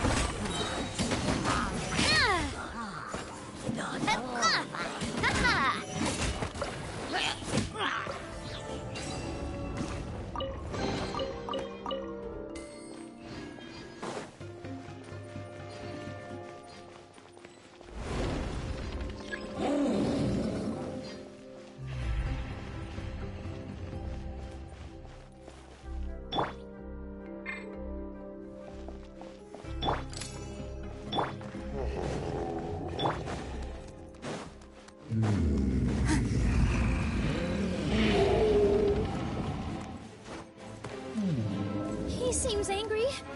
We just want to talk to you.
It flew away with the Metropole stars!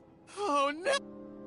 We didn't get eaten by the dragon? The dragon just dropped us off here? That guy! You're getting too far away! He's just up ahead. Is he trying to lure us somewhere? Well, I'd say we were the ones who... But we just want to ask him a few questions about his past. He's had year after year of people coming here to try to take his head.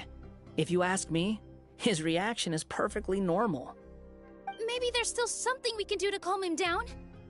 I wouldn't count on it. Maybe his earlier attacks were just a warning. But now, he's actually getting serious.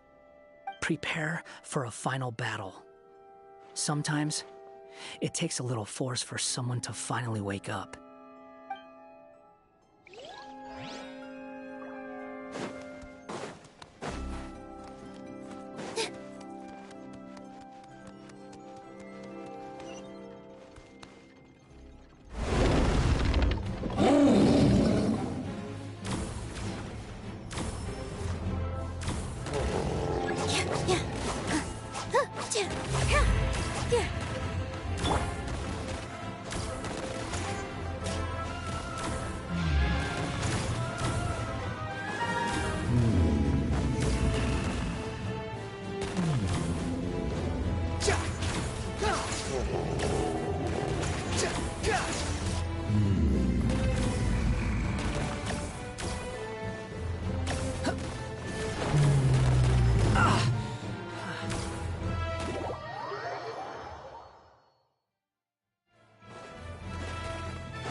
Following me.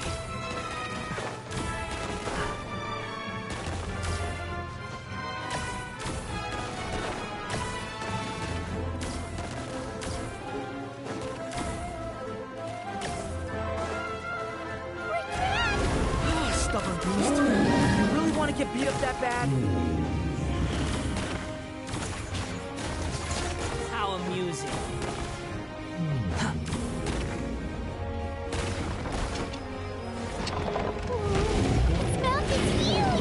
Are we really gonna have to throw a bomb in its mouth?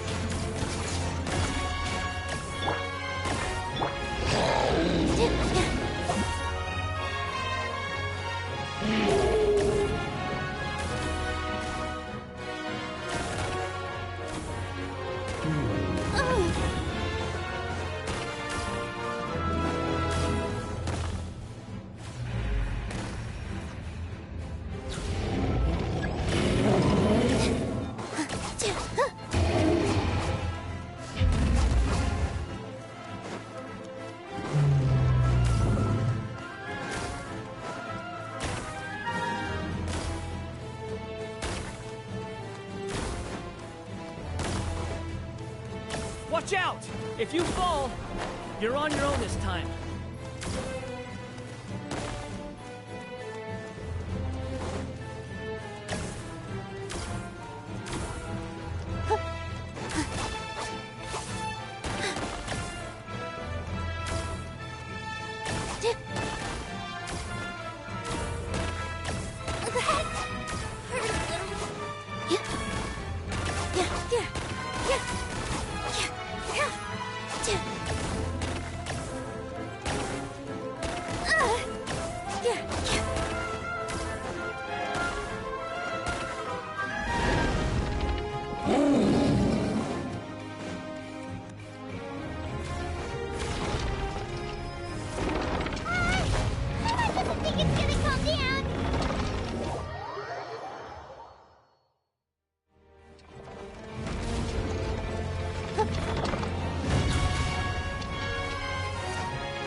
following me?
Wait!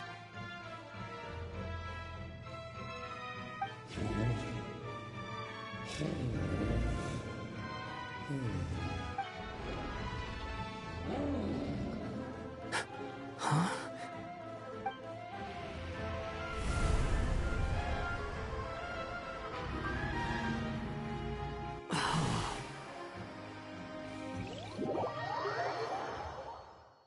Are we inside the black mist?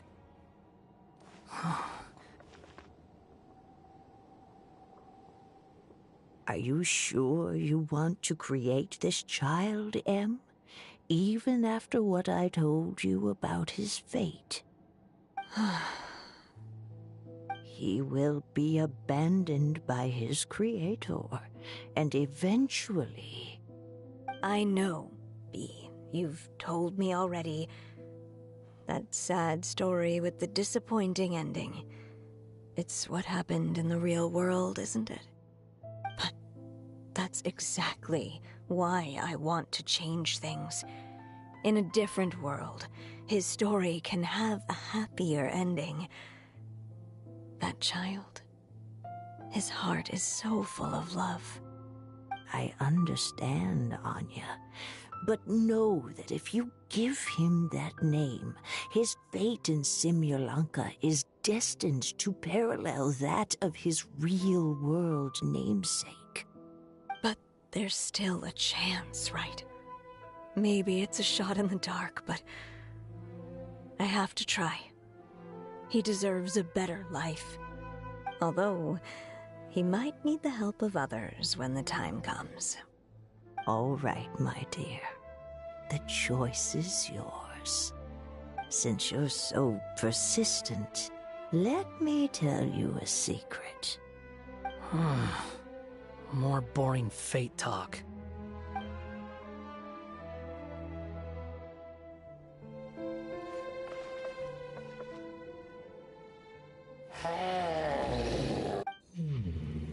I'm sorry, my child.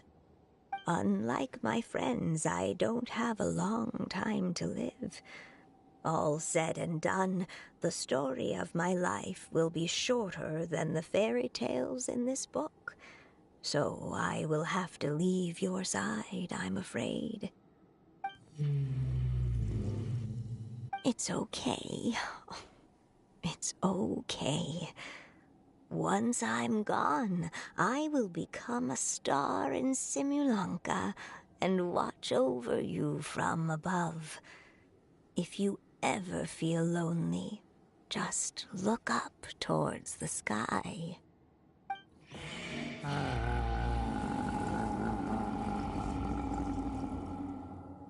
Go forth and witness this world, my child. Make sure to be nice to everyone. You'll meet good friends one day. I'm sure of it. That is my wish for your future. As for this world, I leave it to you.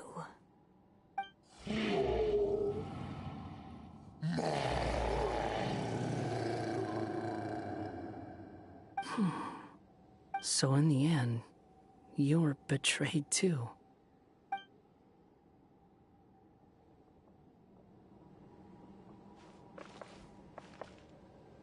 Hey, Mr. Dragon! He brought you some food. You must be hungry.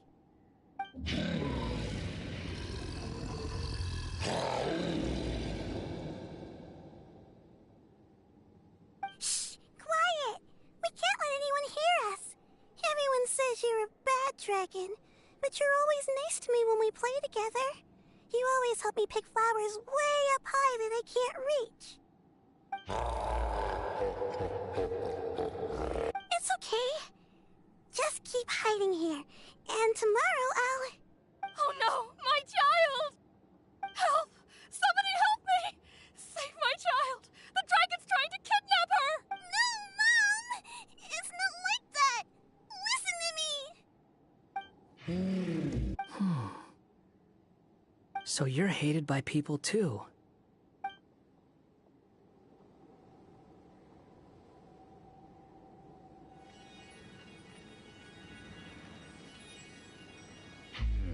So that's it.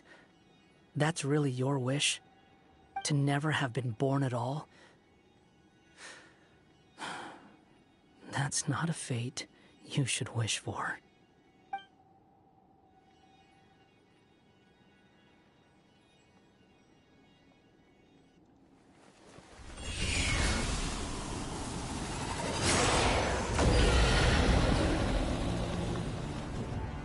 Nobody can define who you are, or deny the true feelings of your heart. Now remember your name. Durin.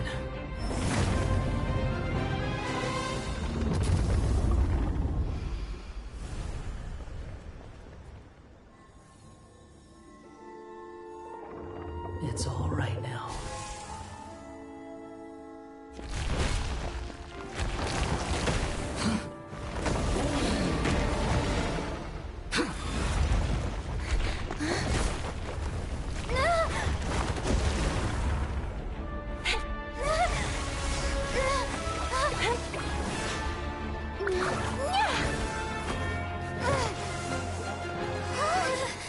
Watch out!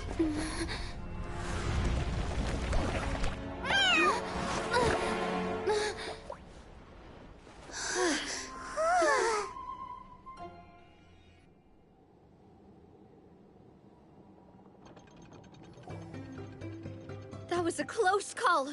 Are you guys alright? Back in Constellation Metropole, I heard people saying you'd gone to fight the dragon, so I followed you here. Right when I managed to catch up, I saw you fall through that hole. Wait, didn't someone else fall through just now? Shouldn't we do something? Oh yeah, Hat Guy. Well, he can fly, so he'll probably be fine. He called the dragon something earlier. It sounded like he said... Durin. That's his name. Oh, Hat Guy, you're okay. Wait, what about the dragon... Durin? He's fine. Durin. Oh, wait, that's the name of the dragon from Dragonspine, right? The one that became a bride. It was created by Rhine Daughter. Created, you say? So, what exactly happened down there? You've been acting weird ever since the end of the fight.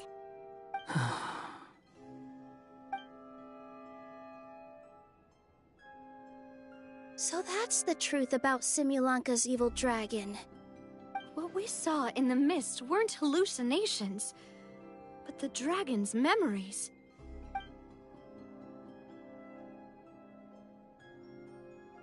Huh. I thought it was strange.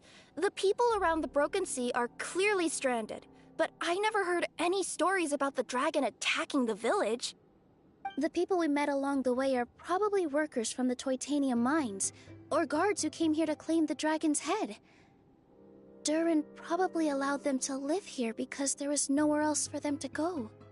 When I first came to this world, a voice spoke to me and said, "You are the hero of this world. Now go forth and save the dragon." Who is the person behind this voice anyway? And why did they bring us all here? Come with me. The answer to all this can be found below.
Is this a study?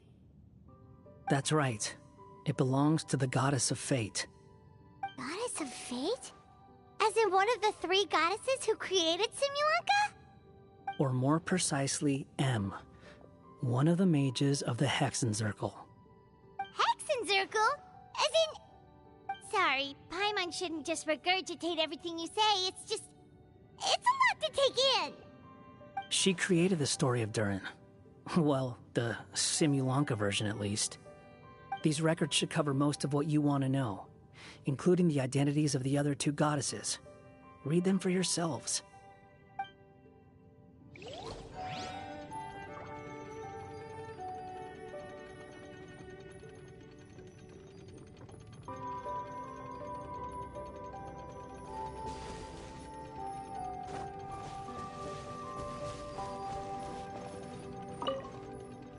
By all rights, I should have been A, since A is the first and last letter of my name. But Alice overruled me on the basis of seniority and said I should be M instead because of my middle name. She really knows how to push my buttons. Still, her magic never fails to amaze me. I still can't believe she got one of my origami frogs to start talking. Why don't I write a story with origami animals as the main characters? Let's see. Once upon a time, in a magical forest, there lived a group of animals made of paper. Barbie loves looking into the future, so she used her powers to map out the fates of all living things in Simulanka. But knowing the ending in advance takes all the fun out of the story. I think I'll make a bet with her. I believe that one day the people of Simulanka will decide to carve their own destiny. Apparently, she wants to build a statue of herself in the capital city. Always looking to add some pizzazz.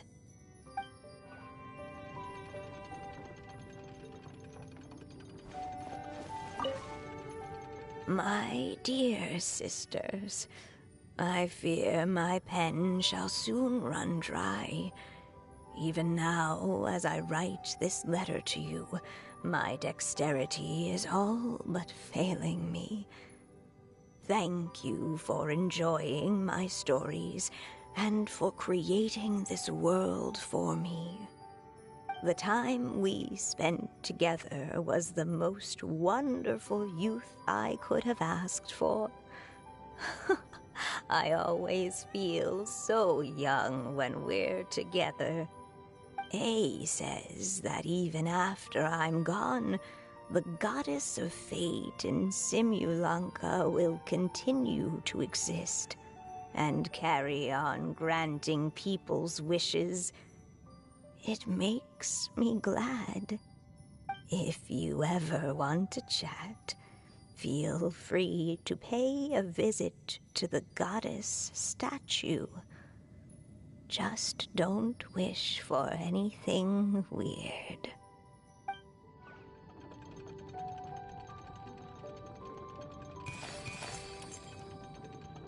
It's Simulanka Durin. And he's looking up at something. A star. This must have been after M passed away. This looks like a mine. Maybe the Toitania miners dug too deep? So deep that they dug right through to the world on the next page. Yeah. Now that you mention it, this miner's lamp looks really similar to the star on the previous page. The Forest of Blessings. This book has been recording Simulanka's history all along. Look at the size of those footprints. If that's every time he lands, then no wonder people are so terrified of him. So that's why you took the stars. Because you missed your mom.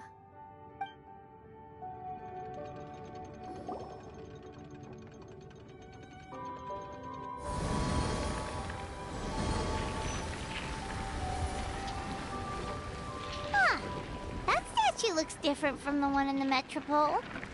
It's a different goddess. This one is the goddess of fate.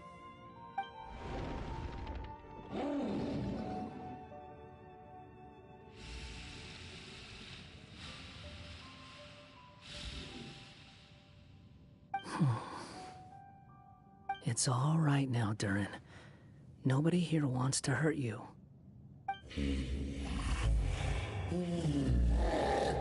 Don't say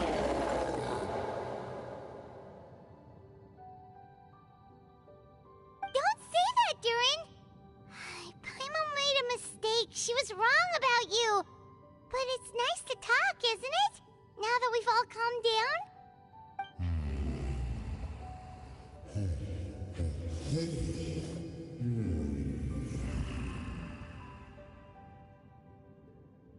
So that's why you made that wish?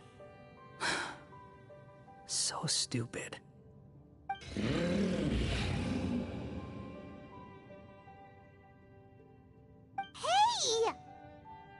anyone with eyes can see that all you want to do is get along with everyone.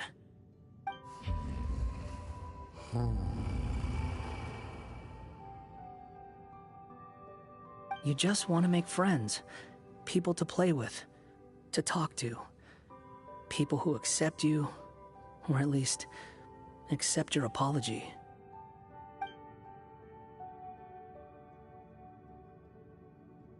Oh, you've never hurt anyone. Heck, the idea never even crossed your mind. Sure, you scared a bunch of people half to death, but that's only because they had no idea what kind of dragon you really are. Yeah. If you had a heart-to-heart with them, I'm sure they'd come to understand you and see your point of view.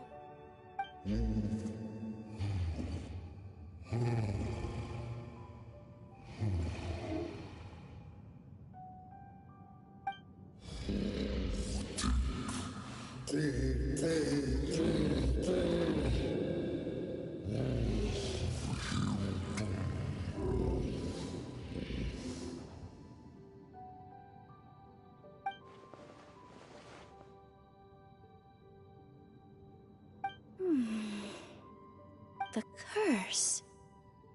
Huh? Nilu? Is it your true wish to live side by side with the people of Simulanka?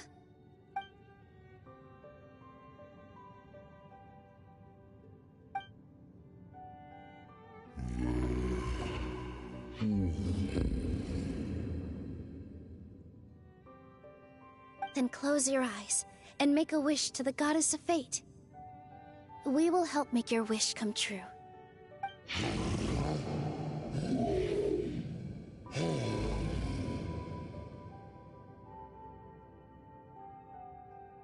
Just trust me.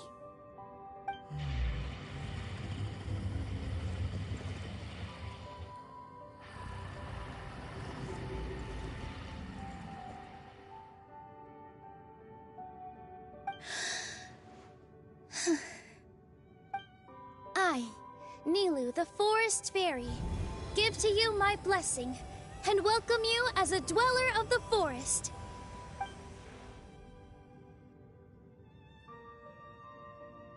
May everyone accept you as one of our own, and may the Forest of Blessings be a place you can call home. I, Navia, King of Constellation Metropole, give you my blessing. I grant you citizenship to my kingdom. Oh, me too! As the, Nekomata in Boots of this world, I give you my blessing too.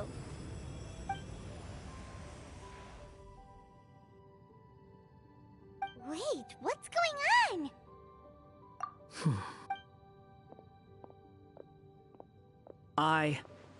Also, speaking as someone who'd like to be your friend, I wish you all the best for the future.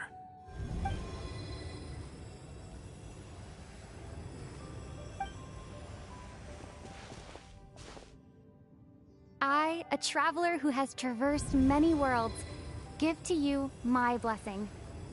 May you find friendship and goodwill no matter where you go.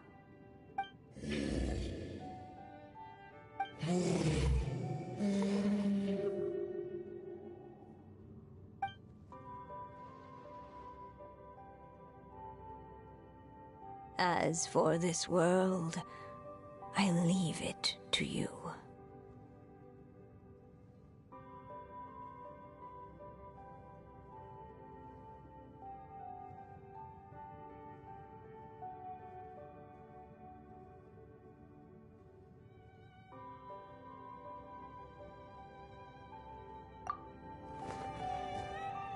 Huh? What? Why are you all staring at me? Huh? My claws. Are these my claws? And my wings? Oh, my tail? Does this mean... Wow, you look so cute. Quite a radical transformation. Not that there was anything wrong with the way you looked before, of course. It's just... you get what I mean. How do you feel? Are you happy with your new appearance? Does anyone have a flower with them? Or even just some water or paper from this world. Oh, I do actually. Here you go.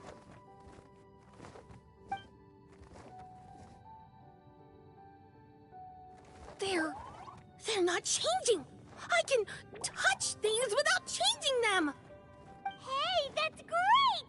One more flying friend for Paimon! Now the residents of Simulanka won't be scared of you anymore.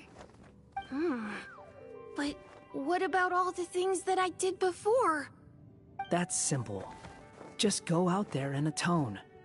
You could fill in the footprints you left on the ground, or help the people around the broken sea get...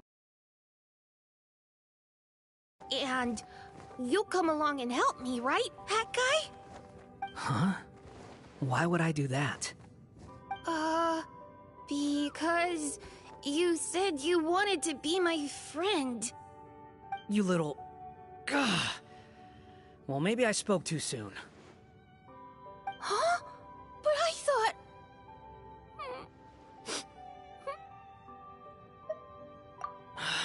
All right, fine. I'll go with you. Really? Yes, really. Lying to you would be no fun anyway. Oh, thank you! You're the first friend to call me by my name! Let's go back up. I'm about to suffocate down here. Oh, it feels so good to finally see Hat Guy meet his match. Yeah, okay. Paimon just never thought we'd see the day, that's all. All right, let's also head back up then. Don't be scared, Durin. We'll be right by your side. Thank you for your blessings, everyone! Oh, this is the happiest day I've had in a really long time!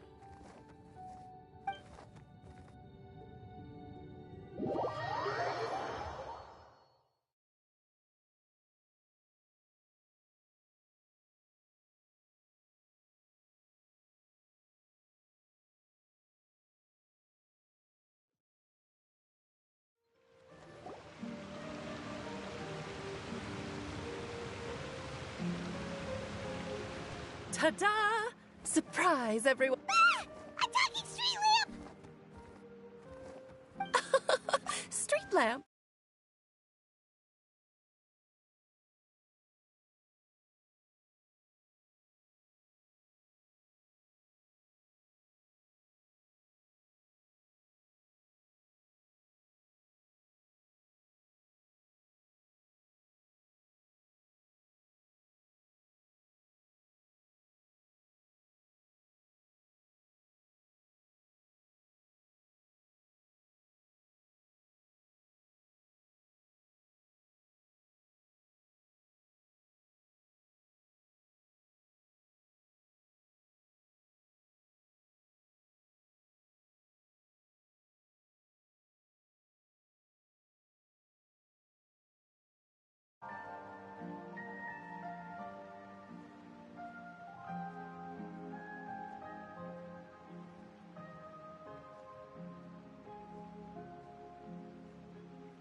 I know that voice.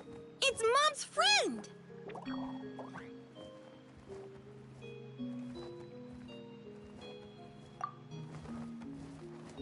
Hello there, traveler and friends. And Durin, it's good to see you. You've changed quite a lot. In fact, you must be one of the 3 goddesses of this world. Are you the goddess of creation? Yep, that's right. But although it's the most if you've ever... So I got B involved, and with M's Whoa, whoa, whoa! You're getting a little ahead of yourself. First things first, would you mind explaining what you're doing here? In fact, no! What are we even doing here? Don't worry, all will be revealed. After everything you accomplished on your journey, you're free to ask me anything you want. Let's start with your first question then. That must have been when we all gave Minnie Durin our blessings, right? Yes, exactly. In the world of fairy tales, words and emotion, it's all thanks to your magic that Minnie Durin was able to take this form. So, what about us? Was it always part of the plan that we'd come here? Plan isn't the word I'd use. If you ask me, I'd say when Durin of Simulanka made his wish to the goddess of fate, it just so happened that in a world far away, all of you wonderful people were holding a copy of M's fairy tale at that exact moment. And because of your noble and kind souls, you were selected by the goddess of fate to come and save this world. Now that you mention it, that's what I was doing when I was transported here. I was reading a fairy tale to some children in the Fluvsandra. I think I just, happened upon an old book and decided to use it as my pillow during a nap in a box. Wow, what a crazy coincidence. Wait, that's not right.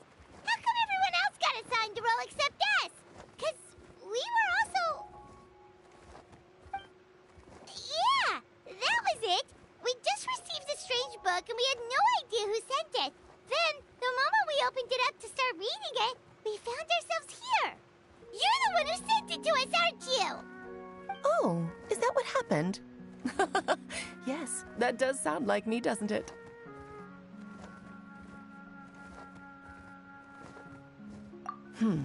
Good question.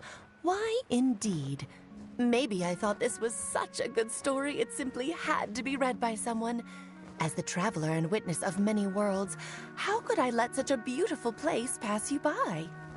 I can sense that your blessing for Minnie Durin was a very special one. With this blessing from beyond the story, he might even be able to explore worlds outside of this one. Teyvat, you mean? That's right. In fact, back when we were first creating Simulanka, Em told us that she hoped the people of this world would one day be able to explore the wider world beyond. Every story has an ending, but if the story becomes reality, it should have the right to choose its own path. So, in other words, the predestined lives these people lead were always going to disappear one way or another. Wait, so even if the people here get to go to other worlds, surely there's gotta be a way we can leave too, right? Don't you realize you've been able to leave all along? Huh? You can either take the boat at the Broken Sea or touch the giant bookmark at the Cliff of Prophecy. All you need to do if you want to leave is focus on the place you want to go. How were we supposed to know that if you never told us? Huh, didn't I? Well, given how smart and capable you are, surely it can't have posed a huge problem for you. As for your other friends who were summoned here, if I had to guess, I'd say the Goddess of Fate probably didn't tell them about it because she wanted them to get engrossed in the story. She's Em's reflection, after all. It wouldn't surprise me if she shares Em's love for cliffhangers. Anyway, I think that answers your questions, yes? What do you all plan to do next? I'm gonna go say sorry to the people of this world. After that, I want to start protecting Simulanka, just like Mom told me to. Now we know how easy it is to get back home. Paimon's suddenly not in such a hurry to leave. Same here. It's not every day that you get to come to such a magical world. I, for one, plan to explore it a little longer. I'm glad to hear it. Maybe I should invite some other friends to join you too. By the way, Minnie Durin, I'm delighted to see you've made some new friends. I'm sure Em would be very proud of you. Now, before I depart, please let me give you a blessing as well. May your future be as rich and colorful as the stories Em used to tell. She's gone. Guess this is where the hero's journey comes to an end, huh? Ah, but it's also where a new journey begins. The adventures of Minnie Durin and friends. Huh? An adventure for me? You bet. For starters, I'd love to introduce you to my other friends in the forest. Even though there have been some misunderstandings in the past, I'm sure they'll welcome the new you with open arms. Huh? Stop looking at me. I already said I'll come with you. Whoa! Look over there! Wow. The stars are beautiful. Huh. I'll bet that's a gift to Minnie Durin from the 3 goddesses of this world. Oh. Thank you, Mom.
Ad Astra Abyssosk.